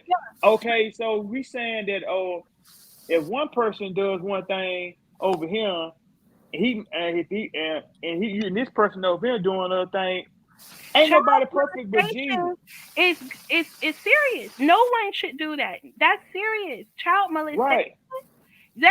If someone in my family found out about child molestation against one of their children, somebody's gonna die. Point blank. Period. And that's the example. Why haven't nobody pressed this man? If he was truly doing this, why haven't nobody pressed this man? When we say he's not perfect, people look at us like we put R.Kelly on this pedestal like he's this, you know what I'm saying, human being. We got to break him down as being Robert. When you say that, it's still translating to he's not perfect. So what you that's what people think. When we saying that, no, I disagree. When we saying that, we're saying that he's not. Like, people sit there and say, well, he did something, he did this, he did this. Y'all think he can't do no wrong. What the point I'm making is everybody does wrong, but that don't make him guilty of what they're accusing him of. And if people take that, doesn't do wrong. Everybody doesn't commit crime. Everybody does not commit crime. That's the point I'm making, man. Everybody can't take that. Everybody taking that as if he's doing something wrong. That's they mind thinking that. But what we're saying is, it's a double standard, man. That's the point I'm making. If we sitting there saying that, I'm with you, man. I'm truly agreeing with everything that you're saying. Everybody over know that he's innocent of the charge that what they're saying, but they also hit us with, hey, y'all think he's so squeaky clean, he can't do no wrong. He's a human being. We're trying to break him down as being a human or not this mega star. We ain't saying he's the king of R&B. Shouldn't commit pedophilia. That's a crime. Even if it wasn't a crime, it's still wrong. It's way beyond wrong. You're going with. Let me step in here, man. This is getting on my nerves. Let me just say this. Let me say this one thing. This is my nephew, Big Val Opinion. I'm his uncle. All right. Let me pull some OG rank right here. Let's get this back in order. All right. First of all, the doctors that the government provided is on record in the court that he is not a pedophile. Right. Period. Pass the test. That's something that's standard because of the charges that they have to do. That's standard. So we're not even discussing that no more. That ain't what we talking about. And if you're taking this and trying to say that and the next thing, every human being that ever was born on this planet Earth is a sinner. No, that's not true. Every individual. Now I'm talking about what the Word of God says. If you don't believe in the Word of God, man, then I'm not talking to you. But let me just establish some stuff right here. Every individual, very nature, that the very DNA that you have in your nature has the tendency to fall short. To fall short. Every individual falls short. These individuals are saying that everything that happened on this planet, that ever on, they put it on chairs. Because a lot of people who speaking are speaking from pain, they're speaking from unforgiveness, they speaking for resentment, they speaking from unresolved issues, they speaking for some of the injustice or some things that might have happened tragedy in their life that they never got justice for. The individual never came to, got whatever the situation is, they never healed from that. They never became a whole person. You know what I mean? They have to be able to navigate through that. Or they could just be lying. So some of them speak are coming in and they'll start saying all these things because and that's what the government did. That's what the prosecution did. That's what the Dr. Series did. Let me say something real quick. This is the point I was making. I'm sorry. I'm gonna say this. I'm gonna shut up. This is the point I was making. The young lady saying we can't say that he's not perfect. We all ain't perfect, and we're not just we define him saying that he's not perfect, not saying that he's guilty of anything because we see for a fact that these accusers are lying. 2, 3. If he did something so bad to the extent something would have happened. When we say that he's imperfect, people will say, well, he did something, he did this, he did that. Y'all praising him like he's a king. Ain't nobody but the king, but the man upstairs. We're bringing him down to the fact of him being a man, a human being, someone that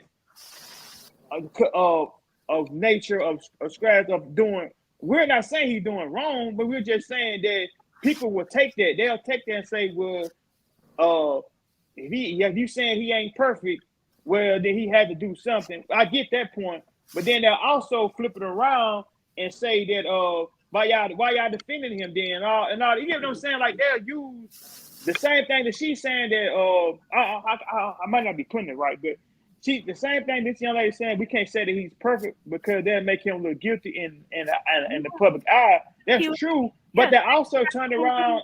Go ahead, man. Yeah, sex trafficking, human trafficking, that's serious. That's saying he took this person from state to state to have sex with him. That's serious. So they're saying, okay, well, that's what he was charged with. That's what Tasha K said. Okay, I'm glad they went around the child pornography, having sex with an underage child, and they went around it and did a Rico. She was proud that they did that. You know what I'm saying? So for you to say, okay, he's not perfect, I wouldn't even, mention that, because at the end of the day, he's behind bars for something he did not do. Right, yeah, right. I get what you're saying. But that's what they do though. They take when we try to defend him, man, and we'll say, well, y'all think he's perfect. But we try to bring him down in human form and say we ain't praising him like that. That's what we mean by when we say he's not perfect, because we ain't saying that about him not being perfect, that means he's guilty. No means at all. Like Uncle Moo just said, the judge pointed out and the doctor pointed out this man is not a pedophile. Right. He doesn't even have a parking ticket, right? Yeah. So, right. We just when we say that he's not perfect, we're just saying we're not trying to praise him like he can't. He's this, he's that. See, they take that and spin it around. I get what you're saying, man, and I apologize. There are some people that have been abused by their own parents. You know what I'm saying? Are their parents locked up? And I'm not saying physically abused. I'm talking about emotionally, mentally, verbally abused by their own parents. And these people do have issues, right?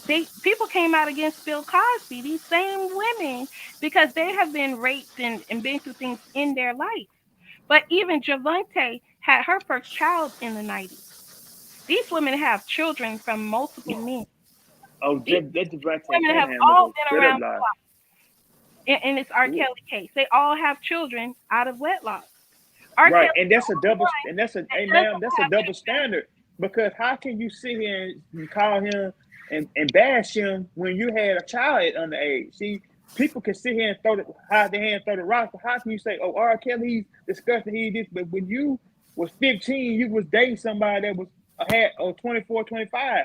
Javante Cunningham was dating Ricky from Public Announcement. He was older than her. And I don't think that I think she lying about her age. I don't think she's young as how she's making herself out to be, because she was hanging around Sparkle. Sparkle was 22, 23, 25. She was of age. She wasn't young like Tiffany Hawkins. So how she become friends with Tiffany Hawkins?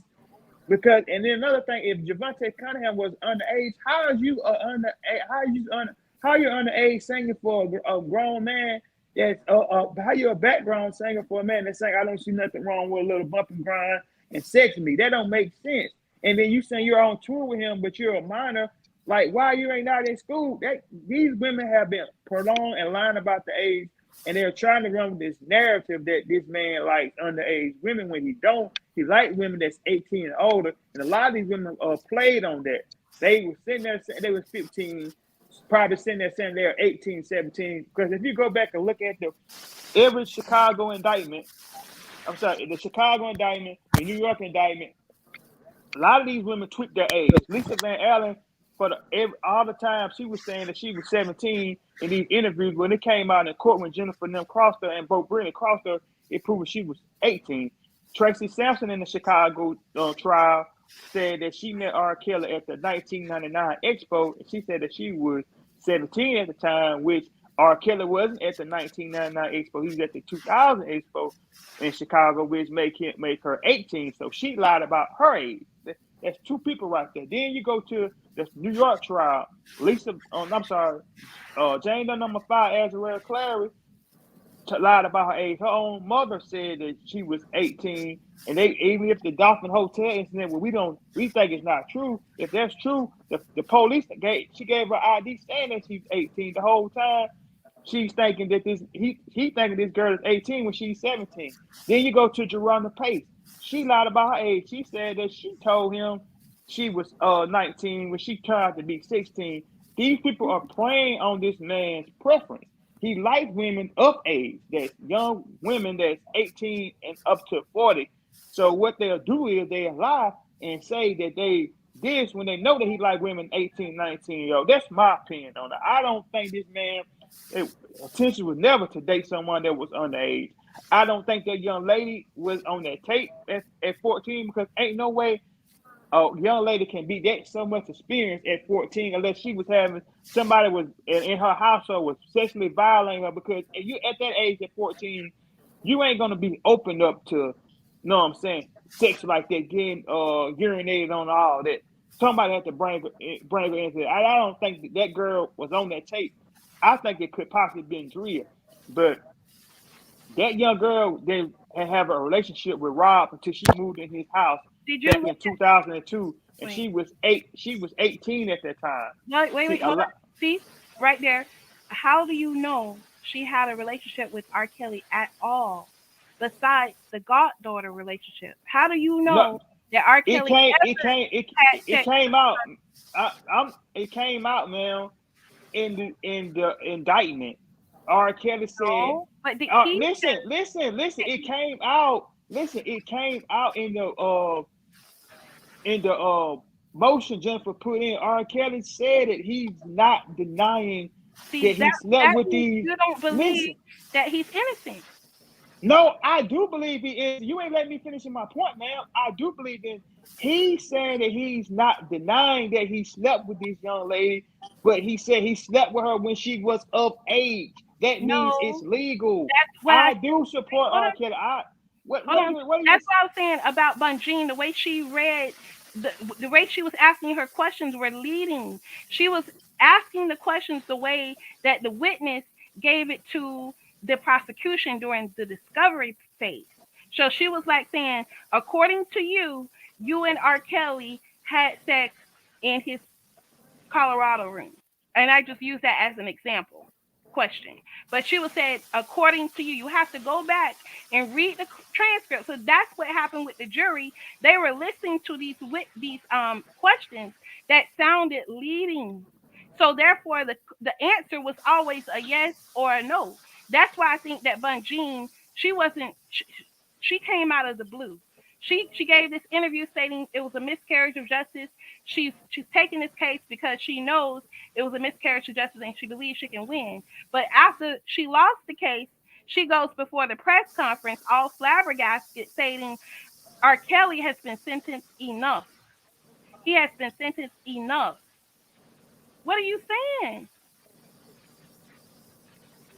Well, I'm pointing out what that came out in the open. She worded it. That's what I'm trying to get you to see now. That's why the jury was confused too. The way she worded the question. The jury been confused, no matter what. But no matter what Bunjean did, I mean, she wasn't finna get a win in that courtroom. Right. The jury been I mean, they just had too much going against R. Kelly in the courtroom as far as what they allowed and what they didn't allow into the courtroom. People like Jim Derogatis shouldn't have been able to avoid the witness stand. And when you brought this piece of evidence into place, it wasn't the way she was going to win in the courtroom, but in appeal. I completely understand it. But what I'm trying to get everybody to kind of think critically, the way we voice things, the way we word things, because the average person can't decipher those the trial transcripts, right? So we have to read it the way that Bunjean said it. We have to read it as such. She said, according to you, or the statement you gave. She never said this is what happened, according to R. Kelly. R. Kelly didn't tell her nothing because R. Kelly is not, he's not supposed to prove his innocence. It's the prosecution that's supposed to prove his guilt. So that's why I say when you guys are reading the transcript, read it the way Bunjean is saying it. The way she worded it, it's leading. She did it. And it depends on. I mean, she's a good attorney at what she do. I mean, she probably feeling the way she choose to fight her cases. Right. It seemed to be a consistent pattern of how she fight her cases. Yeah, like on I think appeal. if she's great at appeals, maybe she set it up that way. Maybe there was a reason that she worded her questions the way she worded them, because she worded them exactly like the prosecution. Because if you remember, at one point during the transcript, she objected to what the question that the prosecution asked, and the judge said he can lead the witness, or she can lead the witness. She can lead the witness. And that's Right. how Jean worded her questions, in a leading manner, which we have all And seen you know, TV shows, court shows, when they say that's objection, Your Honor, leading the witness. And I've seen all of the objections. You hear all of the objections in this case, but they didn't give a reason for the objection. I thought you had to give a reason whenever you objected during a trial. You know what I'm but the saying? thing was, you would see what Jennifer was doing. It's just like you say, it's the prosecution. It's the prosecutor's job to prove R. Kelly's guilt. It's also the prosecutor's job to correct their witness too, when they to redirect their witness too, when they lie about us, when they make a false statement on the stand. But And that's how she got Roshana when she asked her was she gonna pursue restitution, and she said no. She hadn't thought about it. Come to find out, this girl had a restitution plan in 2019, and the government knew that, and they allowed her to. They didn't redirect her. And you have the Gray Goose vodka witness tampering. How are you going to pay her to come just to testify? This deal is contingent upon you testifying against R. Kelly. That's witness tampering. They did a lot of stuff. I just think, like, with Jennifer, she have her way. She's good at pointing out constitutional violations and shit like that that when they just don't do right, when they ain't right, and they not playing, and they not being fair. And she said that on interviews, she gonna hold the government accountable when they don't do their job. So, I mean, yeah, it's the same shit they did with Bill Cosby. I mean, it's crazy, and it's just that she pointed it out. Y'all asked this man to give a statement and promised him he wouldn't be charged for it. Then you take the same statement that he made and you charge him with it. But what I'm saying is, I don't want you guys to be confused as to what R. Kelly has said, because R. Kelly hasn't had to say anything. He's the defendant. A defendant can take the stand in his case. He can. But I want you guys to, if you want to go back and read a certain portion of the transcript, just read it and see, oh, so that's what Bunjean was saying. She wasn't saying that R. Kelly said this. And so the girl would say yes or no. You know what I'm saying? So instead of Bunjean asking the girl, okay, so what happened? Take us back to the date you were with R. Kelly in the Colorado room, right? Take us back to that date. I see he's in a video handing you money. How much money was that? Okay. Why did he hand you the money? It was for sex. Okay. So did you think that was prostitution? She didn't ask questions to get her to open up. They were just yes or no answers that she was getting. So she was asking the question, reading what was in the discovery put together by the prosecution. And the way that she was wording it was right off of the discovery, which made it seem weird, because she would catch the girls in lies and say, but you told the prosecution, let me take you back to this date, right? So she would catch them all in lies, right? So the way she worded it, it's like, okay, well, this is the way you told the state, and I'm just saying it the way you told the state. Now I got to go and read it you know. So it was quite leading the question. So it made if I was on the jury, because for a minute while the mid was reading it, I was like, that sounds like R. Kelly told her that. Just like what Steve Greenberg said that R. Kelly told him that he married Aaliyah, right? So it's like the way she was wording the statements was as if R. Kelly was telling her that. And I'm reading the transcripts along with the MIB, so I would go back and rewind and read it again. I was like, okay, so she's saying you, according to your statement, according to what you said, right? That's, and it should, word the question in a leading manner because she had Right. worded the way this So lady you was gotta Mhm. look at it how she's, you know what I'm saying, going in her in the courtroom, how she did put her case. She Right. can't go. It depends on what type of strategy she got to come in with. She just can't come in there and just say, "Oh, she lied about this." She got to prove where she can catch Right. these women in lies. When you Right. in the courtroom, it's all about strategy and how you prove your defense. Because one false mistake can bring you down and miss your whole case up. And also when you at the end of your closing argument, you got to bring everything home of what your case is. Court is just not. It's not about just going there and proving your client innocent, because you got to come in there with a strategy, a plan. Right. Because we like Your right boy now did the right, same we out thing, here. little man. We all on. What's his We all on. name? Kenny. But you heard Azrael kept saying, I didn't say that. The government said that. Right. See what it is. R. Kelly. We and the public eye, R. Kelly was already labeled to be guilty. That's how it is. Surviving R. Kelly tainted any chance he had of coming out with a clear victory of any of these cases. Let me say something. But hold up. But when you go in the courtroom, and it's all about jury selection. The jury selection, that's what brought him down, man. Because it was already out there.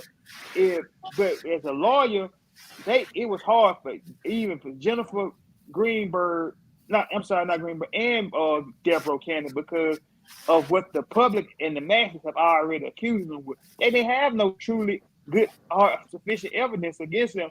They was going off these accusers' testimony, which they didn't believe. But I think, me personally, I can't sit there and say I can blame Jennifer Cannon because of what happened with the documentary and all that. It leveled off into the courtroom, both in New York and Chicago. Yeah, that's and true. I just think the jury selection played a major issue in it because of the tainted. Their mind was tainted by the documentary. We right now, if you look at it and go back and look at the transcripts, it's clear today that all these accusers lied about something. They weren't being completely honest, and right there, we would think by looking at that, we would think that he would be found not guilty. But every jury don't think like that. They're going to say, looking at like, oh, he did something, or well, we look at this and with how they were talking about that situation with Hallie Calhoun and how he was screaming at them and all his sexual deviance and how he liked to perform sex. It's not a crime, but they made it into something that's horrific, like the documentary, and that tainted the jury mind. That's my opinion, and I'll yield back. Right, but what I'm saying is, you're stating that he had sex with Rashonda at some point. According to court, that's what happened. Her and him. That's what she said. She lived with them. She lived with them for 10 years, and they was in a sexual relationship. Her, Drea, and R. Kelly. Okay. So with that, and I'm glad y'all touched on that because Andrea Kelly. But we gonna have to save this part. We're gonna have to do a part 2 to this because I gotta be at work at 5 in the morning. Okay. And the conversation, I know y'all was having a good conversation. I didn't want to cut it off, but we can touch on this part of it tomorrow night if y'all want to. As far as the situation go with Drea and Roshana and R. Kelly, whatever the situation may be. And and see what that situation looked like and how it was presented or whatever. But I'm gonna let Andrea make her last statement, and Lil Matt, you can make your last statement. Then we're gonna get up out of here. I don't know who all still on here because I got this document on there, but uh, I'm glad that I was able to come on here. what up, Charlotte? What's up, Charlotte? Yeah, shout out to the chat. Like I say, it's always the best chat on the YouTube streets, man. Yeah. I just want to say I'm glad that I was able to come on here, and I'm glad that you guys touched on the Rashonda part, because the way that the transcripts were read, it did make it sound like he had a romantic relationship with her. So I do want to say thank you for allowing me to talk on it. Other than that, I hope that you guys can get into the DMs of LaBoozy, Boozy, whoever, if they're giving a Vlad interview, go to their DM, their Facebook, try to get them to interview with you, you know. Right. That way we I can got some stuff working, man. Some interesting people hit me up over the last few days or so. I just ain't on, just don't want to count my eggs before they hatch. yeah. Because that way you can ask them, hey, what do the marriage license doesn't have a signature. Aaliyah's doing the clerk of courts, those kind of questions, things that they may not know, that just by having their name on your video, it's going to get clicks. People are going to hear you. So that's what I hope. And I hope he comes home. That's all I got to say. Thank you. Well, thank you again for the information that you was able to provide to us regarding the late Aaliyah, man. There was some, like I said, there was some great information. Like I said, I had never heard about that until you mentioned it, and I've been on these YouTube streets for the last 4 years, and this was the first time I heard anyone speak on that in that regard. So that was a blessing within itself. So I appreciate that as well. And watch the videos that the girls and I, what the comments we gave. Look, don't be afraid to look at another man's, that's, as women, we looked at it. We noticed him paying Rashonda on tape. That's prostitution. Who's gonna film themselves paying someone cash before having sex? That's a setup. He was set up, and we gotta be able to see that. So if we can pass the word, other people are gonna start waking up because Yeah, I mean, I ain't even look even to remind me of my Jeep. I went and looked at the video. I'm like, damn, Carrie do look identical. Like, yep. Listen to the Wendy shit Williams crazy. video with Carrie. There's several videos, but listen to all of them. And because he was mentioning that even his daughters were threatened at school because Yeah, I watched it. He was talking on the news with the black fur coat on. yeah. So if people Yeah, know them and know R.Kelly, and they can look at that tape and say back in 2002, oh, that's Carrie Kelly. That ain't R.Kelly. Of course they're gonna go after your kids. You know what I'm saying? So people that knew Carrie and knew his kids, they were going to attack his kids at school because they knew that Carrie was setting up R.Kelly. But I'm just saying, listen to the video with him and Wendy Williams. Um, so that's all I gotta say. Yeah. Thank you again, bye. And I didn't mean any disrespect. I just wanted to kind of sound excited, kind of agitated. I want it to sound like agitated. Agitate you guys. That's what I wanted to do. right. It's a conversation. It's good for coming. It's good for conversation. Like you say, man. Everybody. That's why I always tell people it's big vile opinion, but it's for everyone. Everybody have their own opinion and point of views, but when you able to put different perspectives into the situation, then it kind of opens up the conversation for more other topics or other things to look at.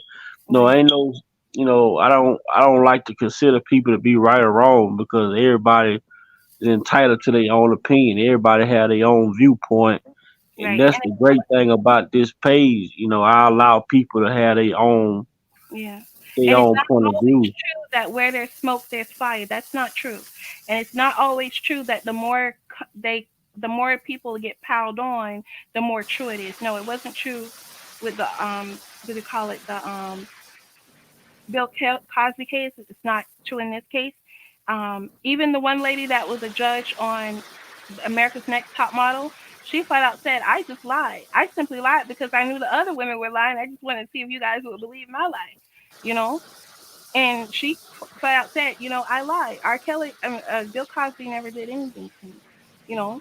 So she saw it. And that's one woman that, she has brown hair, brown eyes. I don't know if you guys know about the one lady with the brown eye test. But there's different people that may be on our side that they don't look like us, but they might be on our side. There were people that helped me out in my case. So I'm not saying, that this is a race thing, because this can happen to anyone, right? So thank you. Right. That's all I had. Sorry. All right, thank you. You welcome. You welcome. Most definitely welcome. Lil Mac, you got anything in the closing?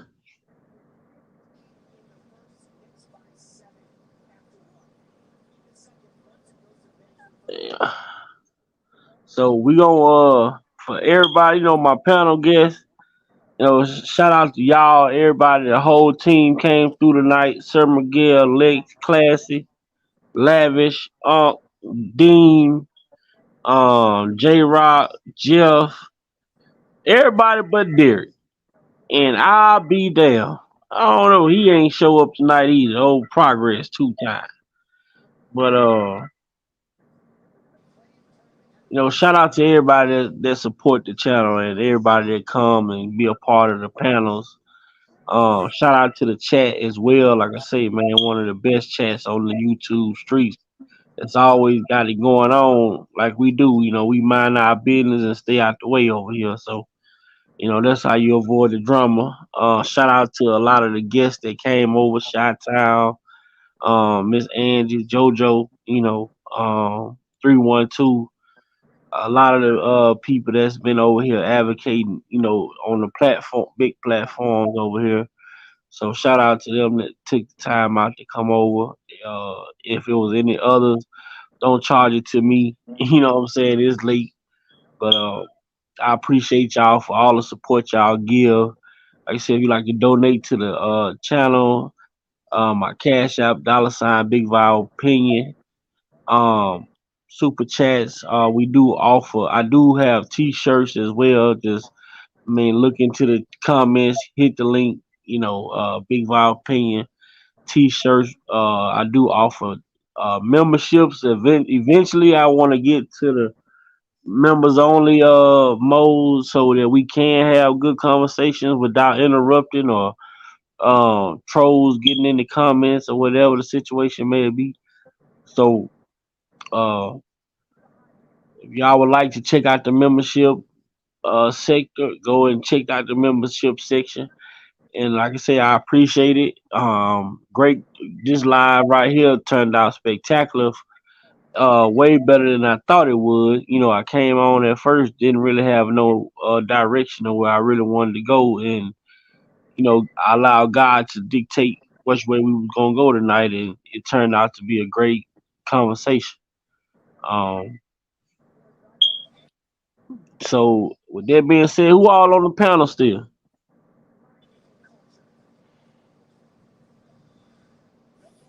Let's see.